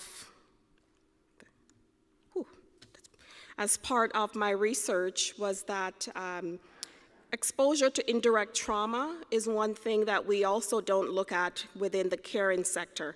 We look at it in policing, we look at it in correctional, but we don't really look at it in those occupations where we support people to live a good life, or even our own families at home when we support them. There's no concept of trauma within that caring population. So one of the things that I focused on was psychologically safe workplaces. How do you make the workplace safe enough for your employees to access all those really cool, available, well-funded services? How do we do that? One of the things that we know is that 20% of individuals experience some kind of mental health issue. However, very few of those same individuals will access any kind of support. And why is that? You know, that was one of the things that I looked at, is what is the perception of the assistance or support provided to employees that would help them see that it's safe and that they could access those services. It is one of the things that we still struggle from an HR perspective to measure the uptake of things such as employee assistance programs. Why are they so low, and how can we help our workers access that? So organizations know that when individuals feel comfortable, feel safe, they will decide to access services. And the challenge, though, is how organizations can help their workers feel that they're more valuable than the bottom line. And that's what usually it turns into. Is it the money you're making, or if you're in social services or the caring type of jobs, how can we make sure that it's not about, you know, only the balancing of the books or quality outcomes for your funder that's important, but you yourself is important, so that you feel that oh, they care about me, so I'm going to access those services.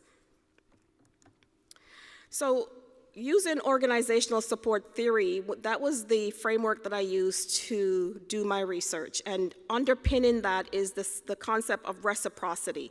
It's you do for me and I do for you. I mean, if you ask any 3-year-old on the street, anyone in basic school, go ask your kids if you have kids. I asked my son, can you clean out your room? And he'll look at me like, well, it's in your house, what do I get? And I'm still trying to wrap my head around that, right? But the concept of reciprocity is really important in terms of organizational support.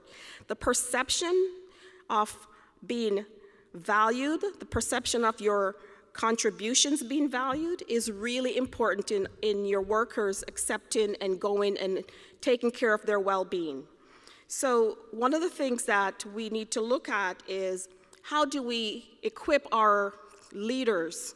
And when I talk about leaders, I'm talking about our supervisors, really, the direct supervisors, not the CEO, not, the CFO, unless it's their direct reports, but the people that you interact with on a day-to-day basis who evaluate you, your work, and your behavior.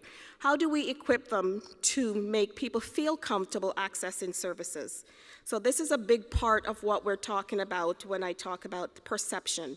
If people feel that they're being recognized and valued, they will access services. At the end of the day, we need to remember that organizations are all vying for the same workforce. We're a global workforce. You can hire anyone from anywhere around the world. So if you want to be able to attract them, how are you going to make your workplace a safe place for your workers to stay with you as opposed to go somewhere else? Really important, especially right now where recruiting and retention is such a buzz in every organization. It is at the table, the discussions are happening. So we need to keep in mind that in order to do this, we need to be responsive, we need to be person-centered. That also applies to how you apply your benefits, right? It's not just about services to clients coming in, it's also about the benefits you're offering your employees. So how can you do that? How can you be timely in that? And how can you make sure the concept of reciprocity is part of any strategy? Thank you.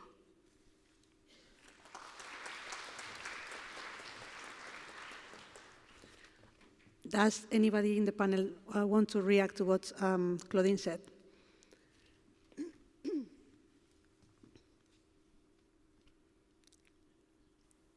I can just share a few notes that I've taken. Thank you for this presentation. It's not an easy thing to do, but I think we should be working towards creating an organizational culture where well-being and mental health supports are values and are seen as important. And like always, you lead by experience. So perhaps considering distributed leadership where the individual perspectives are values. And it's not about money for people. A lot of the time, their attention is when they feel valued and when they feel that the job provides the opportunity to develop, and you cannot develop and learn if you're not in the right state to do so. So you need to be supported at different levels. And I don't have the answers, but I think the word complexity will be, very frequent today, but it's a very important topic to consider. Thank you so much. Victoria? So many of you know already Victoria Stein, but if you would like to present yourself and... Thanks, Edel, and hello, everyone. Yeah, I'm Victoria Stein. I'm partly working at Leiden University Medical Center at the Master's Program for Population Health Management. I'm also a long-time networker in the International Foundation for Integrated Care and in the Integrated Care Academy. And for those of you who know me, know that I'm very passionate about the topic of workforce and education and training. So I think it's another good time to actually get interactive. And what I would like you to do very briefly is just get up, walk around in the room, and without words, just looking people in their eyes and trying to meet someone. So just without words, walk around, walk maybe to someone you don't know yet, and try to get and meet them. I said without words.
Okay, thank you very much.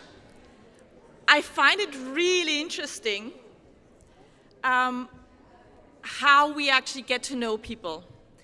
And whether it is, so this side over there was a lot better with following instructions and not using words. And I saw people nodding to each other, smiling at each other, showing their badges. This is really what workforce and working together in interdisciplinary teams, in transdisciplinary teams is about. It's getting to know people and building trust. And you can only build trust when you're in the same room together, when you actually build up a rapport, a relationship, when you can look each other in the eyes. And that's one of the reasons why we encounter so many problems when we talk either of complex situations. We tend to complicate matters even further by not really, for example, picking up the phone and asking a question, but because we're so used now to working in our own little silos, we think that it's all up to us, and only we have all of the answers, and only we are the ones responsible for either solving the problems of a family or of a patient or of another professional and colleague. So it's really, when we also link it to the question of psychologically safe workplaces, it's about really giving the space to people to come together as teams and understanding what is my role as part of a complex system.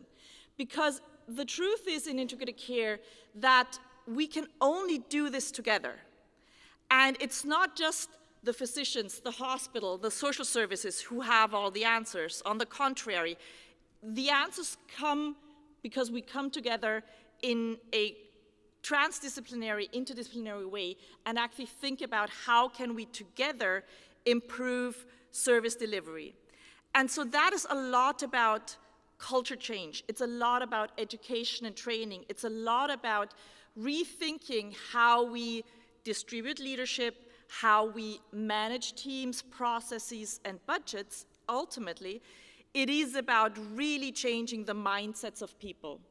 What is it that is important to me? What is it that is important to me as a team member? And how do I want to work together with other professionals, but also with the families, the clients, the patients? This question around who's the workforce is really interesting when we think about, if we say it's the professionals, well, are the family caregivers then the unprofessionals?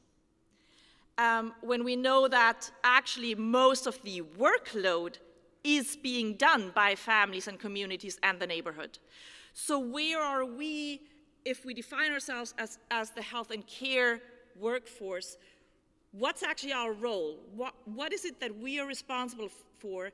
And that really should be to ensure that for the 8,000 minutes a year, those 24/7 families, caregivers, neighborhoods can really take care of their loved ones. So when in these short interactions that we have as a system with these people, we ensure that they have all of the information they need, they have all of the support they need, and they know where to go.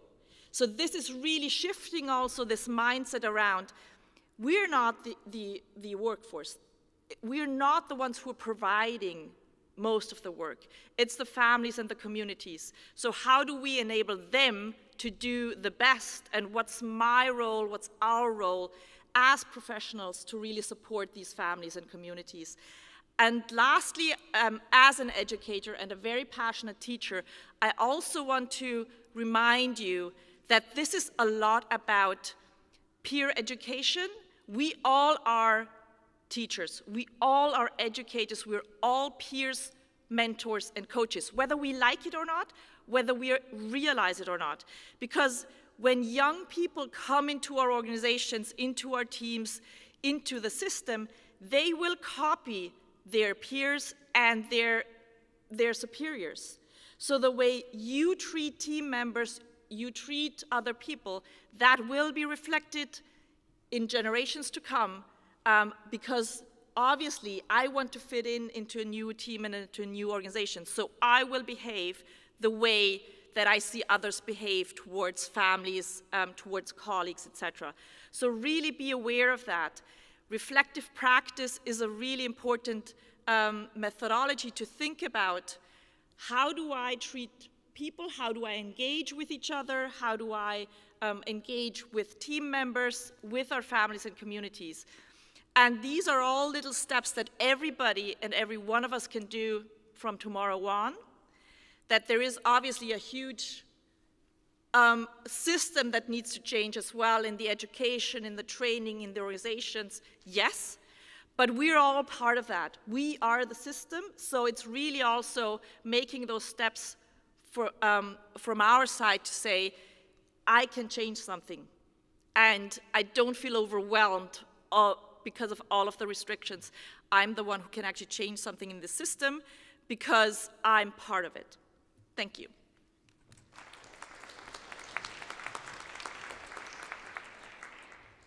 Thank you so much, Victoria. One of the things that you mentioned are roles, and I think Annika Van Boot and Hanneke Peters, they're going to talk about a specific role and experience.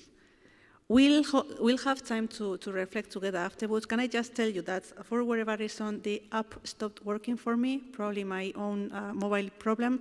I know you usually can put questions in the app, but it doesn't work for me, so I won't be able to say it. So, get ready for later to come to the mic. Thank you. Yes, another thing, if we talk about complexity, then we talk about adding new roles in our current healthcare systems or in our ways of working. And today I will talk a little bit more about the nurse practitioners. It's maybe still not a really quite new role, or maybe not a new role, but it's still a quite new role in our workforce. So start with a brief introduction about the nurse practitioners. So it's quite small on the big screen. The nurse practitioners in the Netherlands, we introduced them around 25 years ago in the late 90s. Already we have a small 4,000 nurse practitioners working. They are all educated as bachelor nurses and added a Master of Science program for 2 years. And in that master program and also in their daily practice, so as they are deployed as a nurse practitioner, you really recognize the T-shaped model. The T-shaped model means that they are educated and or trained within an expertise, especially also when they are deployed, an expertise mainly in a patient group, for instance in psychiatry. And then they also have some boundary crossing, so the horizontal S, competences, and these are very important in performing their daily work. So boundary crossing competences as doing research, projects, quality, but also supervision or training, educating, being peers, having projects, are the leaders in integrated collaborations. And nurse practitioners do have a unique role, as they have, as well as they are educated in the nursing domain, but also they are educated in the medical domain. So they are also boundary crossers between the different domains.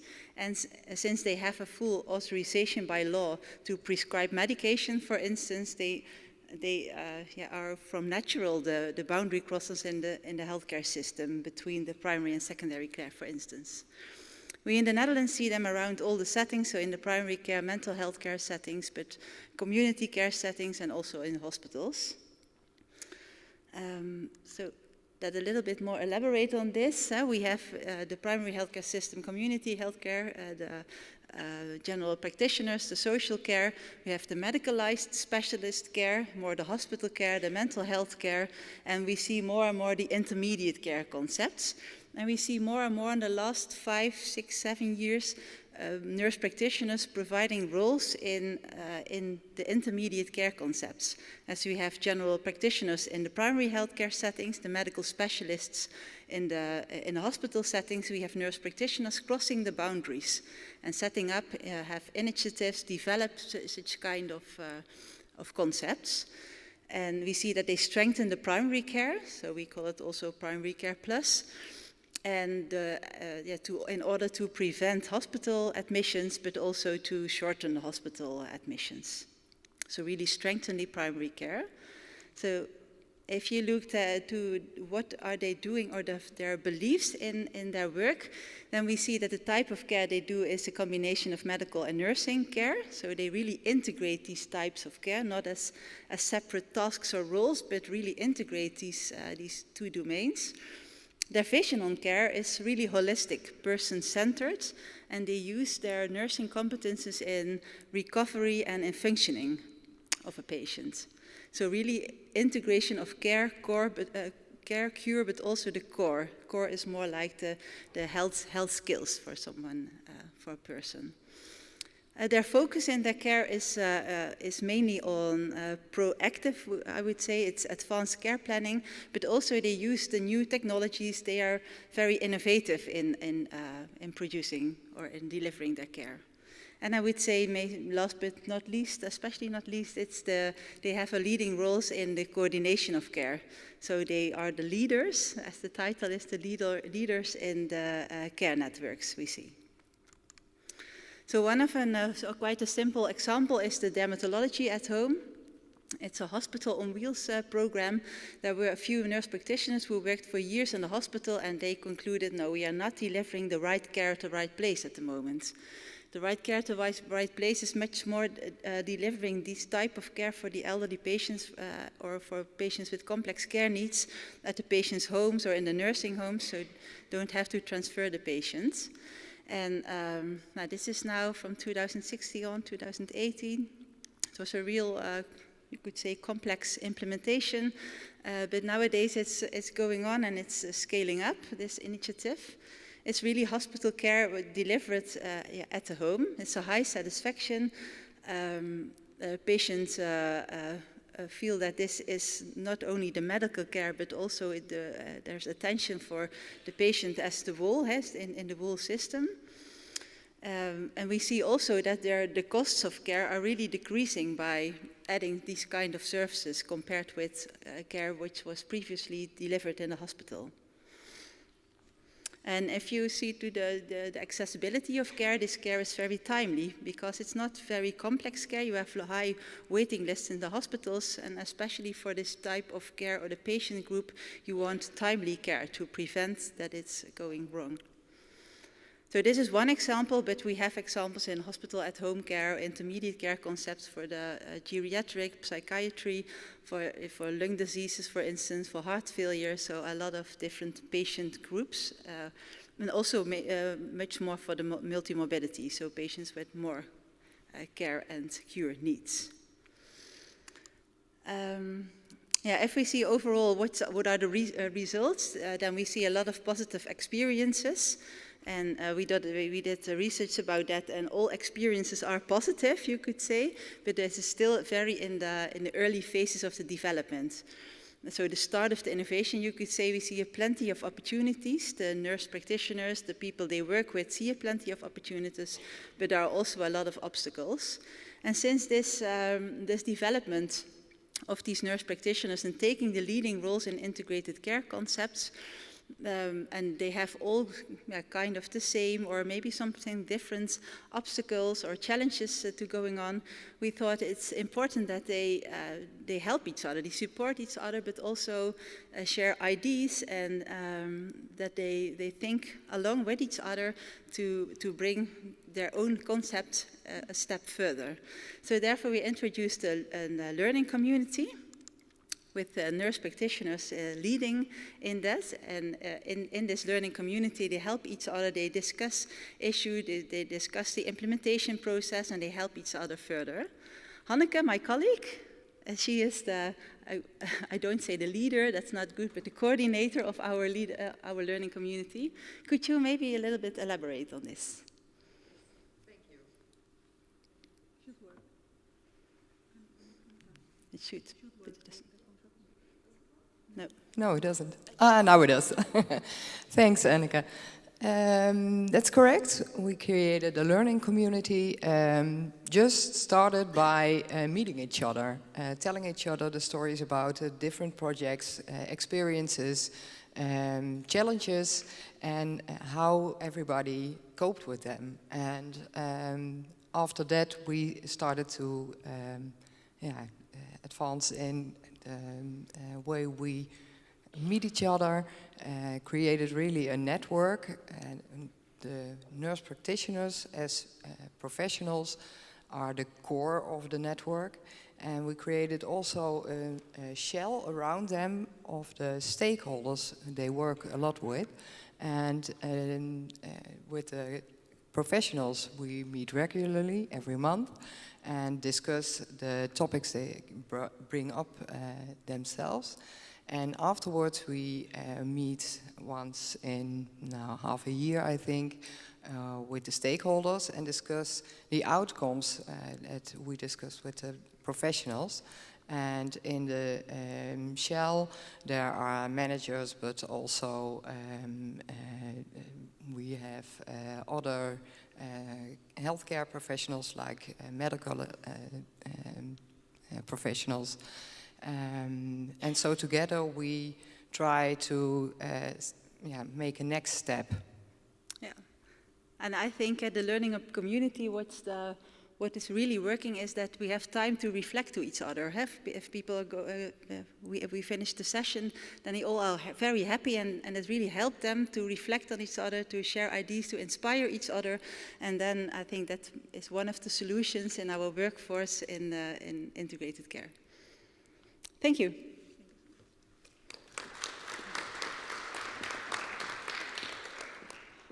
So, and last but not least, Dominika Lisieka, you'll see many of the people in the panel, they've been involved in lots of education and training activities, and they've got lots of experience. And Dominika is involved in one of them that we do together with the MTU University and IFIC. You'll see that in the app also. And she's going to share some of the experience in one of the training activities. Thanks, Dad. Good afternoon, everyone. Am I allowed to make a comment before I start?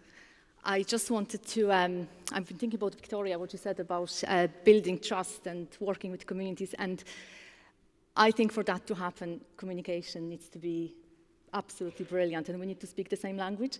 And I just wanted to very briefly share an example with you of a study we did in MTU last year, where we evaluated the program, self-management program for family carers of people living with cancer. So we took a program from the States and we did a study to see whether it would work in Ireland. And when I was looking and designing the study, I was very much thinking about outcome measures. Are we reducing depression, anxiety, costs for healthcare, etc.? And then I ran a focus group.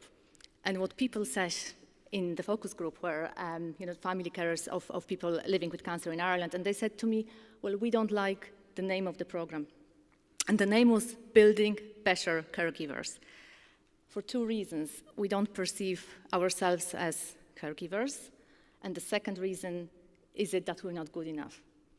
So language is powerful, and I think we have to make sure we speak the same language in order to build a community that understands and provides integrated care. And with that in mind, I try to bring that to the education.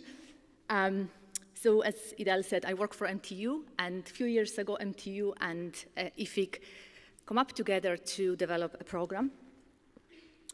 And just briefly context. So in Ireland, as in many countries now, we are observing changes in the population profile. We do have increase in the population. We have more people living with chronic disease and aging population as well. And Dr. Sarah Barrett this morning spoke about her involvement in Slaintecare strategy, which is very important and which provided new direction for the health system in Ireland. And with that in mind, over the last few years, there was an increase in creation of integrated care teams and workforce. So maybe not all of the sudden, but for a lot of people, it was the first experience of being in an integrated care team where there was no educational program to help them understand what integrated care concept is about. So with that in mind, the program was developed called Certificate in Principles of Integrated Care. It is 15 credits module at level 9 QQI approved, accredited. And the aims of the program are to develop critical understanding of concepts related to integrated care, to teach multiple perspectives. So you look at the same issue from the perspective of the system and policy, from the perspective of the patients, from the perspective of families, communities, etc., and to apply it to practice. And in regards to the structure, content, and delivery of the program, it is a 12-week program delivered online on Thursdays afternoon, and each session is divided into theoretical components. So we typically have 2 speakers, a mixture of international and national, so Irish speakers, experts in different areas of integrated care. Then we have breakout rooms where students talk about a solution-based problem. We don't want to keep highlighting the gaps. We wanted to encourage people to think about what positive change they can make tomorrow.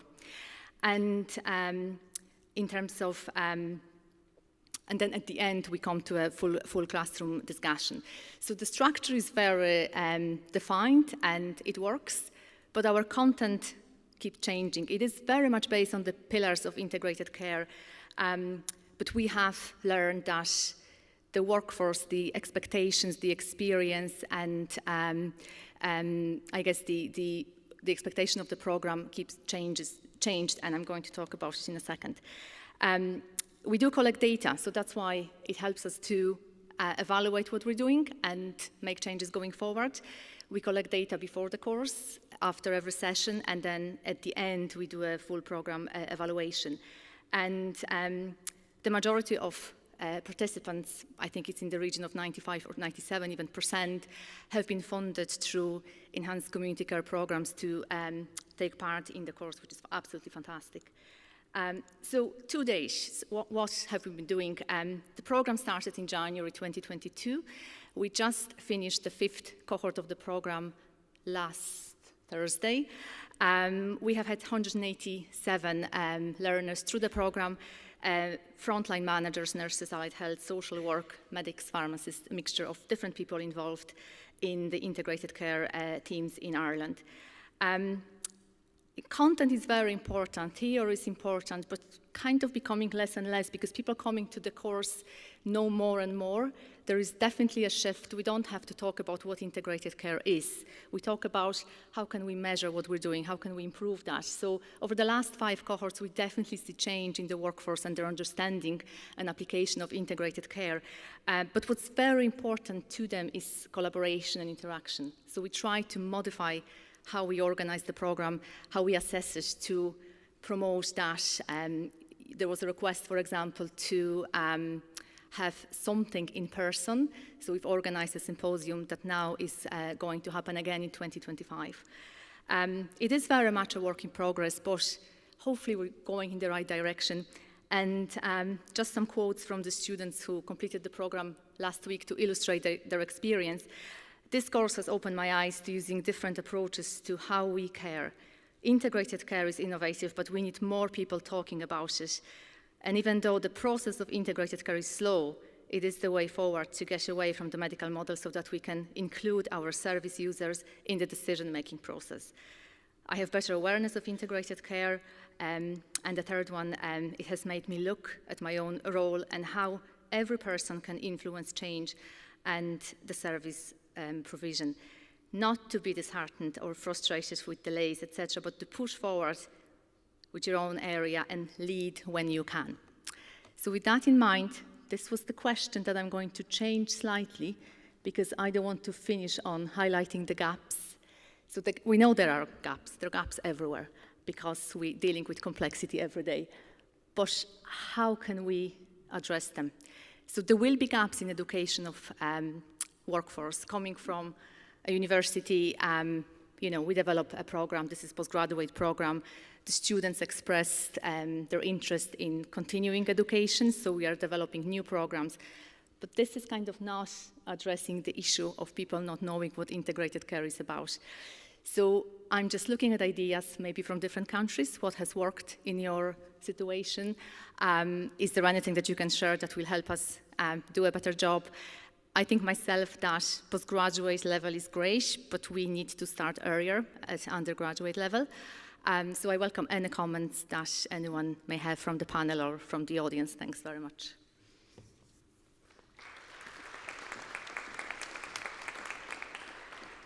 With that also, can I say, tomorrow at 4:30, we are going to have one of the workshops to talk together, discuss together, how can we improve the education and training for the healthcare professionals. It's going to be a specific of that part of the workforce.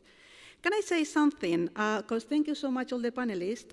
You'll see with the slides that we planned this session. We used none of them. Mainly, most of them did not be used or we changed just during the session. So this is one of the characteristics of this era, is like rapid changes, and we require to have like a quick adaptation and flexibility to our workforce, as happened in this session. I think like you didn't feel the change happening all the time, but it happened all the time. Nothing went as planned. Because these ladies that know so much, they decided that to adapt to the context of today and to react to what happened earlier, they wanted to do something different. Did you notice it? Yay, nay? No? It went perfectly fine. But this is something we require for our workforce. So that's one of the characteristics that usually it's very difficult to teach. You have to create an environment that actually facilitates that. But also, I'm just going to wrap up some of the comments you've made. And it's like, we talked about complex systems, working in complex conditions, complexity of team working, how actually we have to create safe workforce, or workplace, apologies, equip direct supervisors to support their workers, how important it is to interact, engage, know each other, and build trust. Again, how important it is to have this culture change, education and training, that we need to have this flexibility to create new roles, that we have to create a learning community and an environment, and we have to do a shared language. And my question is for the panel and also for the people, who has to build this enable environment? Is it the system, macro level? Is it the organization, meso level? Is it the individual or team at the micro level? Like, who does this? And we discuss this a lot in our course, but I would like to hear you all to say, because sometimes it's like we throw the ball, we need this. Okay, who is going to provide that? Well, thank you for this wrap-up and for this question. And obviously, the enabling environment depends on which environment you're in. So if we're talking about creating an enabling environment for an integrated care team, then it means that you need to locally create the space, the time, the management, and the organization. Usually different organizations need to come together to think about how can we actually allow this team to come together and build a shared language as well and make that explicit. What is it we're talking about? What are the roles and responsibilities? How are we going to interact? How are we going to share information? If it's in your day-to-day interactions with families, with clients, with patients, then obviously you as a professional have that responsibility to create an enabling environment, to create a safe space as well, which means you need to have the education and training and also confidence that you feel you can do that. And then on the organizational and on the systems level, you need to provide those spaces. It needs to be part of a job description that you work in a team across sectors, that you have, it's part of your job that you actually have time carved out for meetings, for communication.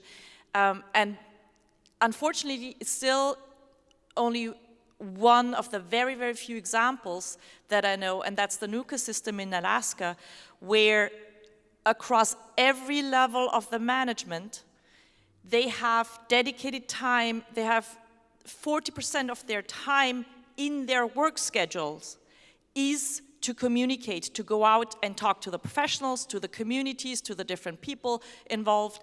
So that's really one of their core tasks and activities. And I think that's also where the mind shift and the culture change needs to happen.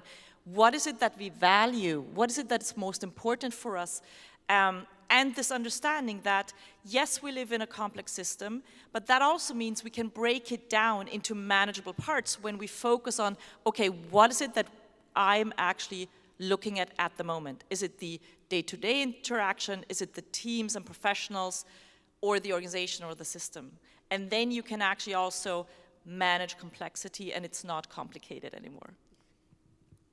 Thank you, Victoria. Any other comments?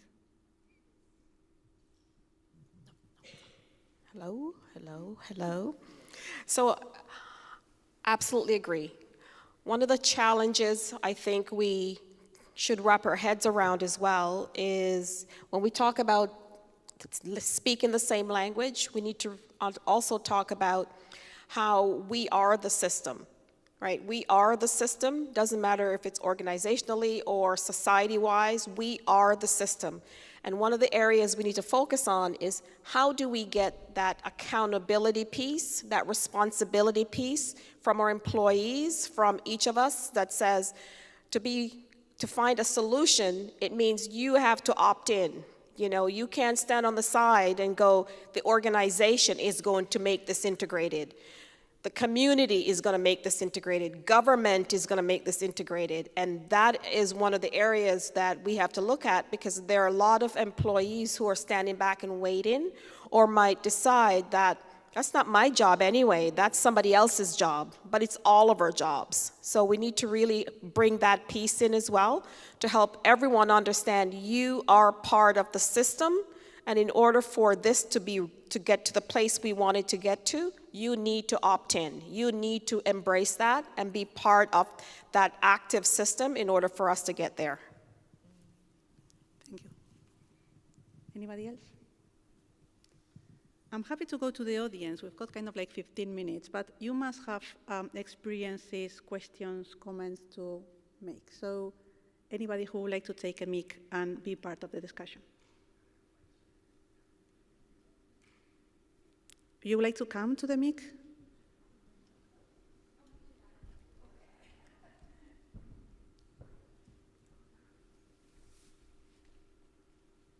Nap time is the best one to do exercise. You know that. So like, move. Awesome. Thank you. Thank you so much for these presentations. My name is Christina Eliashevsky. I'm the director of the Cambridge North Dumfries OHT from Canada.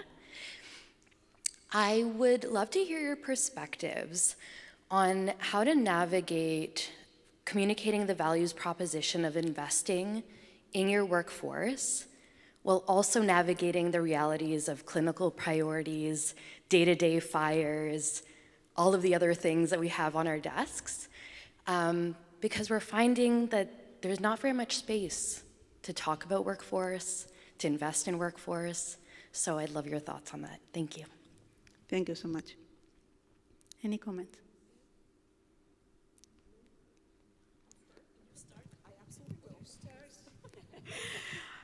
Great question. So I'm the CEO of a human services organization. There are just under 700 individuals. And I get that from my staff all the time, at all levels, right? Whether it's the executives or frontline.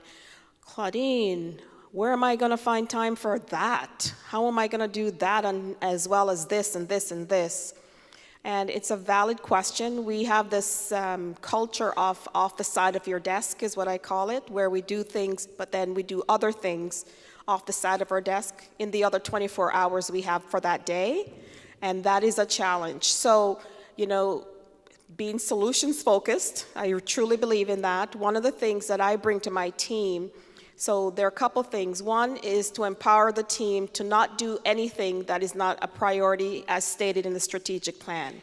Giving everyone at every level, whether you're on the front line, to challenge your leader, your supervisor to say, is this part of the strategic plan? When they come to you to say, I want you to do this, or I want you to do that. You empower them to lead from where they are, to be part of the solution. So that's one thing that I do in order to help that happen. Because we don't have enough time to do the nice to do things, you know, the pet projects that usually creep into everyday work. So that's the one thing. There are also the fact that there are many multiple priorities, and being ruthless, and I mean ruthless, in deciding what is a true priority and what is going to help your organization achieve such a thing as integrated care. If we all have the same language, we all have the same vision, we all have the same mindset, then what happens is we can move forward in the same way, as opposed to you deciding, well, I think it's this, so you spend time and waste it over here doing something, and I waste it doing something else, and a year later, when you're going to measure, there's nothing to measure but jello, right? So it all falls apart. So that's also another thing that I do in order to ensure that we can, you know, do what you're talking about. The third thing is anything that's worth doing is in our strategic plan, apart from things that come up like firefighting, like something happens, a family issue, there's a crisis. But planned work helps to move the system and help people to feel that they're contributing in a way that doesn't put a, you know, excess expectation on them, so they're burnt out and tired. So those are some of the things that I do. Thank you. Yeah, maybe not a comment, but added to what you said, I think it's very important that we have also, or that we realize that when talking about what we are doing and just reflecting about are we doing the right things and doing the things right, that it saves time. And the belief that it works like that, I think that will we have to incorporate that more in the culture in the teams or in the professional teams. I would also add to your points that when you focus on what it is that I can do, what's in my remit, what's in my scope, and actually I focus on those activities and admit and realize there's other professionals, there's other team members who are so much better in doing something else because they've got the training, then I think also this really, the sharing of accountability, the sharing of taking care of people, that will also help in actually cutting down on so many things, just because I think I'm the only one who can do it.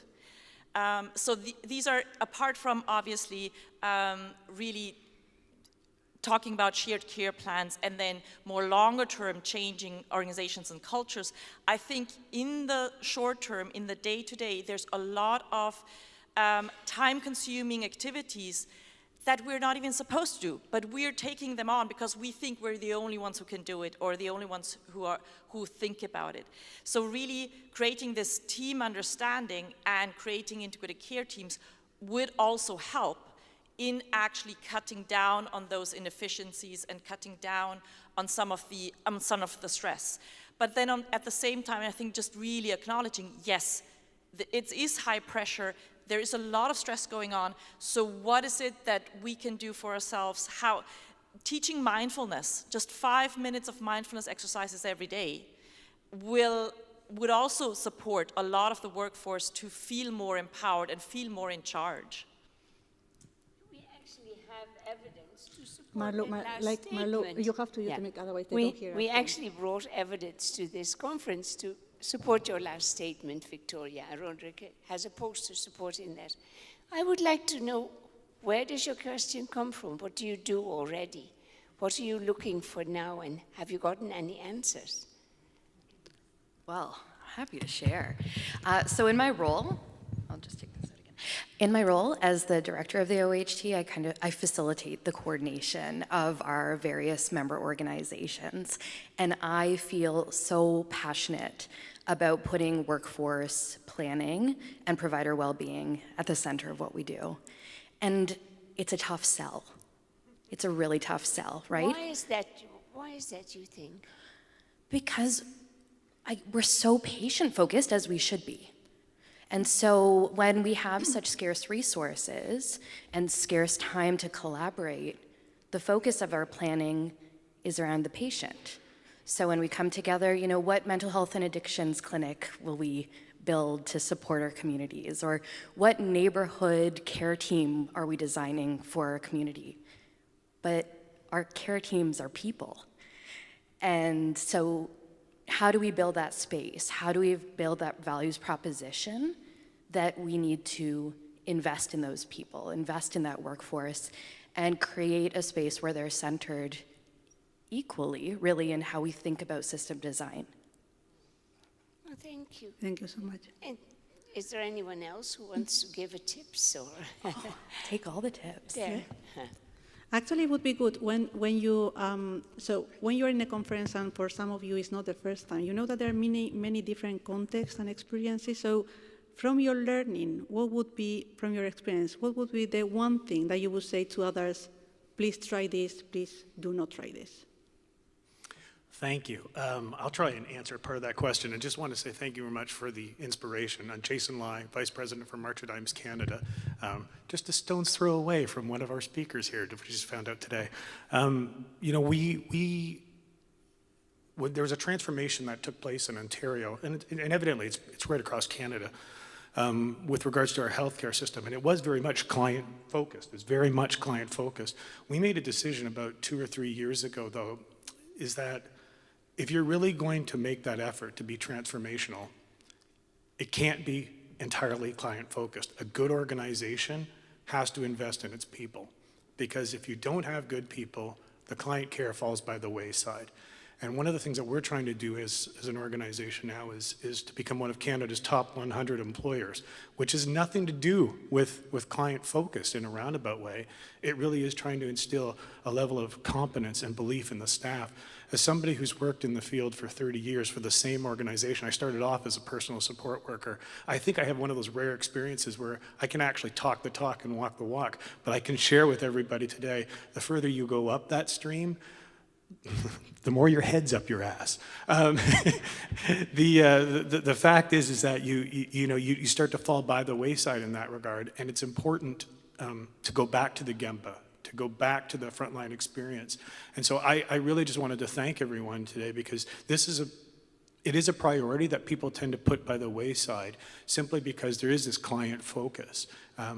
But we have to make an investment in our employees. We have to give them confidence and belief. They have to be part of the journey along the way, and we have to empower them so they have that knowledge. So thank you very much today for the inspiration.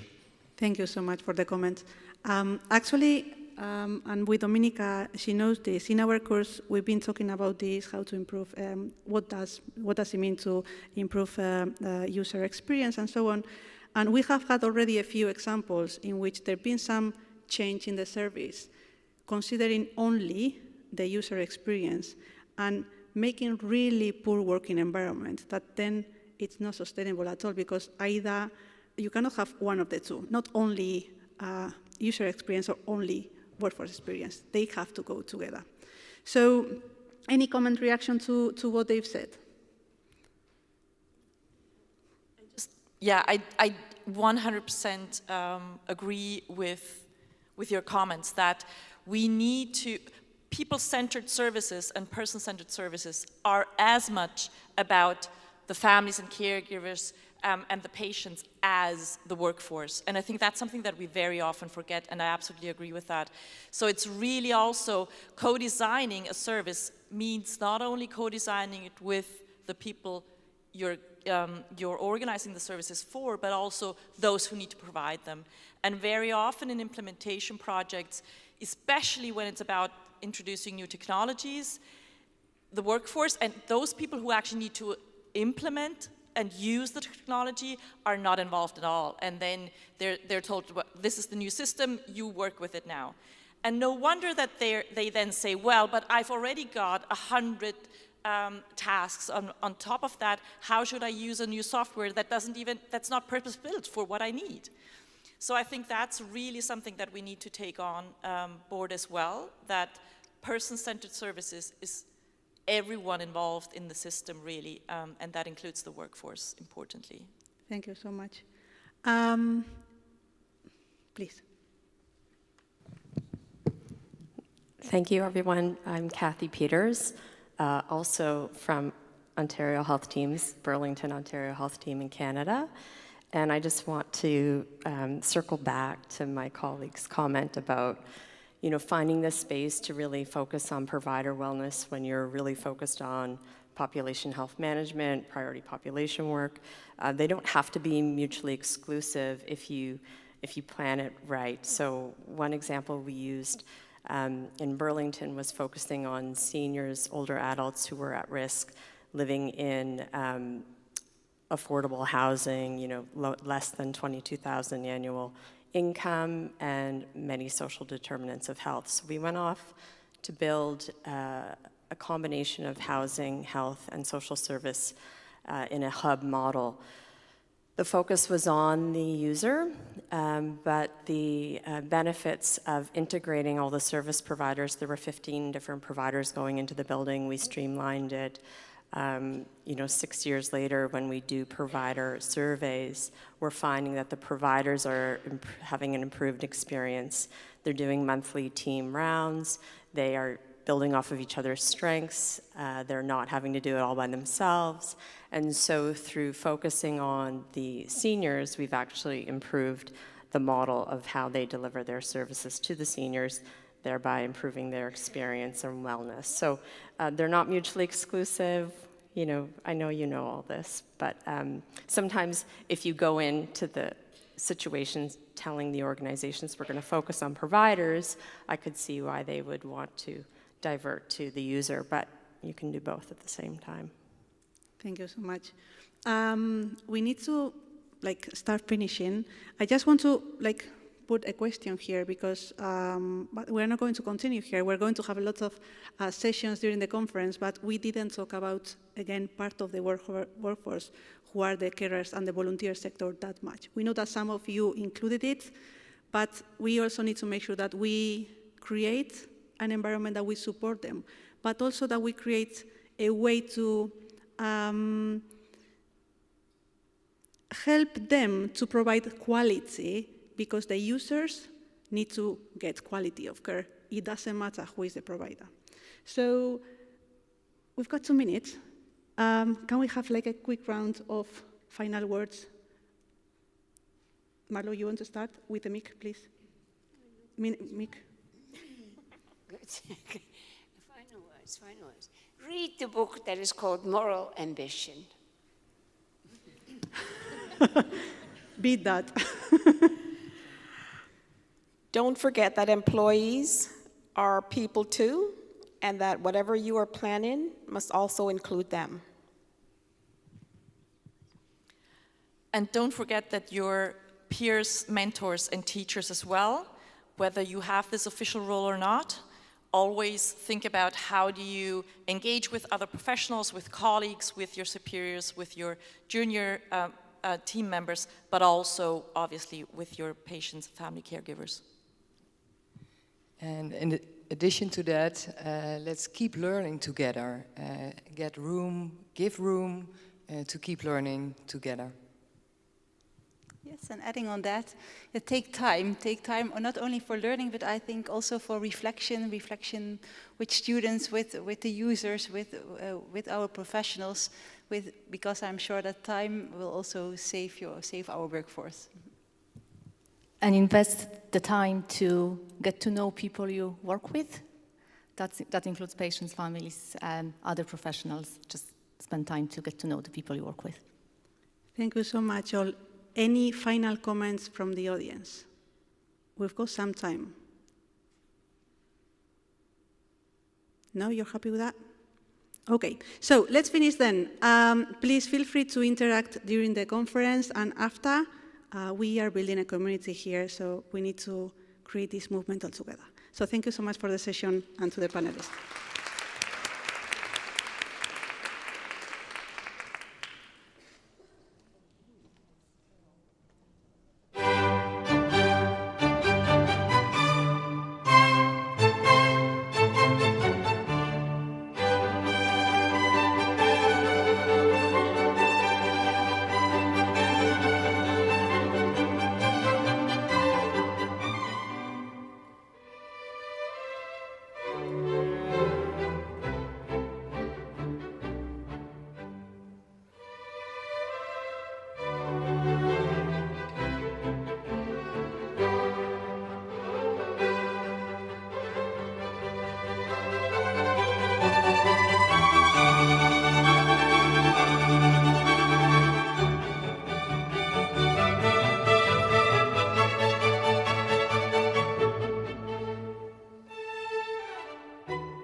nicht diese Töne,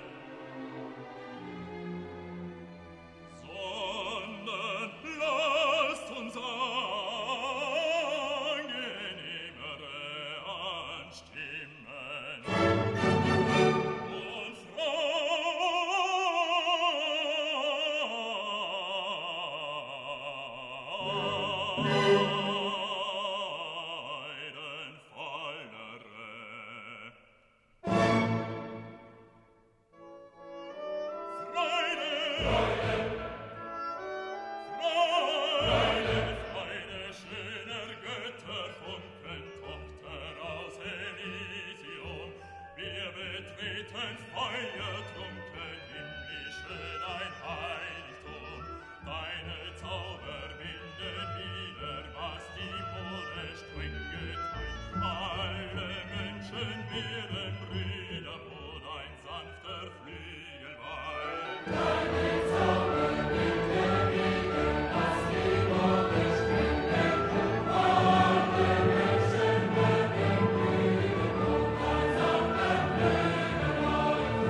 Okay, colleagues, I think we'll make a start. So you've had a rest, you're fully caffeinated, so hopefully raring and able to go for a great session on Slaintecare. My name is Professor Anya Carroll. I'm Professor of Healthcare Integration and Improvement at UCD. I'm also Chair of the International Foundation for Integrated Care. So as you know, the theme for this conference is taking the leap, making integrated care a reality for everyone. And this morning we had a great Plenary 1 session where we heard from some really stellar speakers about what's happening around implementation of integrated care in Northern Ireland. And now this session is going to look at implementation of integrated care in Southern Ireland. So I'd like to pick up on a couple of the things that Rafa Bengoa made reference to. So he talked about the challenge of implementation, and in the coffee breaks and in chatting to people for the rest of the day, people have been talking about implementation challenges. So Rafa Bengoa recommended 3 key steps: strategic clarity, organisational clarity, and then building a management system for change. And then he said at a policy level that we needed to create a receptive context for adaptive change, that it needed to be actively managed, and that there needed to be leadership at all levels and also learning. So this session is going to cover a lot of those elements. We're going to break this session down into 4 sections. We're going to hear about the Slaintecare Reform Programme. Then we're going to hear about an innovative programme that has been implemented called the Pathfinder service. We're then going to hear some research that has been done on that service. And then we're going to have a panel discussion with key leaders within the Irish healthcare system who are charged with implementing integrated care at scale in the South. So, the first session on the Slaintecare Reform Programme, our speakers are going to be Grace O'Regan from the Slaintecare Programme Management Office, followed by Muriel Farrell from the Slaintecare Programme Management Office. And I would like to hand over to Grace.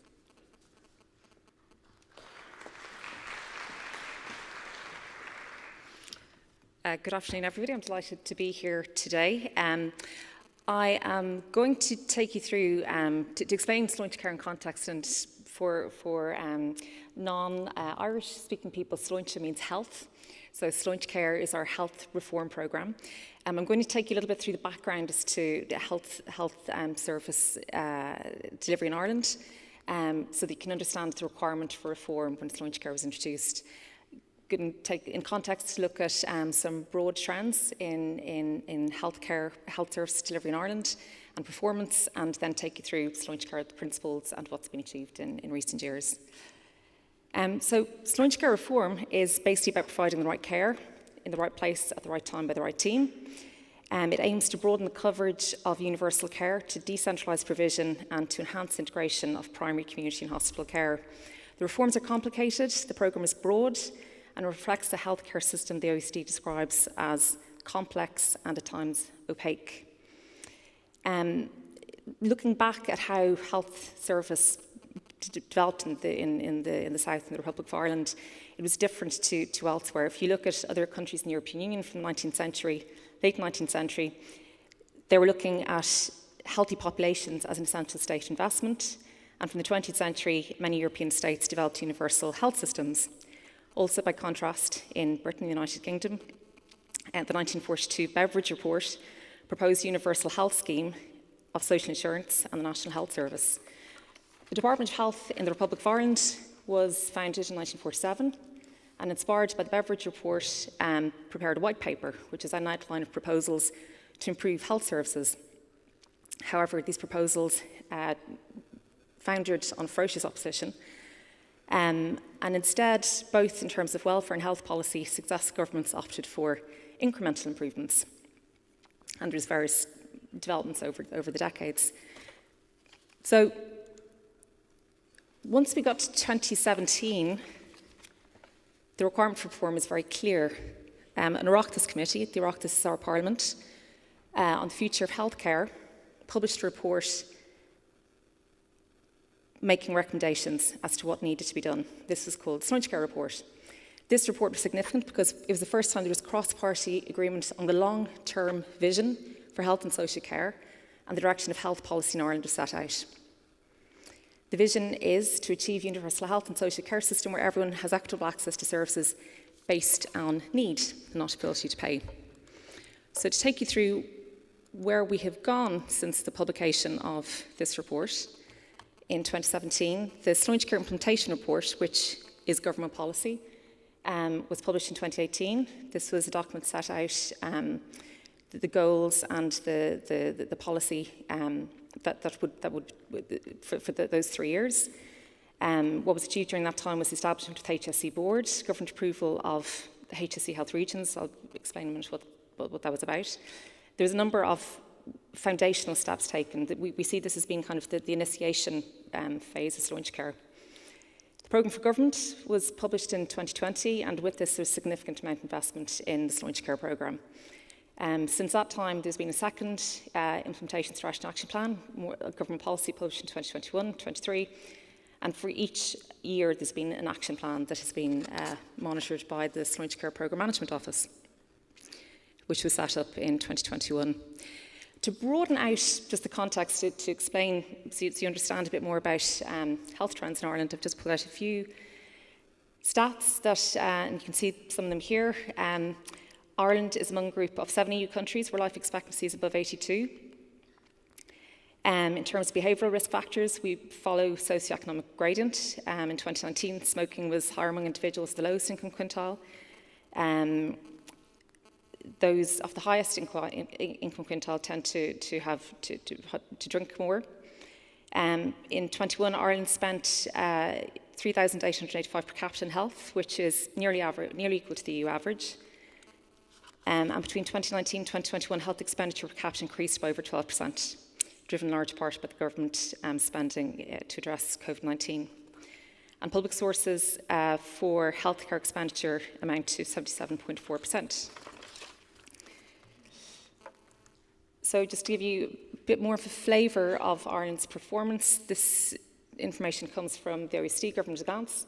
In terms of health status, Ireland is better than the OECD average on about 95% of indicators. In terms of risk, 46% of indicators. In terms of quality of care, better than the OECD average than 54%. In terms of access to care, which is a big priority in down south, we're better than the OECD average in terms of 69% of indicators. In terms of health system resources, 52% of indicators. In terms of investment, government expenditure in healthcare services increased by 34%, from 16.8 billion to 22.5 billion from the period 2018 to 2024. And if we look at acute care investment, it's increased by more than 80%, from 4.4 billion to 8.1 billion. We've also invested a lot of money in capital infrastructure.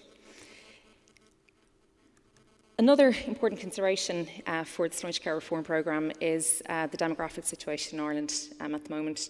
Our population is growing significantly. From the period 2012 to 2022, the population has grown by 10%. It's also ageing, and this has implications for demands on our healthcare system. There's a lot of analysis going on at the moment. We have the Irish Government Economic Evaluation Service and other organisations looking at the data, and this informing a lot of the policy that we are undertaking. This graph shows the increasing investment in Irish healthcare from 2016 to 21. In 2017 was 15.5 billion, and in 2021 is 22.1 billion. We can see that household out-of-pocket expenses is increasing at a slower rate than government investment, and the government investment is significantly increasing.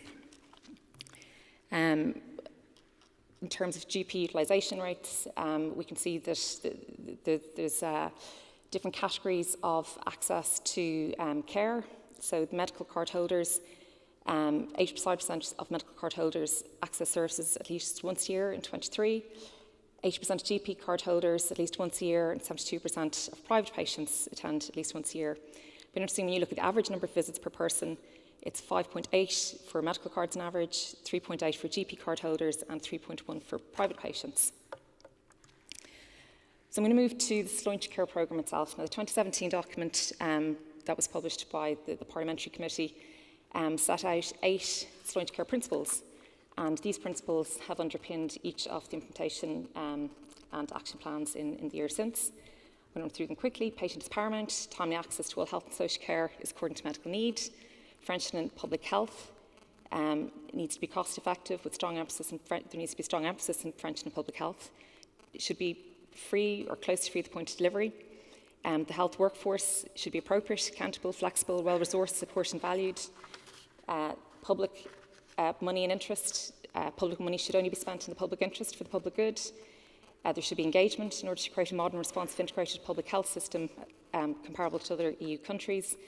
And it should be about building long-term public and political confidence in delivery and implementation of this plan, and there should be accountable. Another significant document that was published in 2018 was Health Service Capacity Review, and it projected demand out to 2031, and again reflecting the demographics. It set out that without reform, that the demand in services would grow by the amounts that are set out here. Daycare activity 47%, for example, nursing home places demand increased by 39%, GP visits by 39%. So based on this research, the first 2018 government implementation strategy and action plan was developed.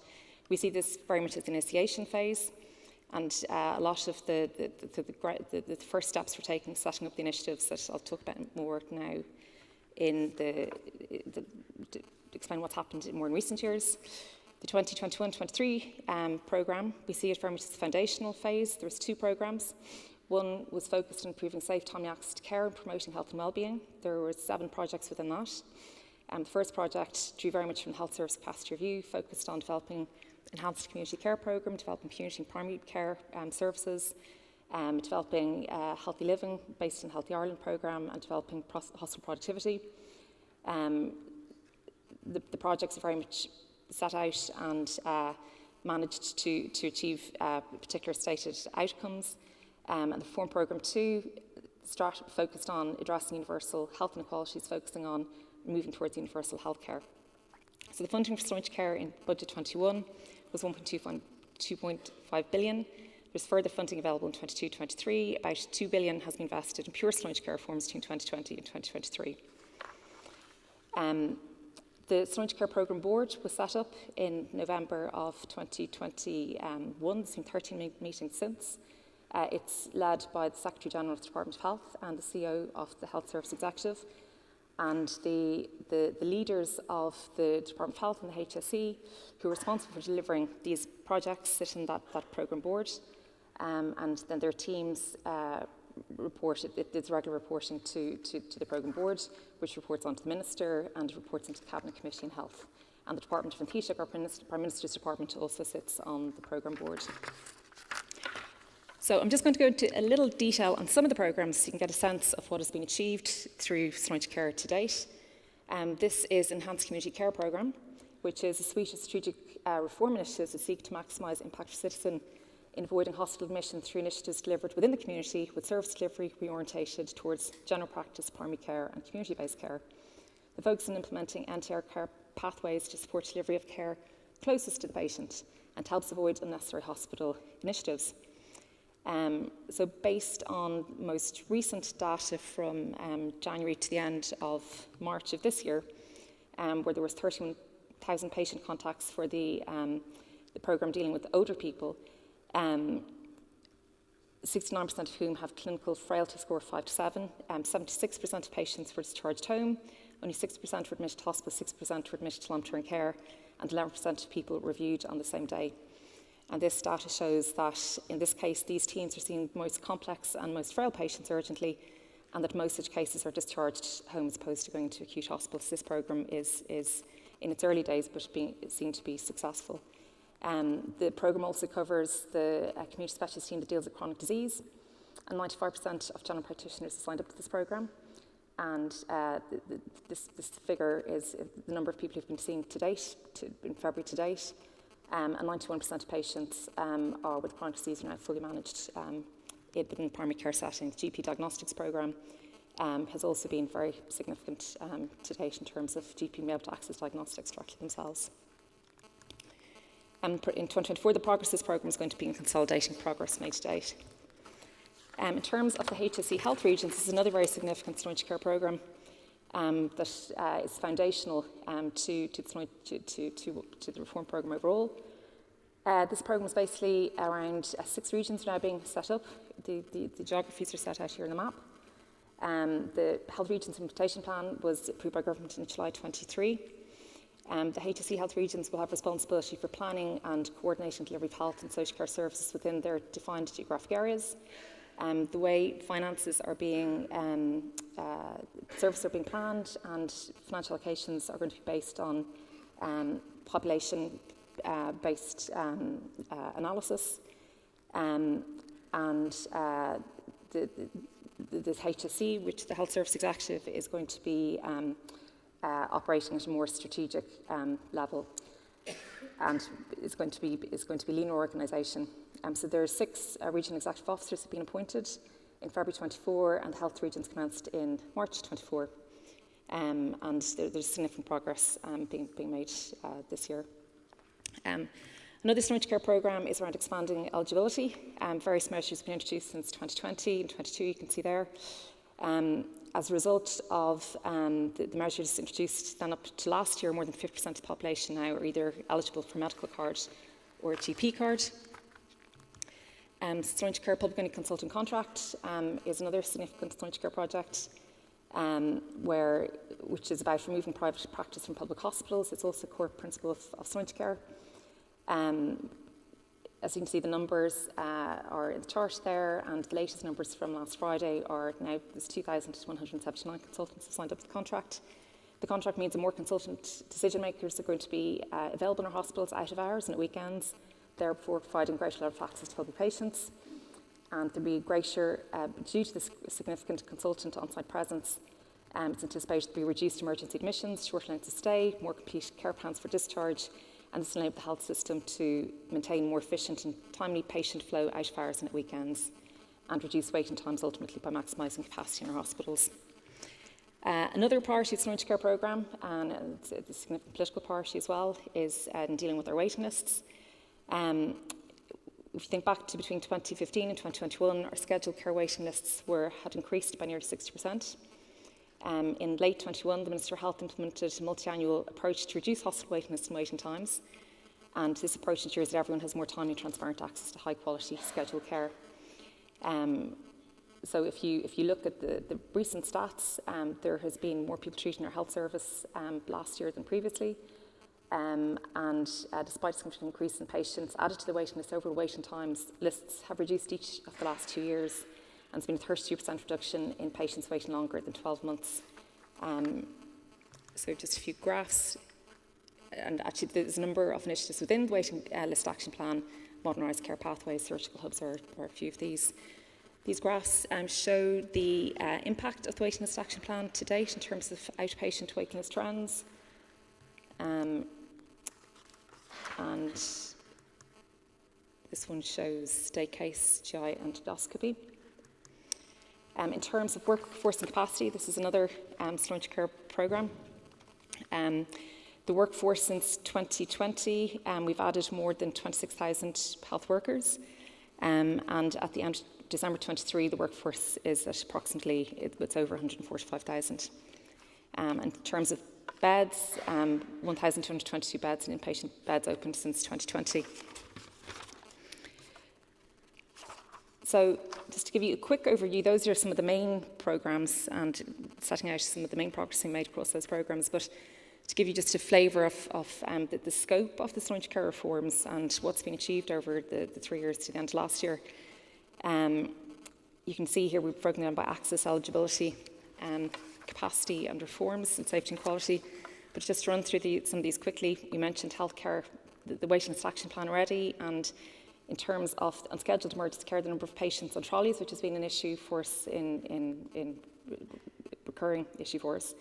The number of patients on trolleys in 23 is down versus 22%, 22% reduction for the second half of 2023 versus same period in 22. 22.1 million home carers were provided in 2023. There's now 174 primary care centres. In terms of eligibility and affordability, the GP care has been expanded. 500,000 more people became eligible for GP care in 2023. State-funded IVF has been rolled out. Free contraception has been extended through 23 and it's now available to all women aged 17 to 30. In terms of capacity, plans are underway to develop new elective hospitals. Once built, these hospitals, it's estimated, will facilitate almost 1 million procedures every year, which has been described as a game changer in the Irish system. The National Forensic Mental Hospital in Portrane opened in November 22. Major trauma centres opened in Cork and Dublin. In terms of capacity, there's more student places available across numerous healthcare disciplines. The workforce, we mentioned already, has increased. GP training prices have increased. In terms of reforms, we've mentioned the HSE health regions. The Health Information Bill will provide the legislative basis for the safe and secure sharing of digital health information for care and treatment.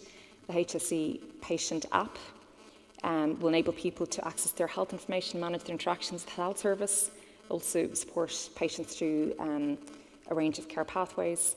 In terms of ECC, we mentioned this already, there's 96 community healthcare networks and there's various specialist teams for dealing with older people and chronic disease management.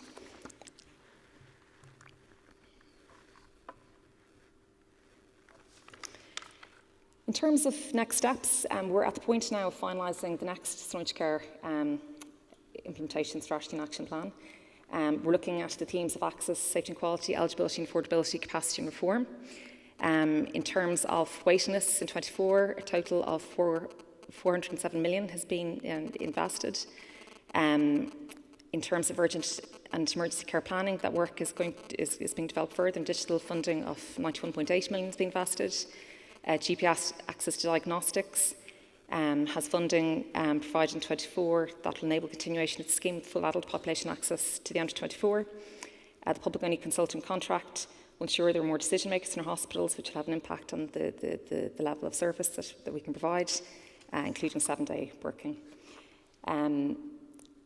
Also, in terms of reform priority 2024, e-health is a significant priority. There are challenges facing the system. As with many systems internationally, with our demographics, there's growing demand on the health and social care system. There's putting pressures on our waiting lists. It's requiring us to address inequalities in the health system. There are capacity constraints. Recruitment and retention is an issue. Hospitals are operating at maximum capacity in many cases. There's a productivity puzzle. The task force on savings and productivity has been set up. The action plan was published recently.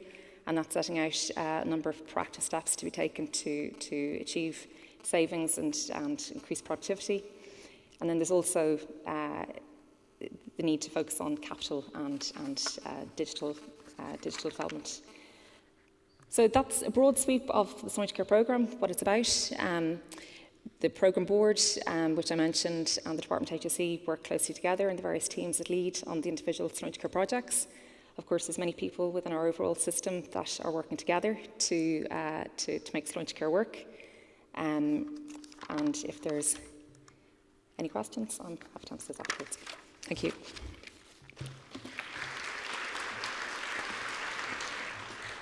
Thank you very much, Grace. Great to hear the updates on the work of Slaintecare.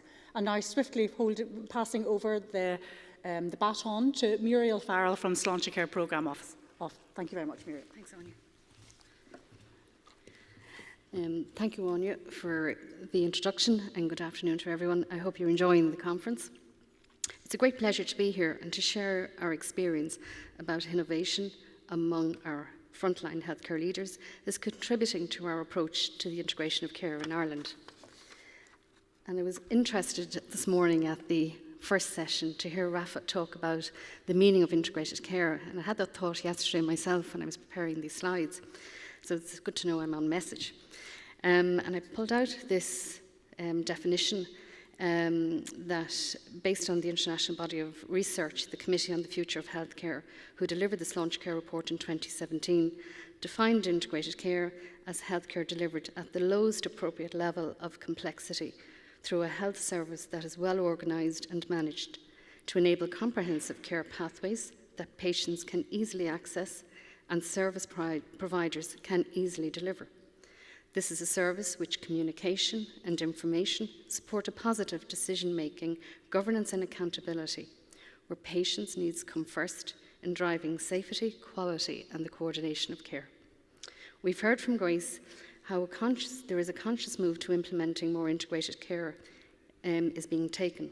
In doing so, we are fundamentally supporting the move to deliver more and more services in the community settings and closer to or in patients' homes.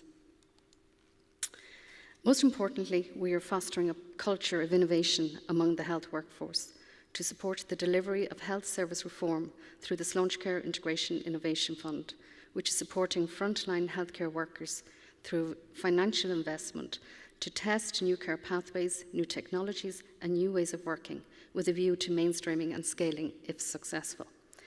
The Slaintecare Integration Fund is a ring-fenced, multi-annual fund allocated in the annual health budget, supporting projects with a focus on delivering the right care in the right place at the right time and by the right team.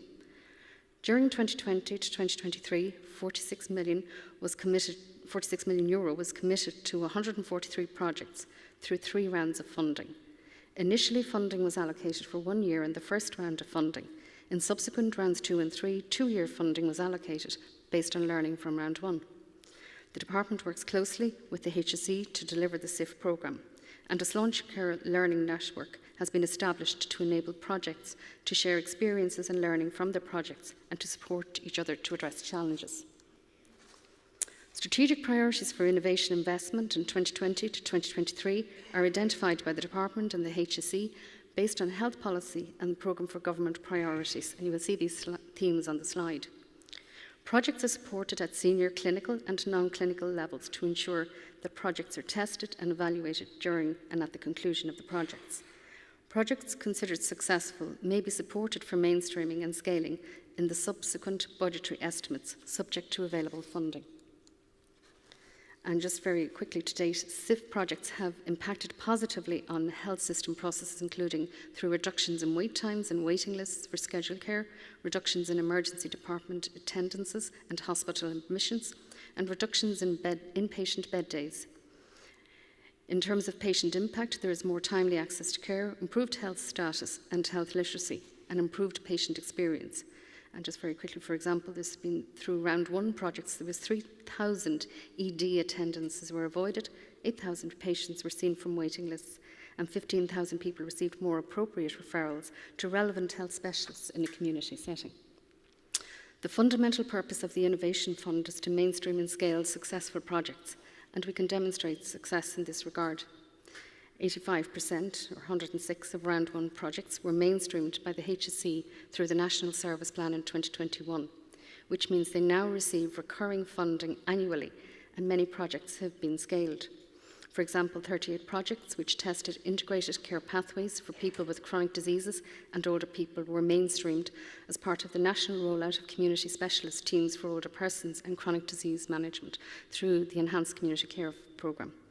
The online home STI testing project is now available nationally through funding allocated to Healthy Ireland. And the Pathfinder project, which tested an alternative care pathway for older people with low acuity needs, was mainstreamed in Beaumont Hospital and is in the process of being scaled to 8 other hospitals throughout the country. And you will hear shortly from my colleagues about that project. As we reflect on the programme to date, we know we have experienced that change is not a linear process, and there are challenges. Slaintecare is about working collaboratively in the co-design of the future with all stakeholders, including patients.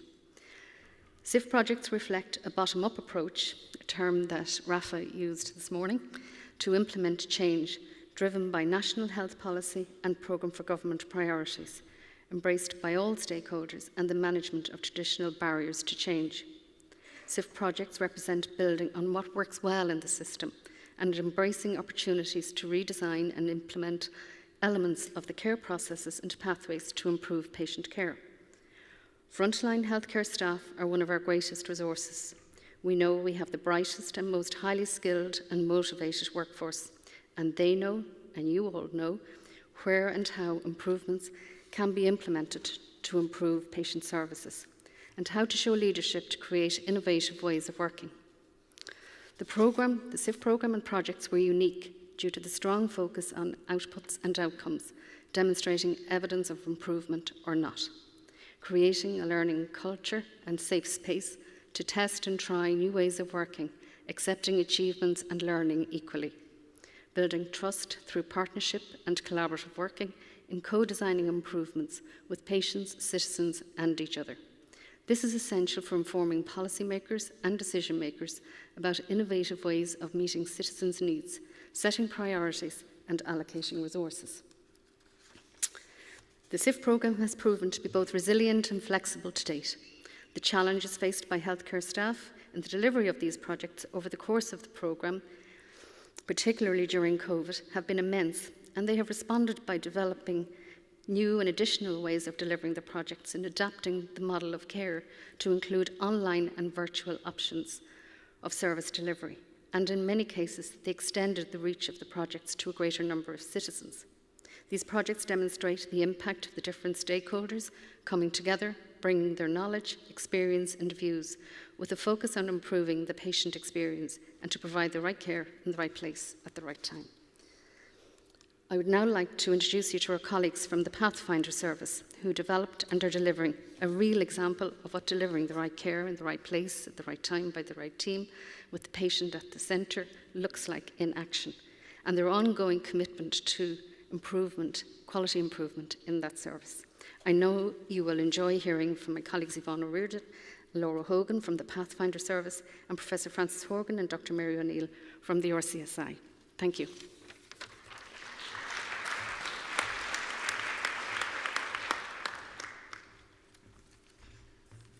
So, afternoon everyone, my name is Yvonne O'Riordan. I'm a clinical specialist occupational therapist on the Pathfinder Beaumont team, and I really want to thank Muriel for giving us the opportunity to share, I suppose, our journey with integrating two very, very separate organisations and placing the centre of our care firmly in the patient's home. So I suppose a case for overhaul and a reality mapping really. Why did we need to change what we were doing? And the reason is for everything that's already been discussed. In Beaumont Hospital in 2023, there was over 12,200 over 75-year-olds that attended ED. And 24% of those are 24% rise from 2018 data, with 49% of those over 75-year-olds being admitted. When you look further into the data, 49% of those between the ages of 65 and 75 were also admitted. So that's a huge cohort of frail older people who are presenting to the emergency department and are being admitted. And we know the data tells us that just because you transfer to hospital or just because you default to going to hospital doesn't mean it's the most appropriate or the safest place for you to be. We know for older people living with frailty especially, it presents an active risk, including risk of death, delirium, falls, infection, malnutrition, pressure sores, medication errors, all the lovely stuff, incontinence and functional decline leading to nursing home admission. So the case for looking at older person care and looking for alternative care pathways has never been clearer. And we know from our literature review that suggests that 78% of older people want it. If there is an alternative care option to presenting TD, that's what they wanted to happen. So initially, I suppose, everything begins with an idea, and the idea was just one occupational therapist, Paul Bernard, in his research study in 2016. So just one person had an idea, and because he had some experience in the UK about how these teams actually work. And between the initial idea and research period and meetings between Beaumont Hospital and the National Ambulance Service Director in 2017, and a lot of luck, there was some momentum gathered. Approaches were made to multiple offices for advice and signposting, and they were responded to. So those approaches to Colm Henry's office were responded to, and connections were made. And I suppose those leaders within the acute hospital settings and supporting structures, as well as within the pre-hospital setting, the National Ambulance Service, there was an engagement and there was a curiosity of what could be done and what can we do differently. So there was facilitated discussions and stakeholder engagement, and that occurred for nearly 2 years. I suppose very extensive period of time before there was ever a test phase begun. And the test phase happened with the resources that were already in place. There was no additional staffing. So the ask was, let's just think differently, let's just work differently, let's see what we can do, let's see what we can learn in this phase. The process was supported by the National Ambulance Service's shift in strategic vision in 2020, where it was estimated that 25% of 999 calls could be appropriately addressed by an alternative care pathway rather than transport to emergency department, which is the traditional operation that happens. And it complements the Beaumont Hospital strategic vision of a hospital without walls. So reaching patients within their home, within the hospital, and transferring them back out to hospital again, or out to home again.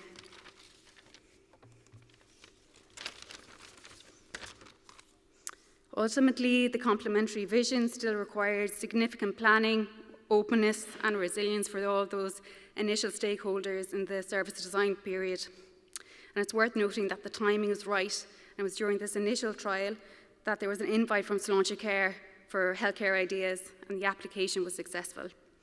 It also provided a focusing in minds from the initial service design team to say what can be done and actually what are people looking for, what is the Department of Health looking for. And that focusing of mind gave us lots more energy, and because our application was successful, it gave us a credibility as well to continue to consider what can we do. And without this, it's worth noting that the project may not have been successful at all. It may have just ended after that first test phase. So what is Pathfinder? So Pathfinder is a novel team of the National Ambulance Service Advanced Paramedic, which Laura is, and Beaumont Hospital occupational therapist and physiotherapist, responding to low acuity 999 calls for over 65-year-olds. And it consists of both the initial rapid response team as well as the follow-up team of therapists only going out to see people at home. And it was initially piloted in Beaumont Hospital, catchment area, Dublin North City and County in 2020, and it was scaled up to 8 other sites in 2023. Includes Tala Hospital, Carlow, Kilkenny, Cork, Kerry, Galway, Limerick, Waterford, and Letterkenny. So very different HSE hospitals, voluntary hospitals, rural, urban, so different settings.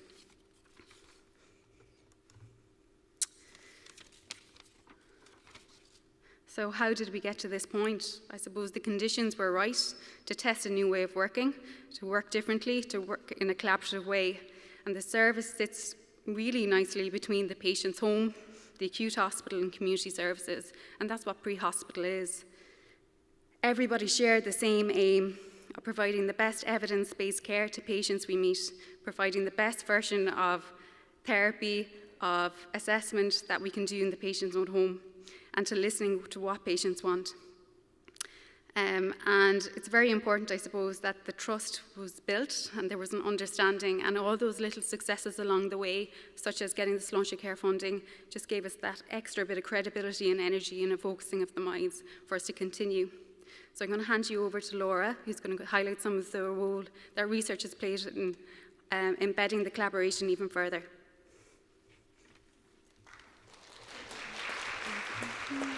Thank you. Thanks, Yvonne. Saying that it hasn't always been plain sailing, research has been a significant driver for navigating that initial power struggle of two organisations coming together for the first time, and an inevitable part of new team alliances forming. This team's research has been cemented in service evaluation, embracing a quality improvement ethos and a pragmatic research approach. It's been spearheaded by a need to understand, does the model work? Is it what older people want? And are we doing what we think we are doing?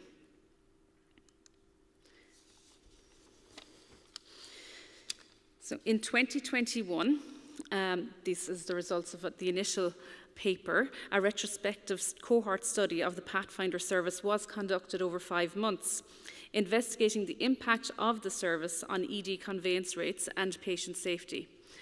178 patients were responded to by the Pathfinder's rapid response team over initial study period. The average age of the patients was 79.6 years, and the average clinical frailty score was 5.5. 64% of these patients remained at home following initial Pathfinder review. None represented to the ED within 24 hours, 10% represented within 7 days. The majority, 67% of patients, required follow-up by the Pathfinder follow-up team and/or community-based services.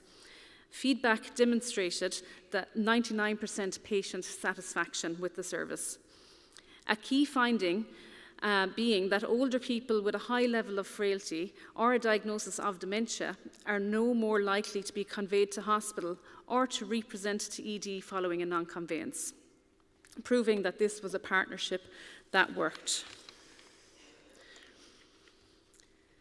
A subsequent qualitative study was also undertaken to evaluate the patient perspectives of the model using thematic analysis of open-ended responses from 429 telephone interviews. 5 primary themes were identified: the professionalism of the interdisciplinary clinical team, the right service in the right place at the right time, the role of Pathfinder in getting the ball rolling, following up and connecting through coordinating referrals and services, the lasting impact of the experience on the patient and their next of kin, and the value of skilled communication with the older person and across the team. The clinical team was involved in completing these 429 patient satisfaction surveys. This patient feedback proved to be hugely important in navigating the everyday challenges about how the service should work. It took 2 vastly different organisations out of it and led to greater appreciation of what mattered to the patient and what they required. A very useful tool when it comes to resolving conflict.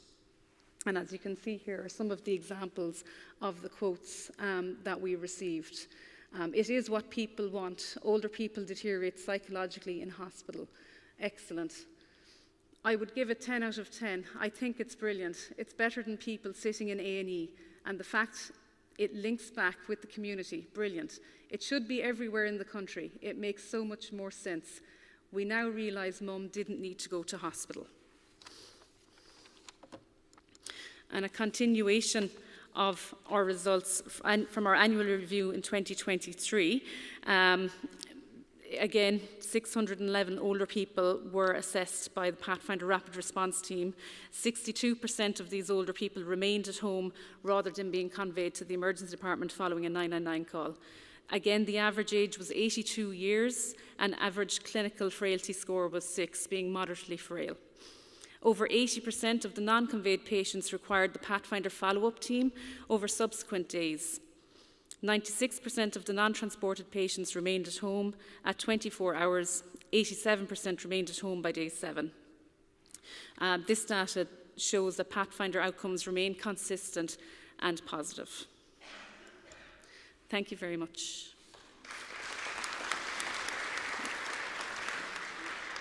Thank you very much, Yvonne and Laura. So now we're going to hear a bit more about the research that was done. So I'd like to invite Professor Frances Horgan and Dr. Mary O'Neill to the podium, please.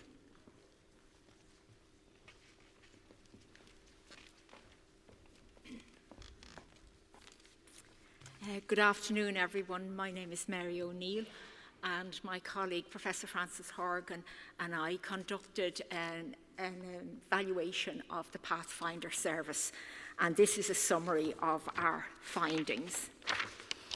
So the Pathfinder service, just a little bit of background from our point of view when we were coming in to evaluate.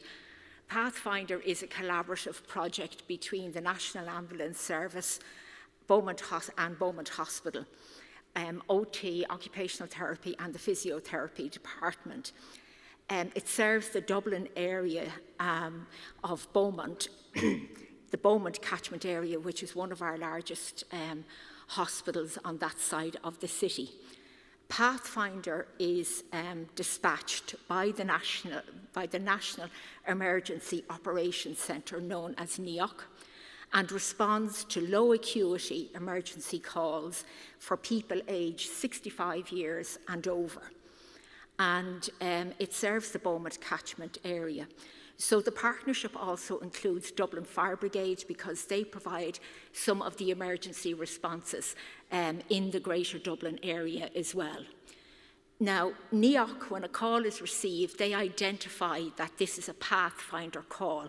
So a call can come in for Pathfinder from 3 sources: directly in to NEOC, the referral, and a crew can refer in, or Dublin Fire Brigade can refer a call to the Pathfinder service. And just a little reminder, the service includes the Pathfinder Rapid Response Team, includes an advanced paramedic, an occupational therapist or a physiotherapist, and the follow-up team will include either an occupational therapist or a physiotherapist. Now, our findings show that the Pathfinder service model is a safe alternative to an ED admission and to conveying an older person to hospital. Almost 2/3 of the EMS calls, the emergency medical calls, attended patients who were not conveyed to the emergency department when they had a Pathfinder review. And feedback obtained through the various evaluations shows that this is a service that older people and their families like and want. So the Pathfinder service model represents inter-organisational working between Beaumont Hospital, the National Ambulance Service and Dublin Fire Brigade, and they serve that catchment area served by Beaumont Hospital. The picture on my right, there, that is the model of care for the National Ambulance Service. And what you can see then is that the bringing together of the different organisations as we talk about the model here. So my colleague, Professor Horgan, and I were tasked with evaluating the service. So we set out to explore the feedback of the team who deliver the Pathfinder service to give insights into the impact of the Pathfinder service model from a team and a service delivery perspective, to enable understanding of the aspects of care, team working and the future expansion of the service. We conducted a qualitative study, and ethical approval for that study was obtained from our own institution, RCSI. We conducted 19 semi-structured interviews. Qualitative data was collected between January and February 2023. And each of the interviews were recorded, transcribed, and then they were returned to the participants to member check them before the analysis was completed. So we analysed and transcribed the data from the compiled data, and we extracted 6 main themes and a variety of sub-themes. So our first theme was focused on establishing the Pathfinder service model, and considerable investment went into this by the teams at all levels. They established a vision for the service. There was clear leadership at all levels, strategic right through to clinical leadership. It was a patient-centred service. There was a clear focus on patient safety, team working and risk management, positive risk management. And the data showed and acknowledged that these were different organisations coming together. And the team members worked differently. And in some of the services, the frontline staff were engaged on a daily basis in their normal roles of leadership, change, reporting and measuring outcomes. So they drove the service. And the second thing was the leadership at all levels. And this was very important. It was about getting the right people doing the right work and driving, not just clinically, but strategically as well. The second theme focused on enabling older people to live at home. And the team at all levels were very committed to enabling people who were safe to leave at home to stay at home. And they were fully aware of the impact of long delays in emergency departments for older people. So they focused on patient safety. Now, you had on the visits, the Pathfinder visits, highly skilled and competent staff conducting the home visits. And they conducted comprehensive home assessments when they were there, and they looked at models of integrating care based on their assessment. So there was clinical leadership was a key component to this service.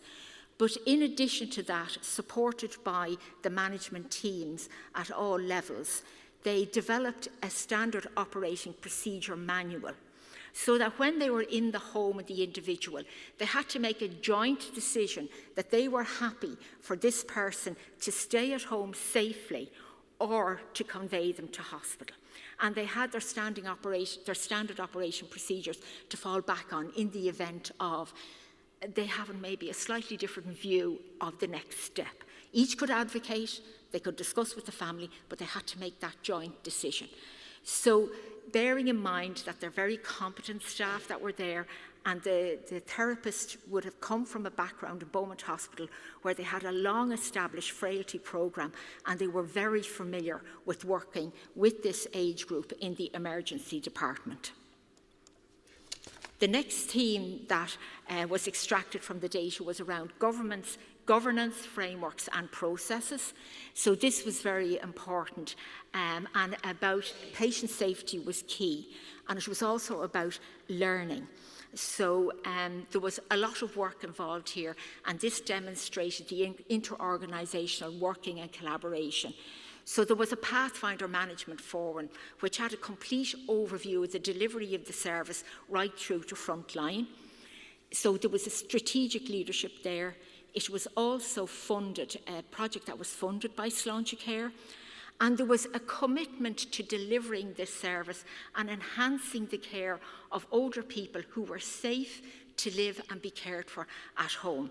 And there was that commitment and personal experience by members of the team as well. They were familiar with the needs of people, and they were also familiar with the length of stay older people can experience in a busy emergency department.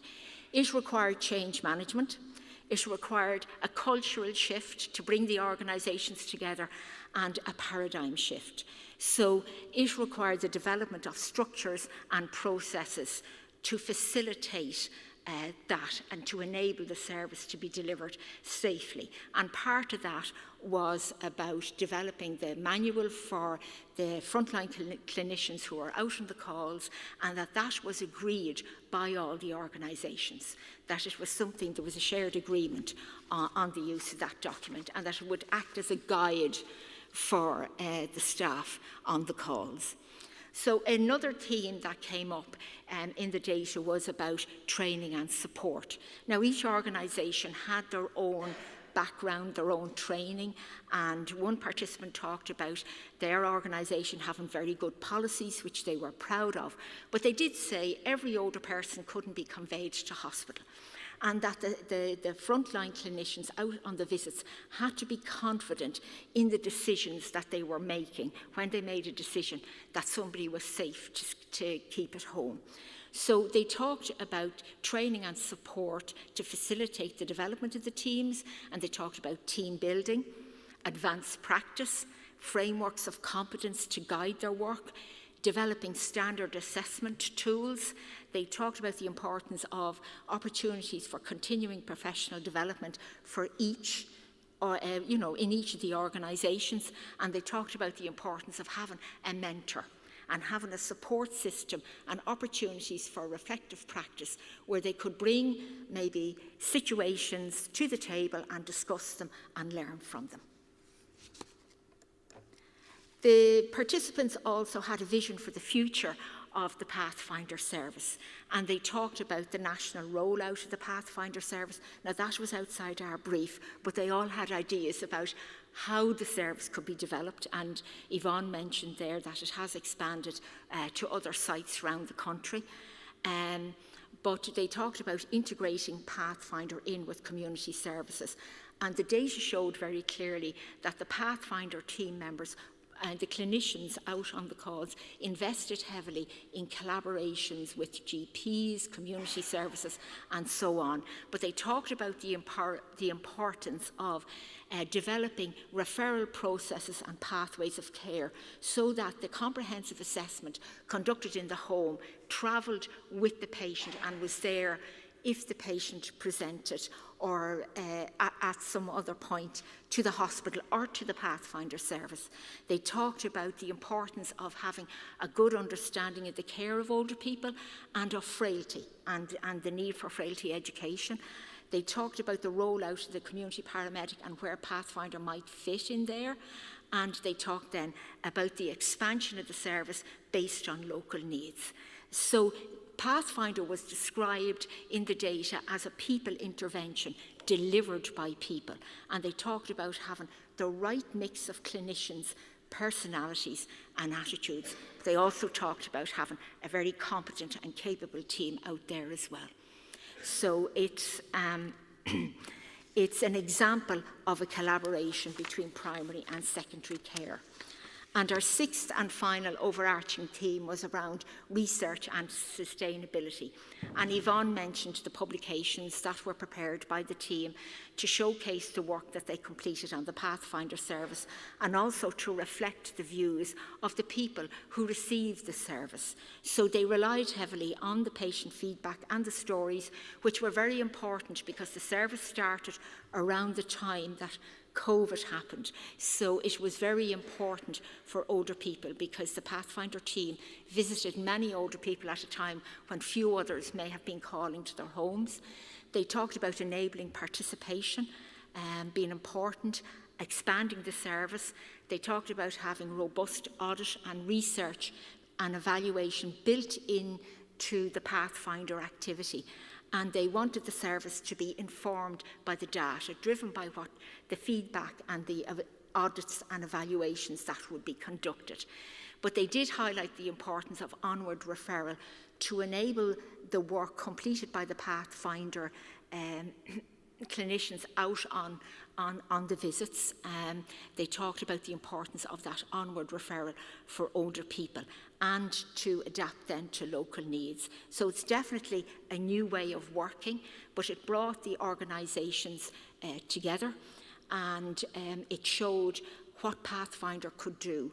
They were very, very focused on patient-centred care, patient safety and enabling patients to live at home safely as long as they could.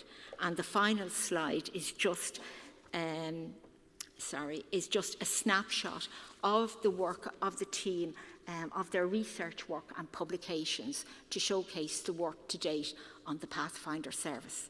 Thank you very much. I'll hand over to Francis. Good afternoon, everyone.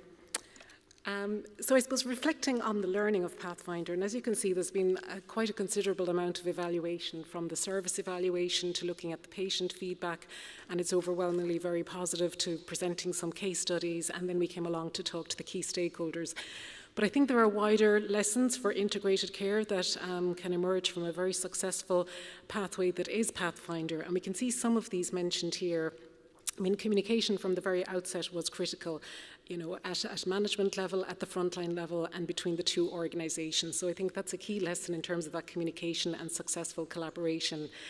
We could see two organisations coming together, and certainly, you know, there can be cultural differences in organisations. So again, building trust between organisations, and there were certainly champions. This came through very clearly. And I think for any new and innovative services, we need to have champions and leaders that are going to drive that change, and then all the motivating factors, like was alluded to by Yvonne, in terms of the investment in the pilot study and the testing of the programme, and the and the funding that came then as an endorsement of, you know, doing the right thing. Partnership and trust was critical, both at a management level and right down to the frontline level. We had senior clinicians, clinical specialists, physiotherapists and occupational therapists in the home, going out in the emergency vehicle with the advanced paramedic, working in their clinical hub. I suppose leaving the safety of their organisation, of the hospital and the physiotherapy department, and going out to a clinical hub in the environment in a small clinical room, and then taking those calls and getting on the road to see that older person in their home. So again, a lot of partnership and trust in terms of those decisions that needed to be made in the home, and then having that mentorship. So again, support for individuals who are delivering innovative care, integrated care. Each of the clinicians had their mentors in their own organisation, so they had that support, and as we've alluded to in the slides, there was a lot of learning. Everything doesn't go right, and there's a lot of learning from these situations. So that managing relationships both at the very high level on the management forum in terms of the operational governance, and then managing those relationships right down to the very front line of being in the person's home and making that joint decision making is critical to integrated care as well. It's obviously important to share the learning as well, and to share the success and to learn. And now we see that Pathfinder is rolled out to 8 other sites. So again, I think the lessons from integrated care are that shared learning and innovative practice. I suppose, geography can differ, populations can differ, the service configuration can differ in the different organisations. So I think we have to reflect on maybe the tweaks that we might need to make. But the overarching sort of structures that guided the Pathfinder team in terms of the SOPs and the governance, having those ground rules there to refer back to gives a lot of security in terms of rolling out the service and implementing the service. So here's just a snapshot of those principles, again, that principle of partnership and trust and champions and vision. And central to this vision in Pathfinder and for all integrated services is the patient and the patient voice. And I suppose in some of the sessions this morning, we're hearing about workforce and about co-design and the voice of the patient, because ultimately this integrated services are for patients, and in the case of Pathfinder, it was about not conveying the person to home and keeping them safe in their home and reassuring them and their family. So again, we're bridging gaps between hospital services and community services and primary care. We're looking at those structures that we need for these services to work. Critical, and certainly something I reflected on in the interviews, was the experience that each of the team members came with from their own individual organisation. So reflecting that expertise and that long-standing experience that many of the clinicians had working in Beaumont Hospital, coming up through the services, the acute services, being on the ward, working in rehabilitation, working in the emergency department, seeing the frailty intervention team. So they had long-standing experience of care pathways, and they wanted to kind of go beyond that. So I think we mustn't forget the workforce and the experienced clinicians, and that's been alluded to throughout the sessions today as well. The patient feedback and the stories, highly motivating, the positive feedback and the testimonials of the service as well, and the safe feeling that individuals have when they're receiving excellent services. We have to evaluate what we're doing, we have to measure what we're doing, so it has been a very exciting collaboration with the Pathfinder team in terms of evaluating, and of course we need to embed research in everything that we're doing as well, and build the evidence to policy to practice, which again has been alluded to in themes in the programme today. So again, this picture here shows the complexity of what is Pathfinder, and I suppose any integrated service is going to be complex because it's going to be delivering the right care at the right place at the right time, but it's also the right people in the right place at the right time. And Muriel alluded to, right care, right place, right time, and right team. So we're building on this complexity all the time.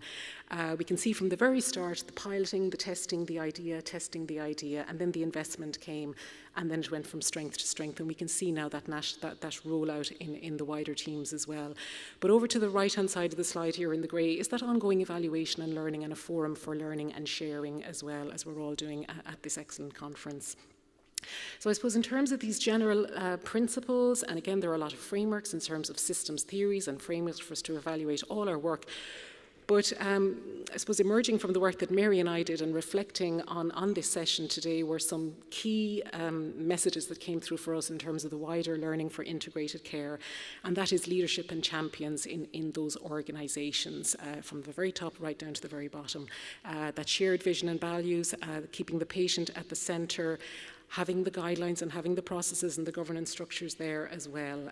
Thinking about the patient and their family as the partners in their care. And there was an excellent session this morning on family carers and the role of the family carer. And I suppose, population change and how care is going to have to change and be innovative with limited resources going into the future.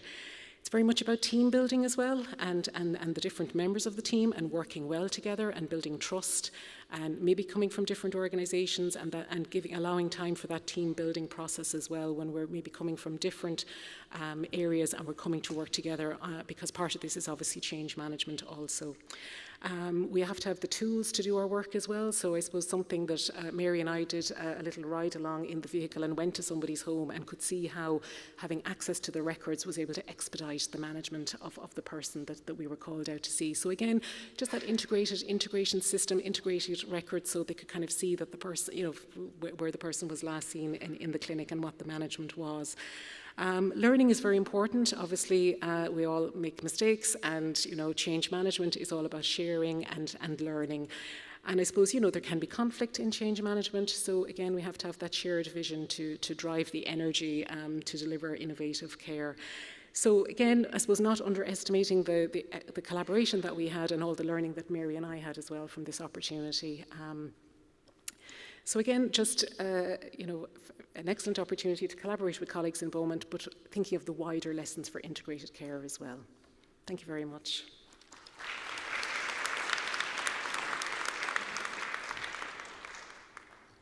Thank you very much. Whoops.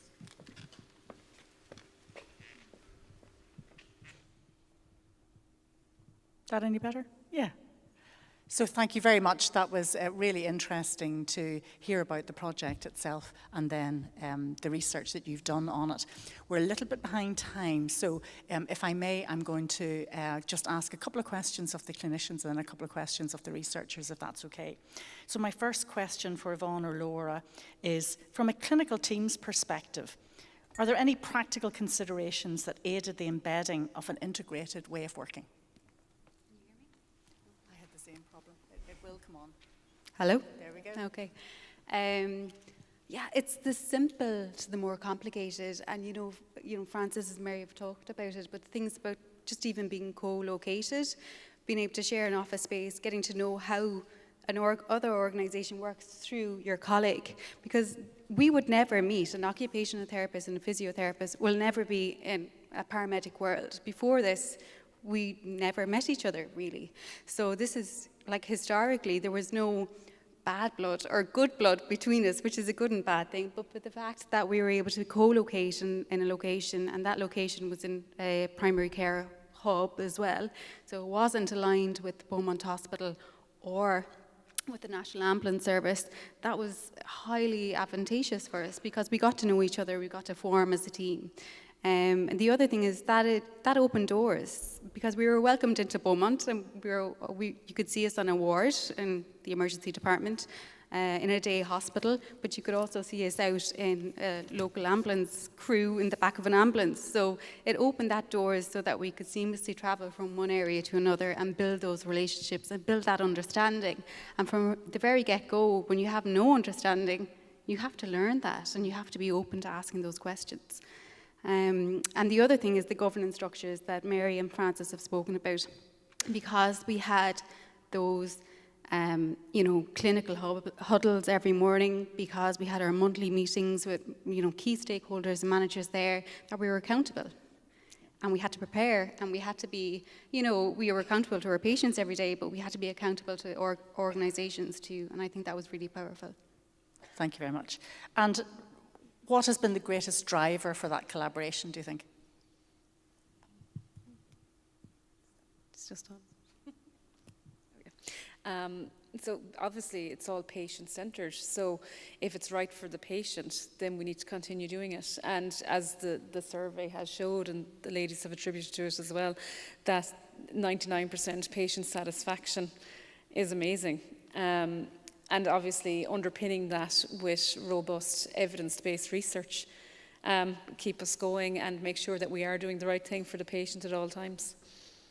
Great, thank you very much. And just to say, colleagues, that there are a number of sessions on evaluation on Wednesday, so keep an eye out for those.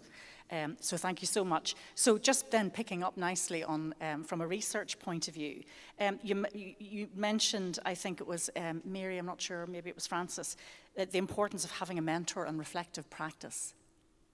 So how did that work?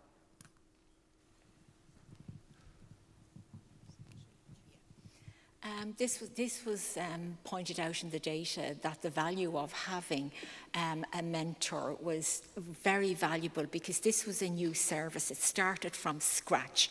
And there's different support structures in different organisations. So this was what the data showed would be nice for teams that would be developing, that would be a nice learning opportunity for them. Because as Laura and Yvonne said, the therapists don't normally visit the home from a hospital base. So they have to get to know each other.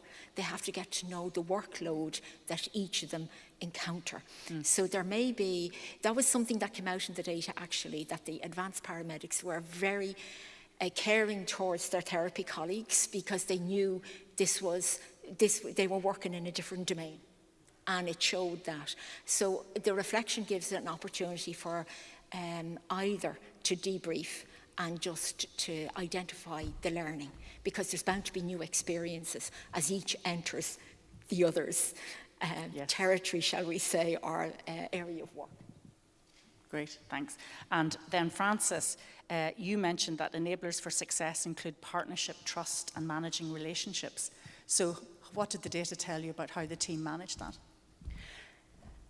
Yeah, I guess it was very evident from the very beginning that they built a team, and that team continued right throughout. So I suppose if there was any troubleshooting or any difficulties, the team could come together both formally and informally at all the different levels. So right up to the management forum, right down to on the ground delivering the service. So I think they were open to developing solutions and working collaboratively together. And, you know, there was just a great openness there to coming together to actually solve it. Yeah.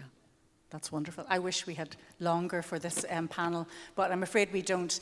Colleagues, thank you so much. It's been really great to hear about the work in the Slaintecare office, the work of Pathfinder, and also the research into the Pathfinder project. Colleagues, please put your hands together for the panel. Thank you. So we're going to move on to the senior leadership and its importance in implementation of integrated care. So I would like to invite up on stage my three colleagues from the Health Service Executive.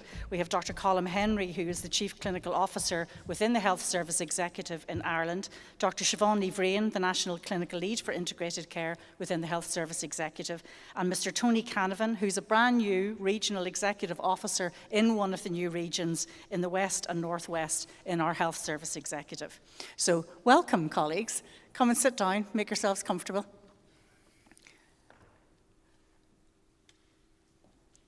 Over the different sessions that we've had today, implementation, governance, leadership are just these words that keep coming up.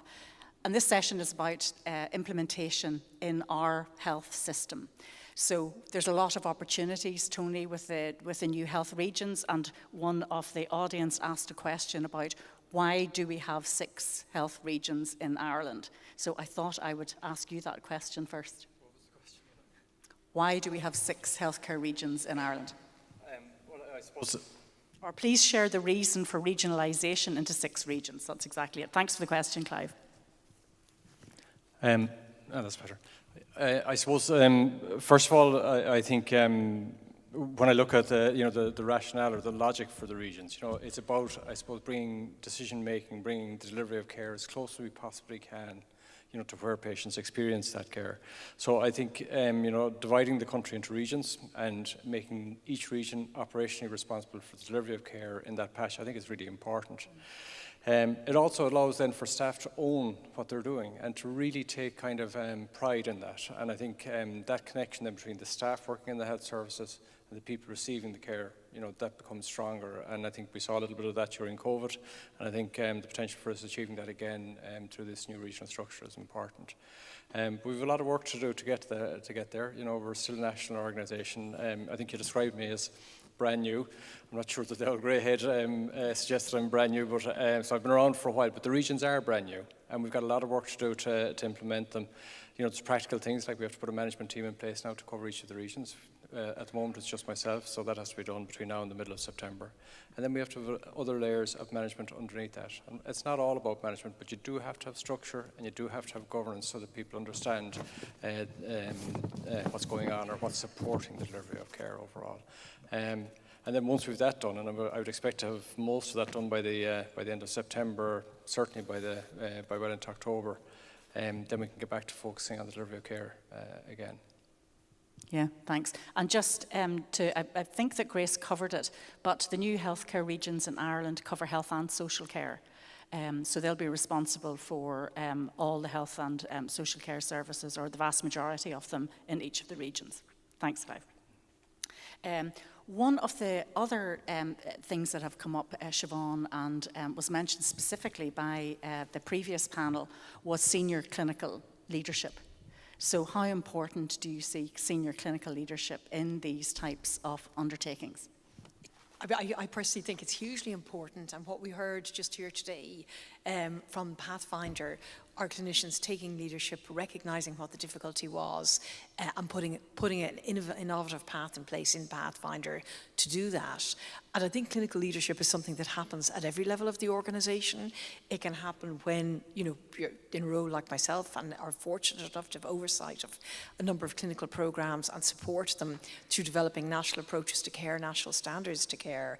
But senior clinical leadership is most of all actually about the team on the ground and people acting really up to the top of their licence. And I suppose just to say here, I think we've been doing that quite well in Ireland with the progression of advanced healthcare, of advanced nurse practitioners, and now policy with the Department of Health for the development of advanced practice in health and social care professionals.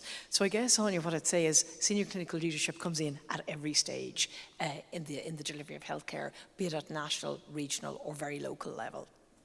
And there's going to be a new chief social worker appointed, I believe was announced in that last week. So that's a very welcome development. I think that shows a real commitment to a multidisciplinary approach to the work that we do.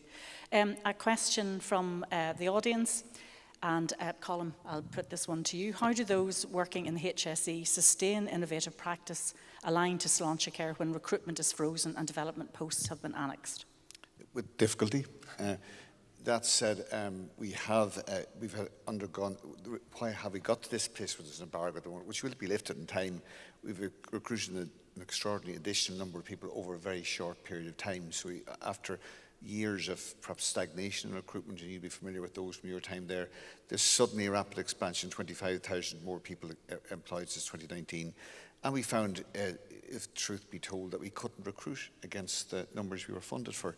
And that leads to its own difficulties. So eventually that embargo will, of course, come to an end at some stage. But what we have to do at this point in time, part of our response is making the most of what we have at the moment. And what we saw in a report that came out from the Department of Health last week was, despite the extraordinary expansion in resourcing in healthcare over the past 10 years, the productivity that you'd expect corresponding that hasn't been as great, certainly in numerical terms. What has added is the depth and quality of care. There's more subspecialists, there's more community care.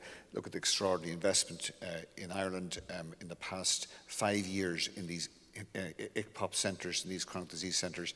It has been extraordinary from a very, very rapid journey where we were dependent on acute hospitals and almost inviting people to be lured by the gravitational pull of acute hospitals, to now creating centres, 26 out of 30 for chronic disease and ICPOP. So I was intrigued by some of those earlier presentations. You can see where there's a reform at speed happening, but there was a huge catch-up required, and that was front-ended by a huge amount of recruitment, which we weren't able to keep pace with. But that embargo will come to an end. Just to go back to the regional point, if I could, Anya, it's an important question as to why we have it. Ireland is a small country, but it's a very noisy one.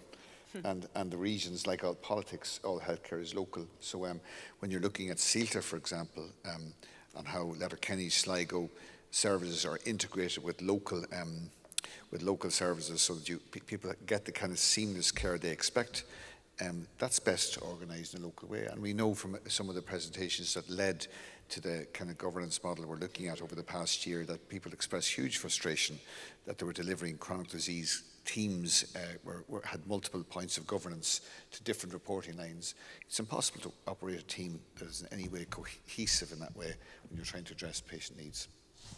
Thank you very much. And if I might go back to the 3 key steps that Rafa Bengoa suggested this morning, which was strategic clarity, organisational clarity, and building a management system for change.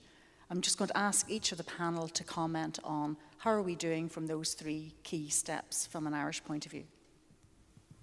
I think, in some ways, I think we're at the very early stages, and I do always remind myself that we're trying to do this as well in the context that we continue to deliver services all the time. You know, I remind myself that there were 23 babies born in the last 24 hours in the across the Slaintecare group, and there were, you know, thousands of people attending the emergency departments. There are as many people in the community receiving support for our mental health services and so on. So what we're trying to do is a very significant structural and strategic change while we're continuing to deliver the best care we can to those 23 babies that were born today, if you know what I mean, and everybody else that receives care. So it's complicated. And we're trying to do it with the same people, you know, so the people that we're asking to change, we're doing it in that context. I think one of the things that I picked up on really strongly in the presentation earlier on about Pathfinder was the importance of relationships. And again, if I refer to my own patch, I can see the importance of that. One of the areas that we developed Pathfinder in was Letterkenny, and we've lots of problems in Letterkenny. We've lots of good things in Letterkenny as well, but lots of problems associated with access to care. And what Pathfinder also helped us to do was it helped us to develop the relationships both between the people working in the hospital and outside of the hospital. And they've had other spin-off benefits as well, and have helped us to develop the services there. So if you could think about that on a broader scale then across all of our hospital services, all of our community services, and trying to develop the relationships that we have and that we saw developing through Pathfinder, that's really a key important strategic step for us to take now going forward. And relationships is something that just keeps coming up time and time again in all the literature and the evidence that is being produced around the world, the importance of attending to relationships. So I'd agree with you. Siobhan, what are your thoughts on the 3 key steps? Well, I think we have actually quite a considerable amount of strategic clarity in having a national healthcare policy that's very clearly focused on bringing care closer to home and making the interfaces between care as seamless as possible. And that sounds so easy, but I think what Tony has said indicates how difficult it is. And again, the Pathfinder presentation gives a very clear understanding of, even if you're introducing that amount of change, the structures, the processes, the relationships, the people that need to be in place to do it are substantial. So I would say we have quite a considerable amount of strategic clarity at a national level and indeed regionally.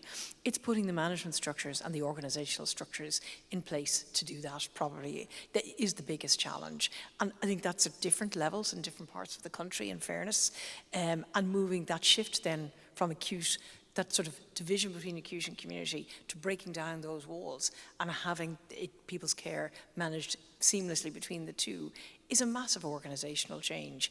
And I suppose just to put in one of my own thoughts on this, and certainly learnings over the last few years, we have to mind that process, and we have to mind the people who are doing it, and that's why change management is so important. So we can set all the strategies we want, but unless we manage that change carefully and learn from it and evaluate it, I think that really is our organisational challenge. Yeah. Thanks, Siobhan. What are your thoughts, Colin? I think as the strategy is very clear, and that came across in our Department of Health colleagues. There's a very clear strategy for healthcare in Ireland. It's not a perfect document, Slaintecare, but people can paste onto it what they understand it means. So we don't need to do it again. It's very clear, and it's something against which we're, as we heard from another presentation, that we can easily give. We can easily match when we're bidding for estimates, when we're looking for funding and so on. The problem is, as with any change, that's the strategy and that's the direction. It's the culture bit and what comes next, and getting people to, and then the enablers. Yeah. And if you look at, I'm lucky to live in Cork for the past 20 years, not native there, but I'm lucky. And it's a straight motorway from Cork to Dublin. It's 2.5 hour drive, within legal limits. I think it's 2.5 hours. Probably 2 hours for you, Tony, I'd say. But it's a straight drive. But I remember when they were building it, there was, initially before it was built, when I first came, there was 16 towns you went through. And then it became 12, then 10, then 8. But the only bit that people ever saw as the motorway developed was the bottleneck. Yeah. So it was defined continuously, not by the great stretches of road, by the bottleneck in Fermoy, which was one of the last to give way, and the other bottlenecks. And so it is with integrated care. We keep talking about the seamless care, that somebody who has chronic illness or somebody with genetic illness who's seamlessly provided care right across hospitals. But the enablers that provide that there's bottlenecks there. The single patient identifier, electronic healthcare record that's accessible at every point in real time in the journey, the diagnostics and so on. And we've heard today and earlier from all the investments that have been put in these areas, and these are bypasses of some bottlenecks, but there's still bottlenecks there. Yeah, absolutely. We have a couple of questions from the audience. How do you see primary care taking its place in integrated care models being developed in Ireland, and what is being done as part of Slaintecare to make this happen?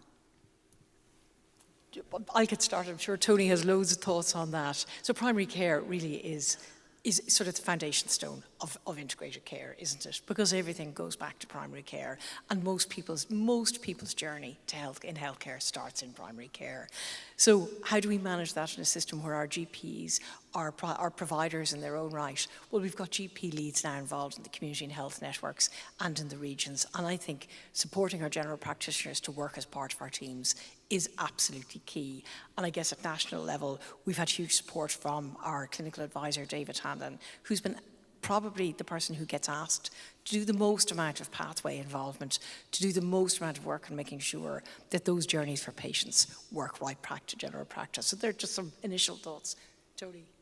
Yeah, I was going to say that for sure, that one of the things I'm really looking forward to is having that more structured engagement with GPs. I think is probably a really important way to put it. I was in Ballyshannon last week and I met with a group of GPs that were working there. One of the things that they were reflecting back to me was that they're enthusiastic about their now involvement in a chronic disease management program, and they see that as being something that they would have always had an interest in, and now they feel supported in doing that, and they feel that they're part of a team that's delivering in that as well. So I think both of those are really important. I think it's about bringing GPs maybe in a more structured way into working with the health services, and maybe combining the efforts of both the primary care team that's working for the HSE and general practice in a more effective way. So I think there's a lot of potential there for sure. Yeah, any thoughts, Colin? Yes, I do. I'm going to rob some figures that Mike O'Connor's out there gave me. We have, last year, we had 166,000 people attended local injury units. It's a lot of people. We had 1.5 million people came to our emergency departments. It's a lot. How many people attended GPs? How many consultations? Mike, you're not allowed to answer. It's 30 million. So that's where the great bulk of healthcare interactions takes place, in primary care. Now, what's worked well has been in chronic disease, the GP contract, and a great acknowledgement to Orla O'Reilly for work behind that, for Pat Healy and others for implementing it. And we see now that 92% of people with chronic disease are managed solely by their GPs. We see a fall in admissions with chronic disease to Irish healthcare since 2019 of about 16%. What hasn't worked so well is the bit of unscheduled care. And that's in Limerick Hospital, a much troubled hospital, staff under huge pressure. Over 50% of people who come directly to the emergency department have not seen their GP. And that may be because of, I'm not getting into GPs, it may be because they haven't been able to access. Yes. So I think in terms of going back to that we're reforming while we're at the same time trying to deliver care, as Tony says, and to do so with an ageing population of chronic disease, the one bit that we're really getting somewhere with the chronic disease. I think the challenge we have is the unscheduled care is multiplying the points of access in a way that's credible for patients, that they feel they don't have to come and wait in a trolley for 12 or 24 hours.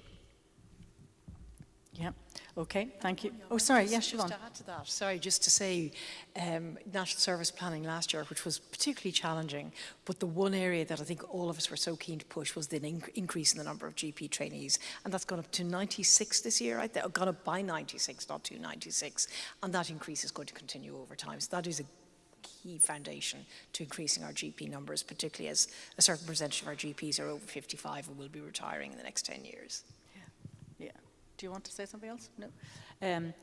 Okay, one of the other points that Rafa Bengo was making was around creating a receptive context for adaptive change. And I'm just thinking about flying the plane while you're trying to build it, which seems to be what you're saying. So how do we build the plane while we're flying it? How do we create those conditions for adaptive change? Yeah, this might sound a bit strange, but I'm not so much worried about how we deliver care, because I know what we're doing in the hospitals. I know what's happening in the community, in my patch, and I'm confident that we're on top of that, and we've got good people there that are making sure that we're delivering the best care that we can day by day. So, but what is a bit more challenging then is maybe managing the context outside of the region. So the political context is really important. So if this coming Maybank holiday weekend, for example, the numbers of patients on trolleys awaiting admission in our emergency departments, if that was just to shoot up, of course there would be a political reaction to that we would have to respond to. So managing that response and managing how we deal with that response and how we can keep the political system well informed about what we're doing and why we're doing it and what we're trying to achieve and how we're managing, I think that's going to be a real challenge for sure. The other part of that context, though, is more internal, and it's about, I think it's about trying to develop a shared appreciation of what we're trying to do. So, of course, there's the local political system that has to be part of that, but also I think just local service users as well have to be part of that. What are we trying to achieve together? What kind of health service do they want? What would success look like when we're finished rolling out Slaintecare, if we want to describe it like that? But I think even trying to work on that together to have a clearer shared understanding of what that would look like, I think is really important. That's part of the context, I think. Yeah. I've got an alerts thing stuck on my phone, and there is another question, but so apologies if I've got the question wrong, but there was a question in the audience around the national pathways that they're doing in Wales, and are there any plans to do something similar in Ireland? We have developed some modernised care pathways, and this came up from the design where Siobhan has our national clinical programme. So what we've done is we went back to clinicians and said, is there anything else we can do other than add someone to a wait list for a consultant? I don't know if this corresponds with Wales. We have now 28 of those in 84 sites. In urology, we have pathways for the most common referred conditions, lower urinary tract symptoms, incontinence, hematuria, where we often have ANPs managing these out in the community under a single governance. They're very Slaintecare friendly. Many are implemented. We have virtual fracture clinics where 40–50% of patients, after being seen in a virtual way, are sent, don't have to, or aren't forwarded on to a consultant appointment. So, yeah, multiple different pathways, moving away from this traditional model of having to see a consultant, only one healthcare professional, in only one setting, in a setting which isn't really fit for purpose for something which requires multiple points of access across different sites and in the community. Thank you. Did that answer the question? Must have done. Okay. Thank you very much. And if you please ask questions again, my phone seems to be working again, so thank you. We've mentioned change management a few times. I always think that's a bit of an oxymoron, that you can manage change.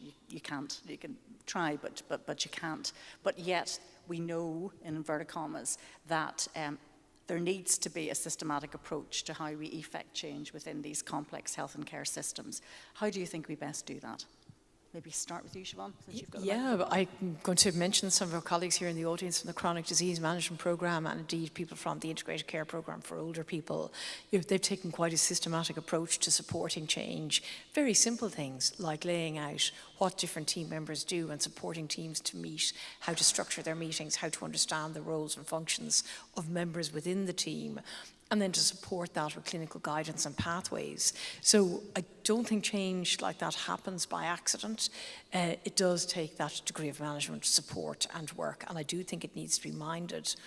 And then I guess, I've said this before, but I'd say it again, as we find new ways of working, it's critically important to monitor and evaluate those to understand what we're doing and what we're getting right, and also what we need to improve on. So I do see it very much as a process, but one that if it's not minded, is not going to work out. We do need to do it and do it carefully, I feel anyway. Yeah.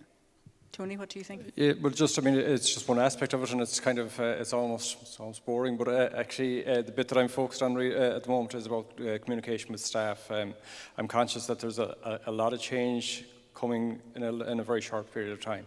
And so I'm really focused on trying to make sure that as much as possible that we keep the lines of communication open, that we're telling people openly about what's happening, what to expect, and answering questions when they're being put to us. And I think we'll be in that mode probably till the end of September or thereabouts, and maybe for a while after.